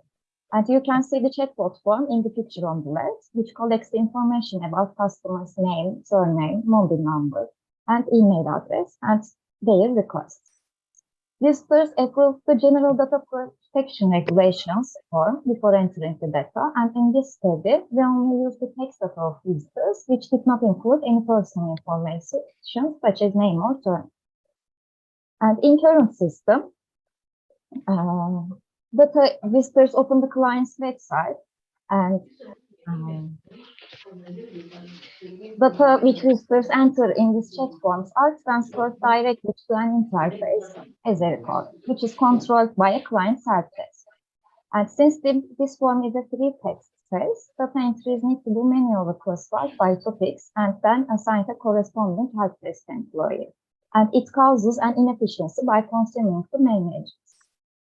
Our study suggests that the machine learning can be leveraged at this point and speed up the process. We thought that if businesses can determine the content of the incoming messages easier, they can decide on the necessary steps more easily.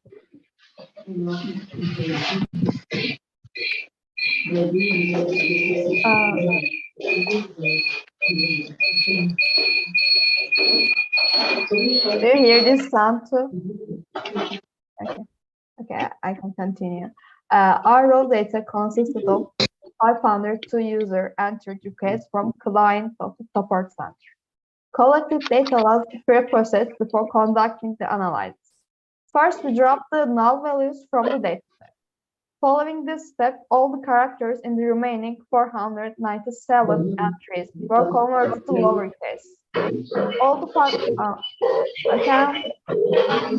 All right. Can you hear me? Okay, I will continue. All the punctuation marks and stoppers are removed from the text. The final text were tokenized before we use sentiment analysis and topic modeling algorithm. Python was used for programming the topic modeling process. Furthermore, NLP was used for tokenization. In sentiment analysis, which is also called opinion mining, is used in our project. Sentiment analysis is the computational study of people's opinions, which measures the polarity of a sentence. For example, if the message is "you are the best," sentiment analysis measures the polarity of the words and then says it has a positive meaning. But when the message is "I cannot log in," it says that has a negative meaning. In this study, we focused on negative messages because we mainly focused on identifying problems faster and speed up the solution process. After identifying the negative messages, we wanted to divide these messages under common topics. If we divide our messages into common topics, we can identify the main issues more quickly. We can direct the problem to the relevant people and facilitate the solution process. In this research, we use LDA and GSTMM topic modeling algorithms. The two were powerful and relevant to understand the topics of our customer messages and cluster them accordingly. We aim to find the most accurate topic modeling algorithm to cluster our documents. LDA is an unsupervised machine learning model that takes documents as input and finds topics as outputs. It aims to maximize the between-class variance and minimize the within-class variance. The main difference between LDA and GSDMM in terms of how they work is that LDA assumes that several topics come together to form a document, while in GSDMM, only one topic forms a document. Accordingly, the contribution of the topics within each document are different in these two algorithms. Considering the full contribution of a single topic in a document, GSDMM can offer better performance using short text documents like tweets. But LDA allows handling large text documents better, actually.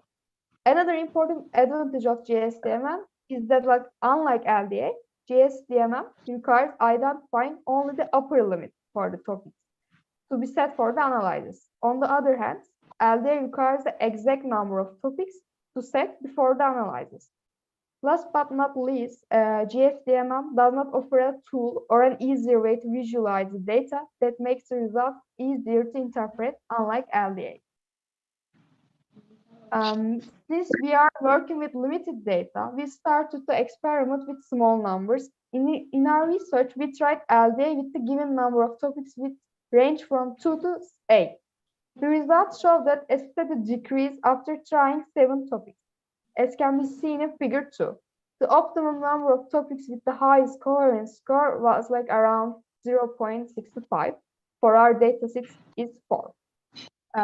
By analyzing the terms under the topics carefully, 4 topics emerge and can be classified as membership, password, account, and login or access. The results can be found in table 1. With analysis of GSDMM, 4 clusters of topics are populated too.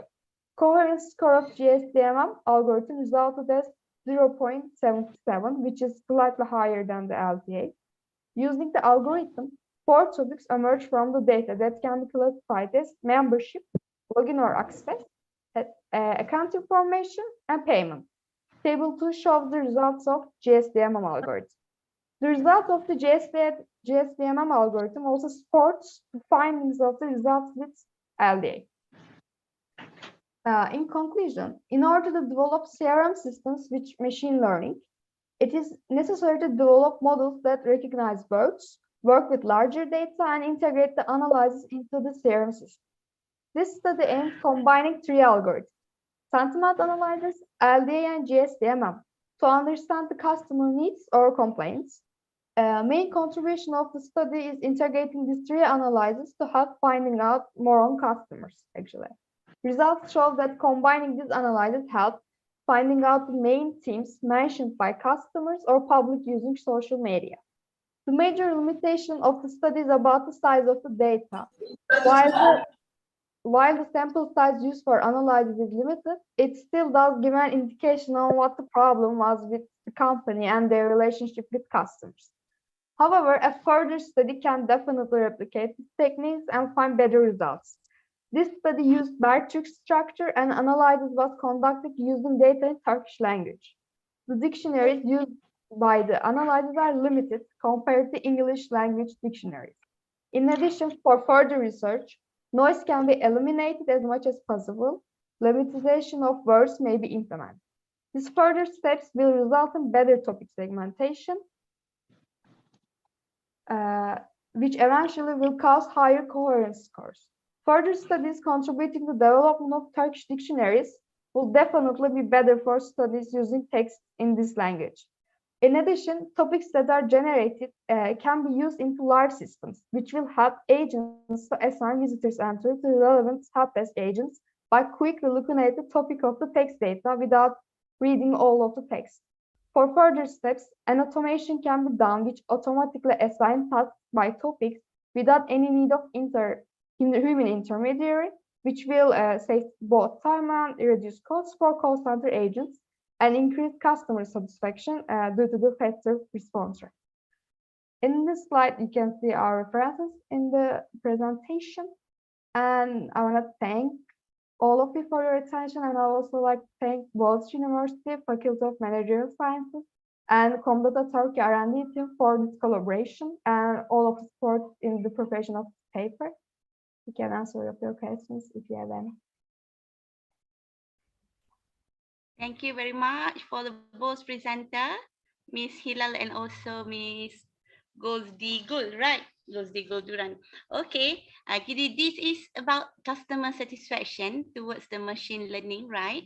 So just now, it is noted that based on your result, you are mentioning about 4 main key points, right? The first one you highlight on the membership, password, account, and also login. Yes. So will you please tell us in these four, based on these 4 key terms, which one appear as the most dissatisfied among the customer when dealing with the machine learning? Actually, okay, I can answer. Membership was the most problematic thing for all of the customers because actually most of the text data we analyze about membership was about the problems with cancellation process.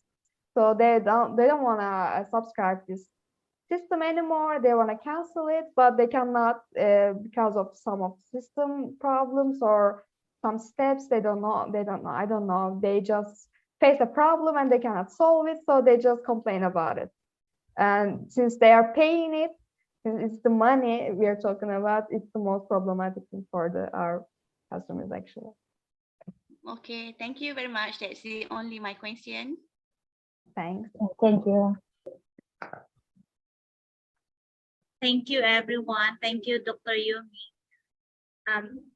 Let's proceed with our next presenter with a paper titled Inclusive Education Framework, Assessment of CNSC Labo Students' Demographic Profile and Disability Prevalence Rate by Melvin D. Angeles. All right, so good day, everyone. So from the different researchers and administrations from different part of the world, and it's an honor to be with you for this very particular event. So allow me to share screen my presentation. All right, you are from Philippines, right? Yes, ma'am. I am from the Philippines.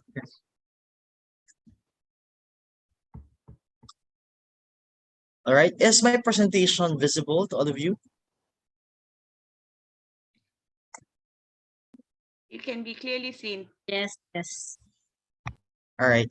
So my paper is titled Assessment of CNS Labo Demographic Profile and Disability Prevalence Rate. So currently I am a psychometrician and a planning coordinator of Humanities Norte State College Labo Campus. So this is my biography and my abstract. So as I journey you through my paper. So I believe that children who learn to get together learn to live together. This is an excerpt advocated by Save the Children movement, and it was coined by various institutions that support the inclusivity of education. Thus, promoting inclusive education is one way to include the student with a disability in the learning environment where children with and without disabilities are taught together as a whole. So, Washington Group's short set of questions on disability was used to determine the disability prevalence rate of the participants. This aggregated measures aims to provide services, including the development of programs and policies of service, provision, and the evaluation of these programs and services, and to monitor the level of functioning in the population and to assess the equalization of the opportunities. So my paper titled with this, the following research objectives were conceptualized. The first one is to determine the demographic profile of the CNS syllabus tertiary students in terms of age, gender, substatus, who are currently enrolled in the school curricular programs, and to assess the disability prevalence rate of the CNS syllabus students, and also to provide an inclusive education framework that are based solely on recommendations of the findings that addresses the emerging issues on students with functional limitations. So the existing literature proves that the disability prevalence are accounted for almost 1 to 10% in every country. And it support that in 54 countries, 14% in the populations had a disability. And it is argued that disability must be defined so that all countries must have a clear understanding of a disability that they are trying to assess and compare across other cultures and nationalities. So there are different emerging proposals regarding on the inclusive education framework. For instance, is the proposal of Robayo et al., which presented the evaluation of the inclusive education systems by assessing the concepts, policies, and structures, and systems and the practices. So this framework helps educational institutions to review their programs and vision addressing to the needs of their inclusive learners. And thus, another framework also tackle on augmenting or enhancing the access of resources and engaging them in the social participation, the tools and activities, which are the essential role in the purpose of the inclusive education. So with the different literatures, the following were identified as a gap that this paper were able to fill in. The excellent literature for very limited studies on the use of WGSQ in the local context, and also with the global trend and national advocacy to promote inclusion, the Philippines must widen its understanding of the country's needs and the prevalence rate so that it can issue a particular recommendations on particular intervention that they can able to give to the systems, particularly in our here in the Philippines. Also, the present study aims to address this concern by providing contextualized findings relevant to the students' culture, orientation, and also their inclusivity. So I utilize a descriptive quantitative research, specifically on the survey and epidemiological research, to characterize the occurrences of the behaviors. So there are 110 to tertiary students who participated in the survey, where age ranges from 18 to 33 years old. So this paper also adhere on the ethical considerations that the participants' rights were assured, that the present study assured the confidentiality and the anonymity of the participants' data. So the first study also utilized SPSS for data analysis, particularly in identifying the using descriptive and the frequency statistics. So the following are the results of this paper, and if we're going to look into the statistics, a majority of the participants ranges from 20 to 22, while the least number of participants falls around 26 to 33 years old. So in terms of gender, there are a majority of the participants are female, while male is the lowest percentage, although I've used a random something on it. So for the civil status, we have majority are the single, since most of them are students, and while married has the lowest percentage. So in terms of the program, there are 4 curricular programs offered in the college, and it was the general profile that has been identified by my paper.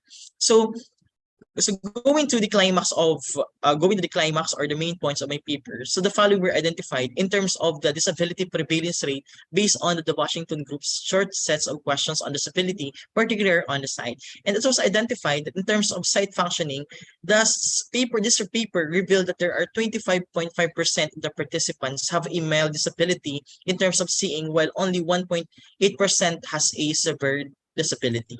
So in terms of these implication, if there are 2 students with severe disabilities and 6 moderate disabilities and 28 mild disabilities, the school administrations and professors must consider students with concern in eyesight, and therefore relevant intervention must be given, particularly in addressing the needs of the students, particularly in the eyesight, and prioritizing them on the front seats to address their eyesight concern. So this consideration can give the students, particularly on the concern of their eyesight. So in terms of hearing, so they're identified around 14.5% of the participants have a mild disability in hearing, while 3.6% have a moderate disability. And the results revealed that 83.3% of the participants had no difficulty hearing. These results revealed that this data from 3.6 severe disabilities and 14.5% mild disabilities have a clear implication on the modulation of the teacher's voice when they are delivering their instruction. So the teacher should prioritize the students with hearing concern, and into this assessment of disability prevalence can provide intervention on hearing the functional limitations. So the administrations can give and provide hearing aid and adjusted plans and the syllabus preparation to address the inclusivity of the education. So in terms of the mobility, so the mobility in terms of the parameter of mobility, there are 1.18% of the participants have a moderate disability. So while 0.9% have a severe disability. So what do you mean by this? So the implication is that the results reveal that 90% of the participants have no difficulty in mobility, suggesting that half of the participants almost 10% of the participants have a concern on mobility. So it means that the institution should provide a proper structures and facilities so that it can be addressed by the administrations and support in promoting the mainstreaming of education. So also, in terms of disability prevalence based on remembering, there are 58.18% fall into mild disability in terms of remembering, while 7.2% have a moderate disability. Remembering is related to the student's mental state. So, thus, this might be related to the ability of the students to remember even in the short-term and long-term related memory. Hence, the studies prove that remembering issues might be related to further mental health complications, and thus referring it to the mental health professionals can address the earliest sign of the symptoms. If the students accounted for 0.9% of severe disability and 7.2% on the moderate disability and 58.18% mild disability, it might imply the majority of the respondents have concerns about remembering. So, and therefore, it's recommended that the findings that they must conduct a root case analysis so that they can identify the factors affecting on this kind of prevalence. So for the next disability parameter is the self-care. So the ability of the students to take care of themselves. So the results yielded 3.6% fall into a moderate disability, while 12.72% have a mild disability in the self-care domain. So it means that, therefore, the school should develop a program related to taking and enhancing students' physical health and hygiene, and this program can be integrated into webinars, trainings, and advocacy campaigns that they can spearhead so that these concerns and percentage of concerns can be addressed. So next parameter under the communication, the ability of the students to communicate disability and moderate disability with 1.8% while having concern with the communication. So with this might have a clear implications when they communicate in class or with classmates. Thus, apparent consideration be given to those students with a communication problem. And therefore, this comes in the professional judgment of the faculty or the professors to include their instructions about differentiated instructions. So in terms of their awareness, this paper also aims to identify their awareness. Do you have any identified disability or handicap? It was revealed that the following were their perceptions regarding on their disability.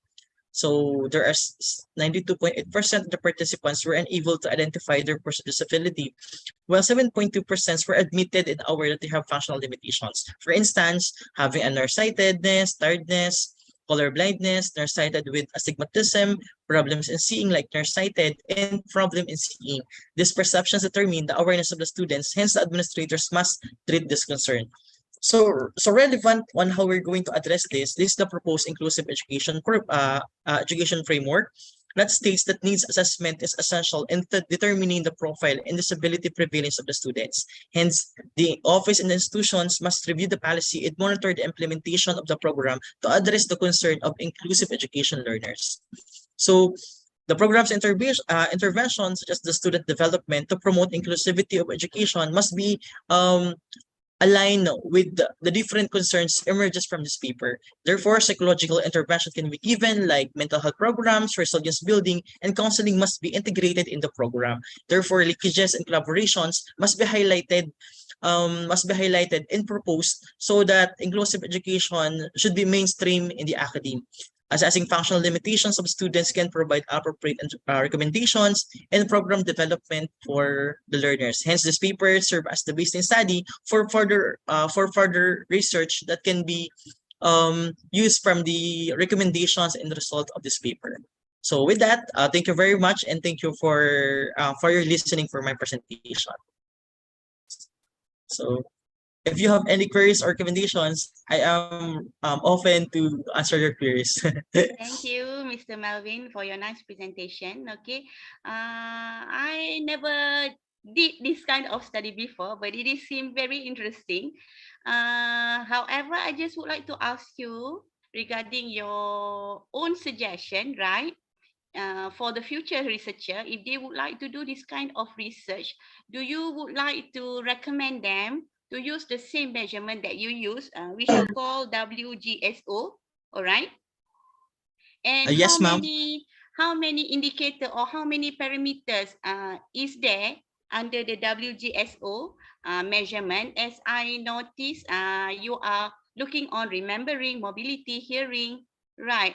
So that is number one. And number two, in terms of generalization, how can you generalize the result of this study, maybe to the whole tertiary education in Philippines? Or you have any other explanation on that? All right, ma'am. Thank you, ma'am, for your question. First is I recommending for the future research, I recommend that they can use the same instrument and measures since this is a standardized test, although this very short questions because it assesses their immediate perceptions under this disability. So although it falls around the 6 domains as we mentioned, perhaps the future researchers can increase the number of the respondents across a different institution so that the generalizability and the reliability of the paper can be addressed with across the different tertiary levels. So it is very, although my paper focus only in one particular school, however, future researchers or in the Philippines can use the same instruments in assessing the different disability prevalence rate in a different nationality, cross culture, which might be interesting to know because at the moment this is one of the limitations of the paper. So for Maybe we your can combine this kind of research by involving a few countries in Asia, right? yes, particular in cross-cultural studies, like what are the disability prevalence rate in the Philippines and Thailand and any other countries, so that we'll be able to assess that this study can give relevant data for them to address and to propose an intervention. So thank you, Mr. Babir. Okay. thank you very much. Yeah, maybe since you did your study by utilizing the descriptive analysis, do you found that it is beneficial for us to conduct a future study by looking at the explanatory study, maybe by looking at the cause and effect? Yes, ma'am. Yes, ma'am. It's really beneficial for us to understand the etymology or the source because perhaps we need to really know how this will contribute to the intervention development in other countries. So yes, po. Okay, thank you very much. Thank you very much. Thank you, Sir Melvin and Dr. Yumi. Let's proceed. May I call on our next presenter, Dr. Roselle M. Soriano, with the paper titled Unfolding the Life Experiences of Students in Thesis Writing. Share screen.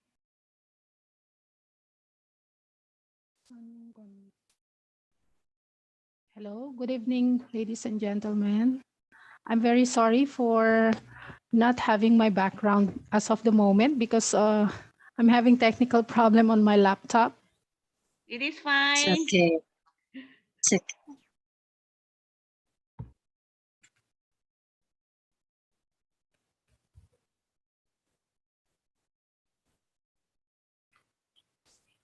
Yung first slide. Hindi.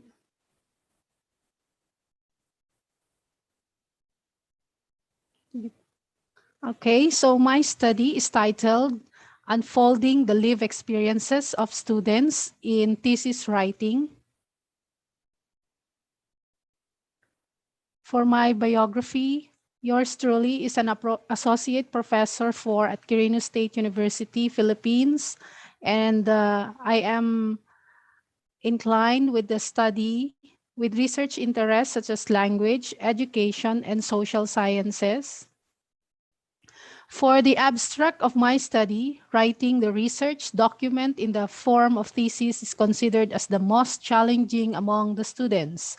Keeping this view of mine, the present qualitative study was conducted to explore the struggles and coping mechanisms by the students in thesis writing.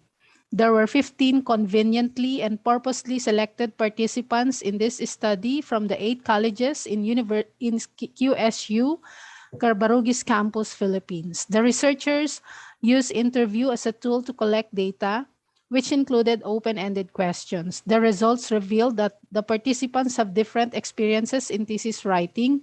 The struggles that they have encountered in their thesis led them to apply coping strategies in order to succeed in their thesis writing subject. We all know that COVID-19 pandemic has radically reshaped our academic life as graduate students.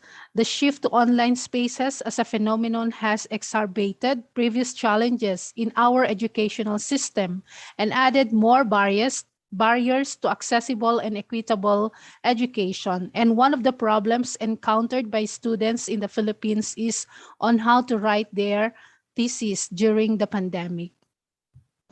While several studies were conducted on the struggles of students worldwide, little has been established in the local setting, like in Quirino province in the Philippines, especially on the lived experiences of college students during the COVID-19 pandemic. As a result, the current study aims to fill a research gap by adding to the body of knowledge on the lived experiences of college students in writing their thesis during pandemic. It specifically seeks to identify the struggles they experienced and the coping mechanisms they employed in thesis writing during COVID-19 crisis. Further, the ultimate goal is to develop interventions or recommendations to address the struggles experienced by students in writing their thesis. For the methodology, this study employed qualitative, and we used the face-to-face interview. Series of face-to-face interview were conducted to the participants. And for the analysis of the qualitative data, we used the NVivo software. For the results and discussions, these were the struggles of students in research writing. And there were 5 emerged interesting themes as to their struggles. First is on lack of knowledge in research. Second is lack of guidance from instructors or their professors. Third is on their psychological and emotional problems. And fourth is financial problem. And of course, there was a slow internet connectivity. But despite of those struggles that they have experienced, they were able to employ coping strategies or mechanisms in research writing. And there were 3 themes emerge as the coping strategies or mechanisms employed by students. They have their self-motivation, seeking support from others like their parents, relatives, and friends. And the third is on proper time management. For the conclusion, moving forward, the university needs a comprehensive set of guidelines and policies in research based on an innovative educational framework. Several things must be considered as the university embarks on a new method of teaching research. The Office of the Research and Development of the university may execute a realistic and effective capability building program for all research instructors and professors, as well as thesis advisors. This capacity building may involve workshops on teaching, research, and advising and mentorship. To address the issue on financial concerns, the university administration, through the Office of the Student Government and the Office of Scholarships, would establish a mechanism to financially assist students from the poorest families.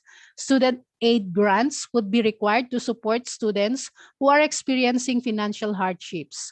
Students can manage their mental and emotional stress by seeking support from family, friends, and teachers, maintaining positive behavior, utilizing social media for communication, and adopting self-management. Further, free internet connectivity should be provided to all students enrolled in the university. And as the ultimate goal of this research, intervention program shall be conducted to address the struggles of students in thesis writing.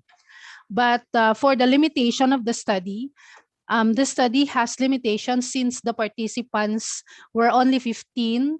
So I would suggest that future researches should be conducted using quantitative or a mixed method, which include a wide range of respondents. This is all. Thank you very much. Thank you very much, Dr. Roselle. Okay. Okay, I have only 2 questions. Yeah. My first question is, do you have any underpinning theory that you refer in order to conduct this study on thesis writing, problem of thesis writing? Any underpinning theory that you refer Okay, that is number one. And my next question is about, okay, this is not really about a question, but during the pandemic, right, we are in the recovery area now, the new norm. In Malaysia, actually, it is found that the most problematic part for most of the students in completing their research is they stuck at the collecting data. But as for the report writing, in here, we're not having too much of huge problem in completing the writing, but it is more on the collecting the data during the pandemic. Do you have any response on that?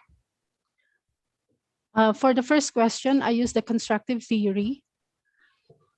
Okay, ma'am. For the second question, ma'am, can you please repeat? What is your opinion, okay, regarding the obstacle for most of the postgraduate study in completing their study? Okay, if for you my highlighted more on the report writing, right, to complete their study, but in Malaysia, it is found that most of our students found a huge obstacle in collecting the data. It means in getting the questionnaire done, to distributing and to collect the questionnaire, or to setting the interview session to get the data from informant. So do you have any response on that? Okay. Since my study was conducted during the pandemic, so because of that IATF protocol, one of the obstacles from us, among us researchers, was the collection of the data actually. So what we have done is that for the opening of classes, we had our face-to-face interview. So it so happened that during the opening of classes here in the Philippines, that's the time where we conducted the interview. But during the pandemic itself, we made use of the Google Forms, ma'am. All right. So in your side, you found that writing that report is more complicated comparing to collecting the data. Am I right? Yes, ma'am. Yes, ma'am. Okay. Well explained. Thank you very much, Dr. Roselle. That's all. Thank you, ma'am. Thank you, Dr. Soriano and Dr. Yumi. So let me proceed with our next presenter with a paper titled Amino Acid Profile and Biological Value of Aqueous Seed Extract of Cocomis Melolin Cucurbitaceae by Florence David Tarfa.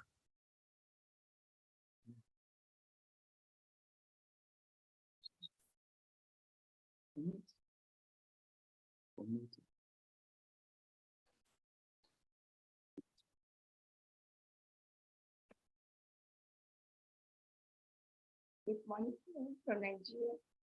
I'm Florence David Tarfa,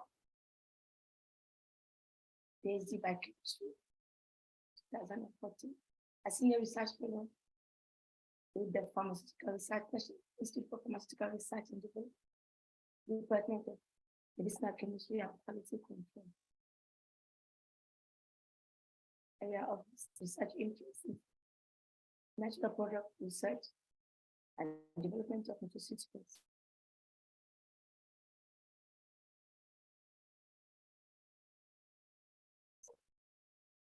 With me here is Joshua Ohiji, a research assistant, BSc Food Science and Technology.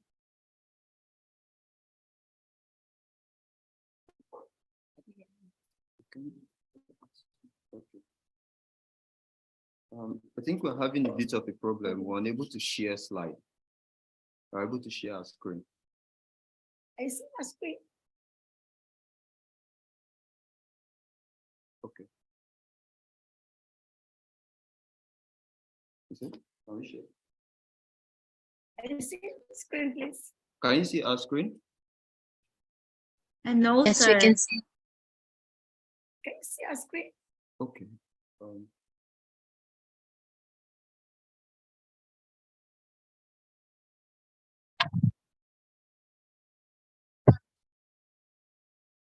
Can you see our screen? Okay, please come on, Share. We can't see your screen, ma'am, but kindly click the share screen button. Yes. It is located at the bottom part of your screen. Okay.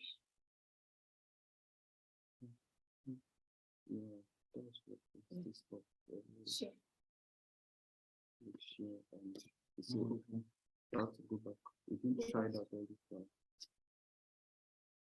Sorry, please. Sorry. Enter.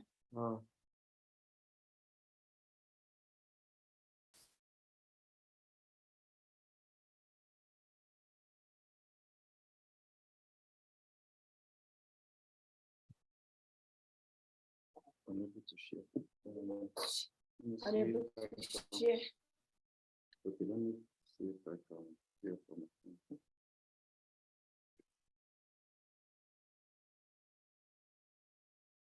Malnutrition is one of the most pressing challenges for developing countries.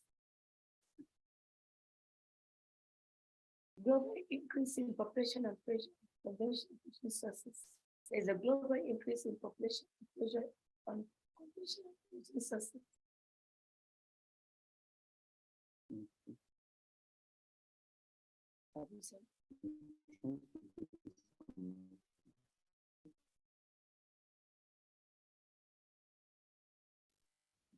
Link is a growth in the North Africa, India, and Mediterranean basin.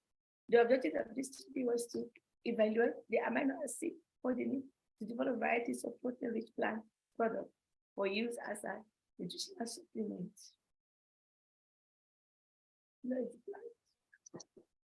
The plant is Excuse me, ma'am. We can't see your screen. We can't see your presentation.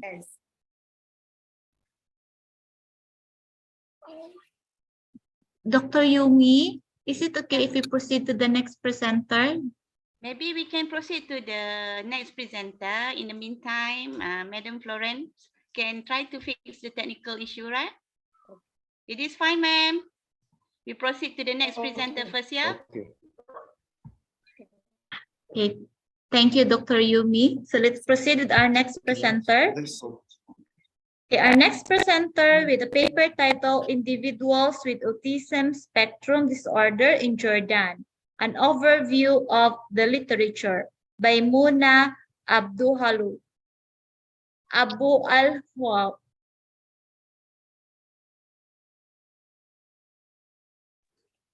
Yes.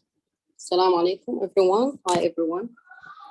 This is Mona Abul Hol. Just give me a minute. I will share my screen. I hope it will be not.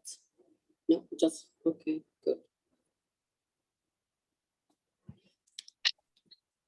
Individual with autism spectrum disorder in Jordan is an overview for the lecturer by Mona Abul Holmi and Abdullah Amaira. My biographic, my name is Muna Abul Hol. I am PhD student in Faculty of Medicine, University of Sultan Zainuddin Abidin, Terengganu, Malaysia. My experience started as behavior therapist in Abu Dhabi for 5 years, senior specialist in Dubai, almost 5 years, head department ABA in Saudi Arabia, and now I am trainer and international consultant in ABA. I am part in the board. I hold the board certified behavior analyst, BCBA, and international behavior analyst. My paper, I will begin with the definition for autism spectrum disorder. Is a lifelong neurodevelopment disorder characterized by social communication interaction and restrictive and repetitive behavior interested. This is the latest diagnostic tool for the DSM-5-TR 2022. The prevalence for the numbers globally increase with the time and without expectation without limitation across all the line and countries. As multidisciplinary team, we cannot work alone with children, individual with ASD. So for the children and the family, we need a big team to have like a quality service for this kind of disability. we need a specialist, speech therapist, physiotherapist, occupation therapist, all that kind of therapists will help and aid for progress for the children and the family, have the impact of the family, rise up as children with ASD. At the same time, the multidisciplinary need for ASD in research in a globally area and in specifically in Arab countries. The Arab nation consists about 22 members country in Middle East and North Africa. And the number of the study in the ASD is significantly low in the Arabic countries, especially, and in a random way. There's a lot of like studies in etiology, but a lack of study in the awareness and prevalence. And unfortunately, till now, we have like a huge lack in the number of the studies about the prevalence in general for Arab countries. There are only six reviews published in ASD research in Arab countries from 2013 until 2022. These research start from 2013, about 75 articles, cover all the Arab countries, covered from 1992 till 2012. They found the etiology, almost the research just focused in the etiology. This is the highest number of the research. 2014 just covered the Gulf area. That's mean only 6 countries for review. 2015 it just covered one topic, is inclusive education. The time from 1990 till 2014. They found only 42 articles in this field. After that, 2020, about 70 papers. They tried to cover huge topics for social, educational, and psychological impact for children and their family. And they found 70 papers for this. And the last one is 2022, about 24 studies impact for ASD in the parent in 10 Arabs. This is one of the issues that the number of this research, just a specific like a number of the countries, the number like highlighted just the topics and needs for research in the ASD, such as like knowledge, awareness, or etiology, without cover all the topics that will be highlighted for the children with ASD and their families. Jordan is one of the most notable Arab countries in the research field of ASD. Jordan depends on the Department of Statistics. Jordan have 11 million population with a high number of the rate of research in general and specific in ASD. So I selected Jordan to be one sample for review. This paper review, the purpose to shed light on the limitation and challenge for ASD research in Arab nation. That by collect all the research from last 5 years from Jordan and analyze that to know the gaps, where's the gaps for this research. Description, we found 17 articles in the last 5 years, involve about 2,150 individuals with autism spectrum disorder. Parents and individuals cover all the samples from these papers with different topics. Knowledge topics, about 7 papers, 1,185 participants. Etiology, 5 papers, about 698 participants. A diagnostic tool, 2 papers, 72 participants. A treatment, 3 papers, 160 participants. Knowledge. The knowledge area, they covered the different topics under the knowledge. Psychological and challenge faced for the parents is 2 papers. They highlight this issue for the parents and who rise up the children with ASD. They found there's the depression and anxiety and psychological impact and negative life change, and that will be all that affect with the families with children with ASD, and at the same time the financial and social issue that will be related to the stigma that affects the parent with ASD. Dental care, there is 2 papers in the oral care and for children and the parents who challenge to do that the dental care for the children with ASD related to stigma and lack of dental specialists, inadequate facilitated for professional facilitated to do the dental care appropriate for children for ASD, and absolutely for the knowledge, lack for knowledge for healthcare providers, especially in the dental care. The other one is nutritional status. They do the comparing, one study compared between normal development children with ASD children. They found there is a lack for nutrition status for the children with ASD. Depend for the behavioral issue sometimes, and other time is issue for medical issue. For they are high risk for lack for vitamins like vitamin E and vitamin K. And they consume high consume for carbohydrate intake. That will be highlighted in this research. And the last one in knowledge is complementary and alternative medicine. They have an interview for 274 parents about the alternative treatment method they use for their children. And ASD, they found more than half the parents, they are using the alternative method to solve the issue that associated with the ASD syndrome, such as the issue for the sleeping. They use a medicine for sleep aid. The hyperactivity, they use a medicine for these. They use a gluten-free diet, oil fish. They think the supplement, maybe the oil fish will be helpful for reduce the behavior. And oxygen therapy is still like high rates of parents. They use the oxygen therapy like a solution for the ASD. For diagnostic tool, is 2 papers. Both of them they covered EEG as a tool for diagnostic severity of the autism spectrum disorder. But what is the difference between them is only the signal they used in the EEG. The first one, they use MSE, and the other one, they use the signal EMD and SODB. But both of them, they agreed, and they have a conclusion. The EEG is a best tool for and satisfied tool for healthcare provider to use it to diagnose children with ASD and categorize the children with ASD depend the severity of severity shows in the EEG. Etiology, there's 2 papers covered in the plasma level. They showed there is a high level of the plasma significant difference with the children with ASD. Genetic variation, the same, 1 paper in genetic variation.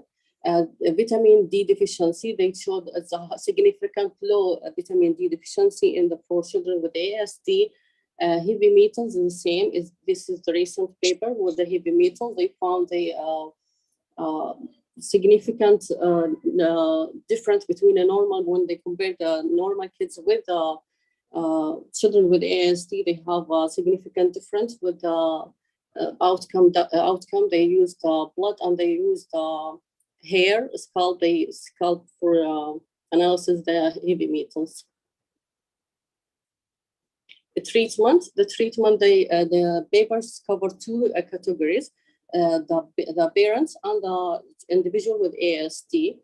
2 papers, they covered the individual with ASD. They use TDSS for an academic program based on the multiple methods, such as like a social story, modeling, a videotape, and all that will be target the individual with ASD. Both of these research, they outline and highlight there's impact effect, increase the social communication interaction, even the skill acquisition for the children who receive these type of the treatment. And the other group, the targeted group, is the parents with children with ASD. The mindfulness, they use it for reduce the stress for the children, the parents with ASD, and to show this a significant effect for the family to reduce the stress and management their way for mindfulness technique. Conclusion, the limitation in Arabic ASD research is the language and electrical database. I can find a lot of the papers in different language. based under the Arabic countries, like French, maybe some in Arabic, but they are not all of them. They're in one database. I can collect it. I need to have like a massive found it and translate for each one to collect it. And the other one is researcher preference to include its specific issue or countries, as mentioned before, the specific topics like inclusion or psychological impact or something else, but not covered like a systematic review for all the type of the research, and we will need to fill the gaps. Where's the gaps for the research we need to fill in? And multidisciplinary approach, the quality of life will be affected for both the parent, family, community, and individual with ASD. Without multidisciplinary approach, we cannot cover and heal this issue for our community. We need, as a recommendation, we need a scientific-based guideline for started from screening the children and diagnosis children with ASD till the follow-up and the quality of service, improve the quality of service for children with ASD, because all the variation with the centers and the way of treatment of the children with ASD, will be different from one center to other, from one country to other will be different. Highlight the inclusion of ASD in education stream. We need to increase the number of the children in the stream. We need to cover their needs to be a part in the schools. Not will let them will be alone with a different center with a different curriculum, and everything would be. They will not like communicate with other if they will be alone all the time without inclusion. And the Arabic schooler must cooperative to bridge the gap, a gap between the researcher to cover everything. There is a huge gap in the prevalence, awareness, and early detection, the impact of early intervention, even the type of the treatment. What is the type of treatment? What the quality of the service of these children? As a parent with the raise of the children with ASD, we need to cover all these as research. We need to cover all these and cover this gap. To highlight what the needs for the children for quality service. So we cannot do it alone. By using a multidisciplinary team and approach, we will be able to raise up every issue, even with ASD as a type of disability. Like if I want to have early day screening, I cannot do the early screening without tool and assistant from the IT, because I want the data collection. Without the teacher who is in a school educational, without the laboratory for etiology to know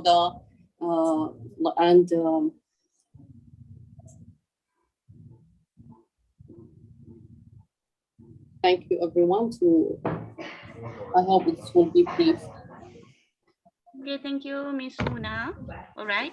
So I just have two questions here. My first question is, what actually motivates you to conduct this kind of study by focusing on the ASD in the Jordanian country? All right.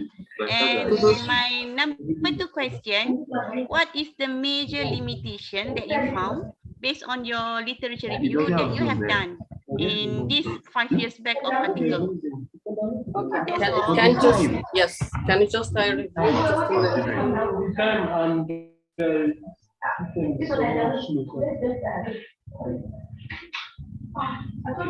Okay, I would like to request Mr. Joshua Ohip. Thank you.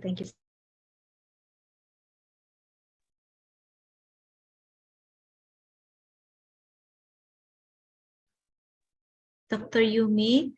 Yeah. I think Ms. Mona were not able to hear your questions due to some interruption. All right. Okay. So now I repeat the question. Okay.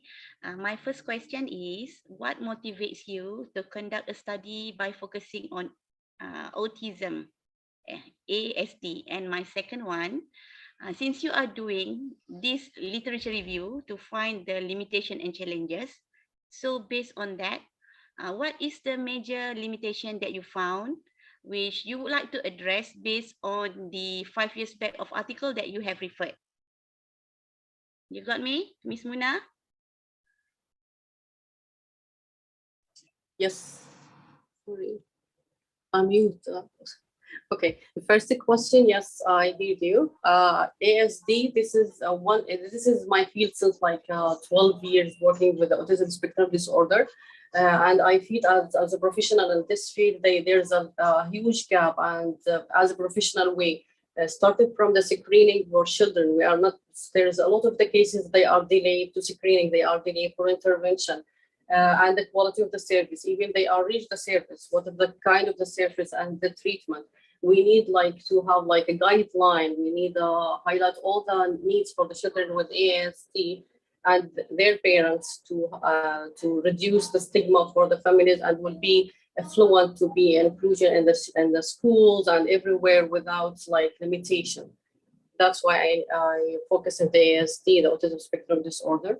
The second question, the primary limitation, it's the language barrier and preference for the researchers to just focus on one thing more than other things.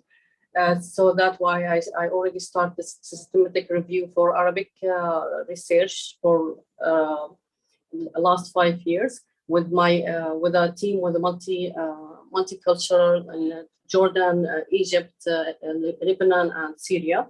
Inshallah, would be soon would be published. To know the gaps. After we know the gaps, that will be help to highlight where the researcher need to lead the researcher to lead where you need. Okay, thank you very much, Ms. Muna. Thank you. Okay, thank you so much, Dr. Yumi and Ms. Muna. So let me proceed with our next presenter.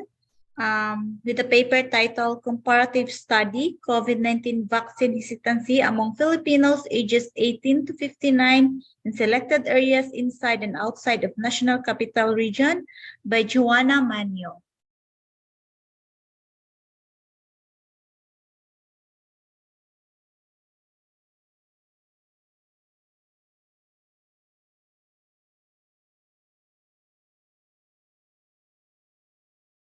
Is Miss Joanna around?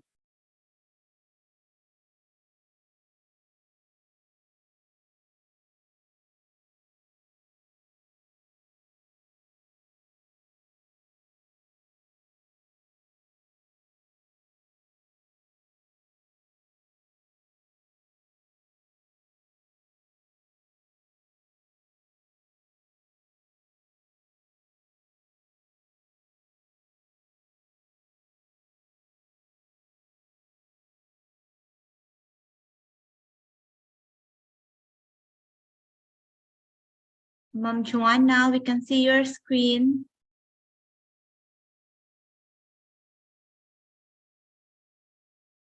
However, we can't hear the audio.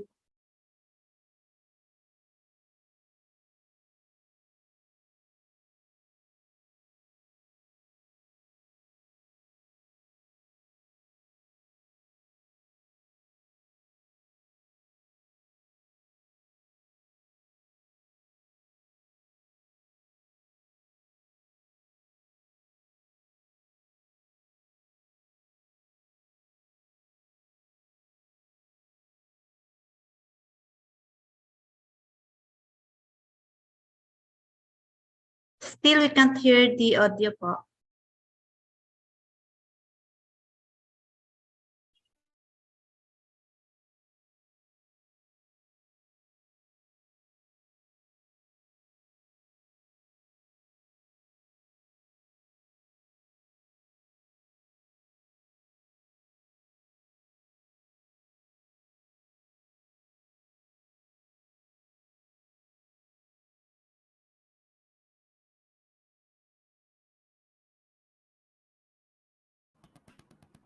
Good afternoon, everyone. We are students from the University of Santo Tomas, Faculty of Pharmacy, and the Department of Medical Technology here to present our paper today, the comparative study, COVID-19 vaccine hesitancy among Filipinos aged 18 to 59 in selected areas inside and outside of the national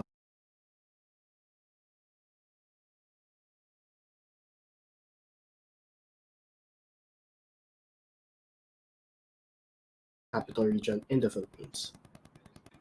To give a short background about the researchers, we are fourth-year students from the University of Santo Tomas, Faculty of Pharmacy, Department of Medical Technology from the Philippines. Before we discuss other parts of our paper, we must first discuss what vaccine hesitancy is, which is defined as a delay in acceptance or refusal of vaccines despite its availability, and it has been a recurring problem in the Philippines, which is partly rooted in societal trauma with the Denvaxia controversy, where a vaccine for dengue was allegedly linked to the deaths of 600 individuals, which caused many Filipino families to refuse vaccination and eventually the halt of the vaccine rollout. Recent studies have also shown that a significant portion of the Filipino population would refuse vaccination for COVID-19, and vaccination is an important step in reaching herd immunity, especially during a current COVID-19 pandemic. With that, vaccine hesitancy in the Philippines continues to prevail even amid the COVID-19 pandemic. The study aims to describe and compare the vaccine hesitancy of Filipino adults aged 18 to 59 that live in the National Capital Region and those that live outside the National Capital Region. So this study has a couple of objectives. First is to, again, determine the frequency of vaccine refusal against COVID-19 vaccines and establish potential factors that affect COVID-19 vaccine hesitancy among adults living in the Philippines. So specifically, this study aims to determine the socioeconomic profile which affects COVID-19 vaccine hesitancy in the participants, including terms such as age, sex, marital status, educational background, and the monthly income. It is also to determine the proportion of participants living inside and outside the National Capital Region which are hesitant to the COVID-19 vaccine.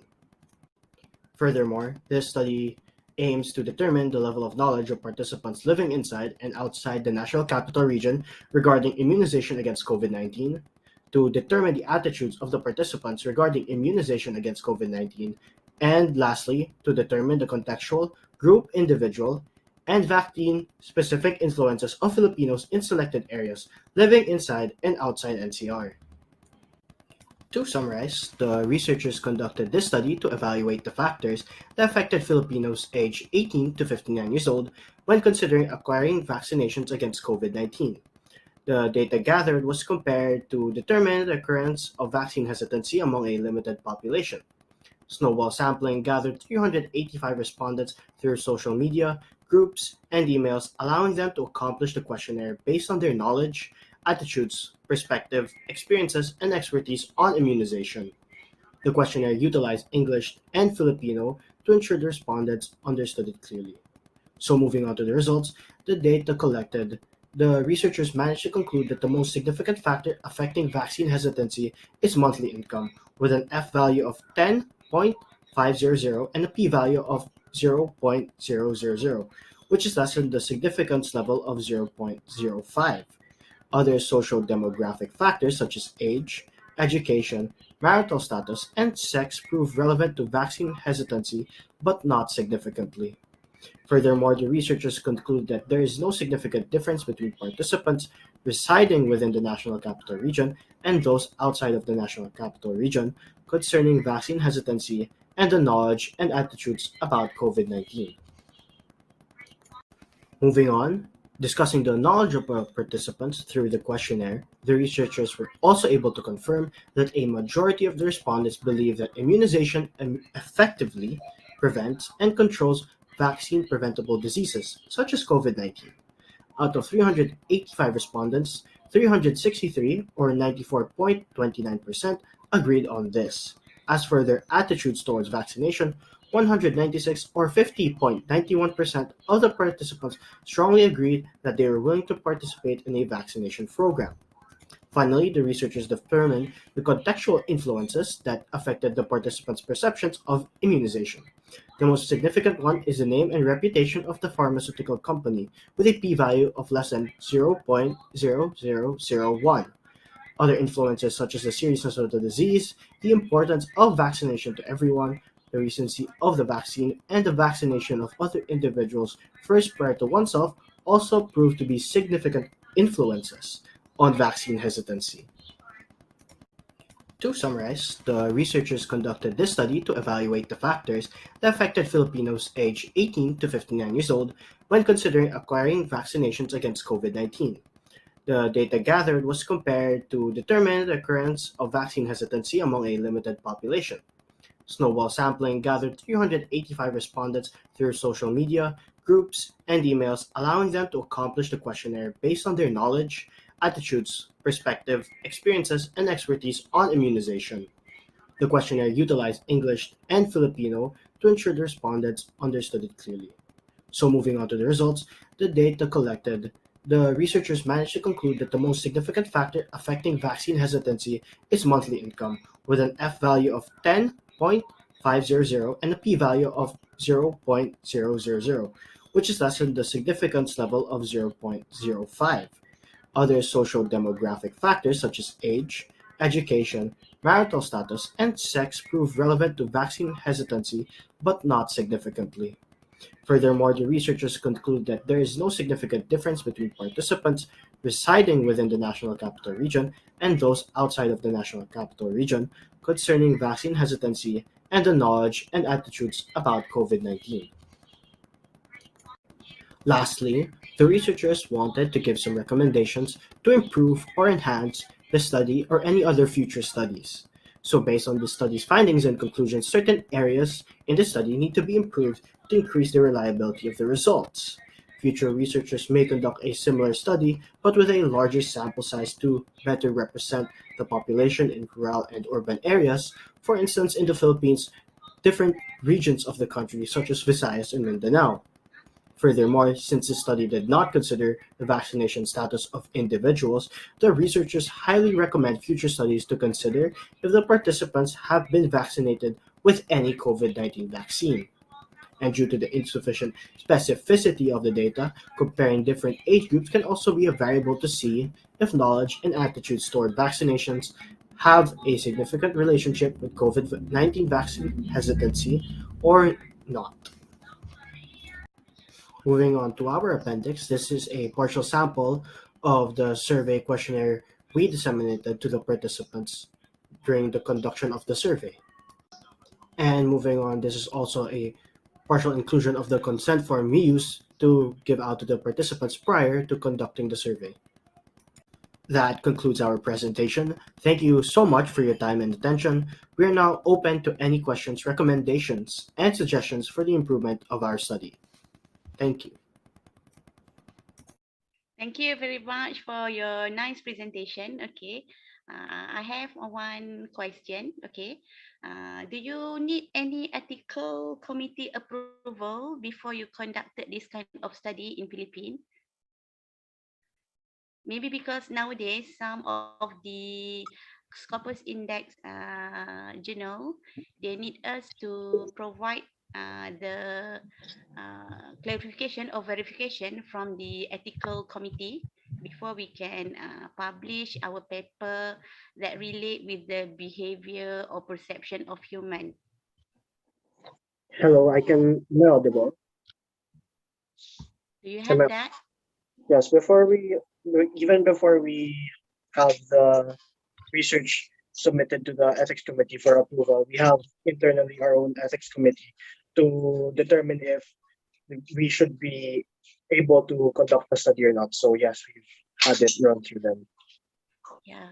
All right. Okay. Thank you very much. And also, based on your study, but my question maybe is out of your study, the results, based on the positive result that you find regarding the vaccine hesitancy just now, but it is found that most of the citizens in Filipino having a good positive what we call it perspective towards the receival of the vaccine. So in your opinion, what if in future we still, in this near future, we still need to have another additional jab for our vaccination towards the COVID-19 vaccine? Sorry, can you repeat the last one? Okay, now since you have a very, can be said that a positive result based on your study, let's say, in the near future, if we all are asked again to have an additional jab or vaccination, what is your opinion? Maybe in the representative of the citizens in Philippines. Maybe this is out of your focus, but based on your result, what is their perception if they are asked to got another additional jab for vaccine?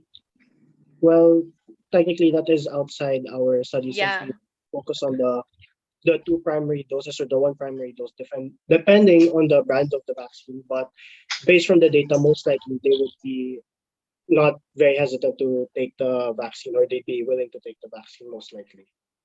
Do you feel that they are providing their data genuinely? Because at first, maybe you also have the perception that you might got the result that is not so positive, right? So how sure are you that they are genuinely provide that kind of data showing that the result is all are fine, is all are okay regarding the vaccine hesitancy at first, as you highlighted? In our study, we also conducted the knowledge they had regarding vaccination and immunizations, not just in COVID-19, but also in general. So since it also plays a factor whether or not they're willing to be vaccinated or not. So we determined in a way the results, if they were genuine or not, based on what they knew, what things affected their view, and of course if they were willing to take the vaccine or not. Okay, thank you very much for your explanation. Thank you. So, Ms. Vera, are we going to proceed with Madam Florence? Yes, ma'am. So thank you so much, Mr. Antonio and Dr. Yumi. So let me call again our presenter, Miss Florence David Tarfa. Ma'am, it's your time to present.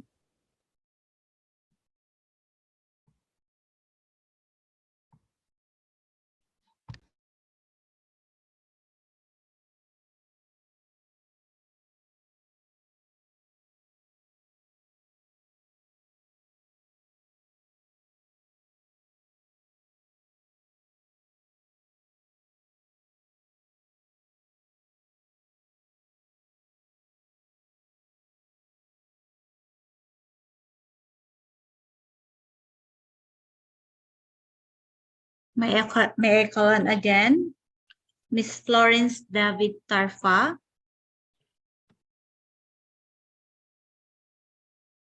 I don't think that her name is listed in the participant at the moment.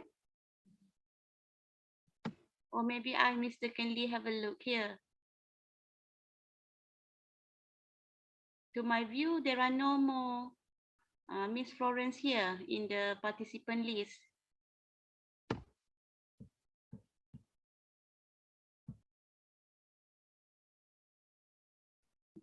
I think in my end also, ma'am, I can't see her name in the participants list. Shows. So should I proceed, Dr. Yumi? Okay, sure. Okay, thank you so much, ma'am.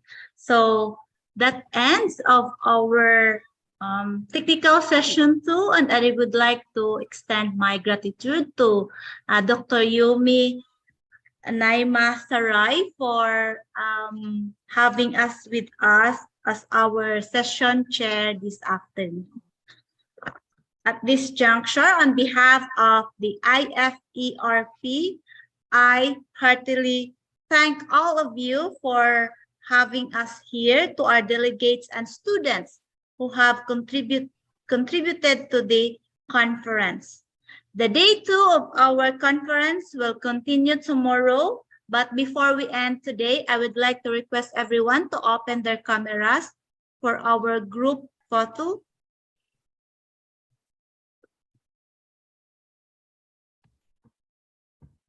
All right, so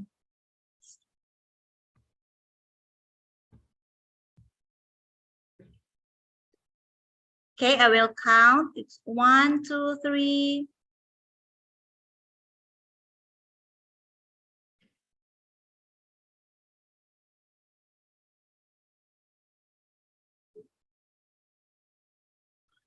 Okay, so we're done today.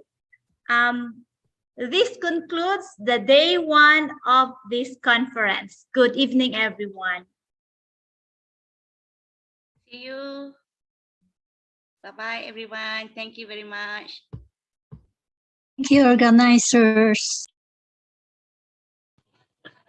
Thank you, everyone.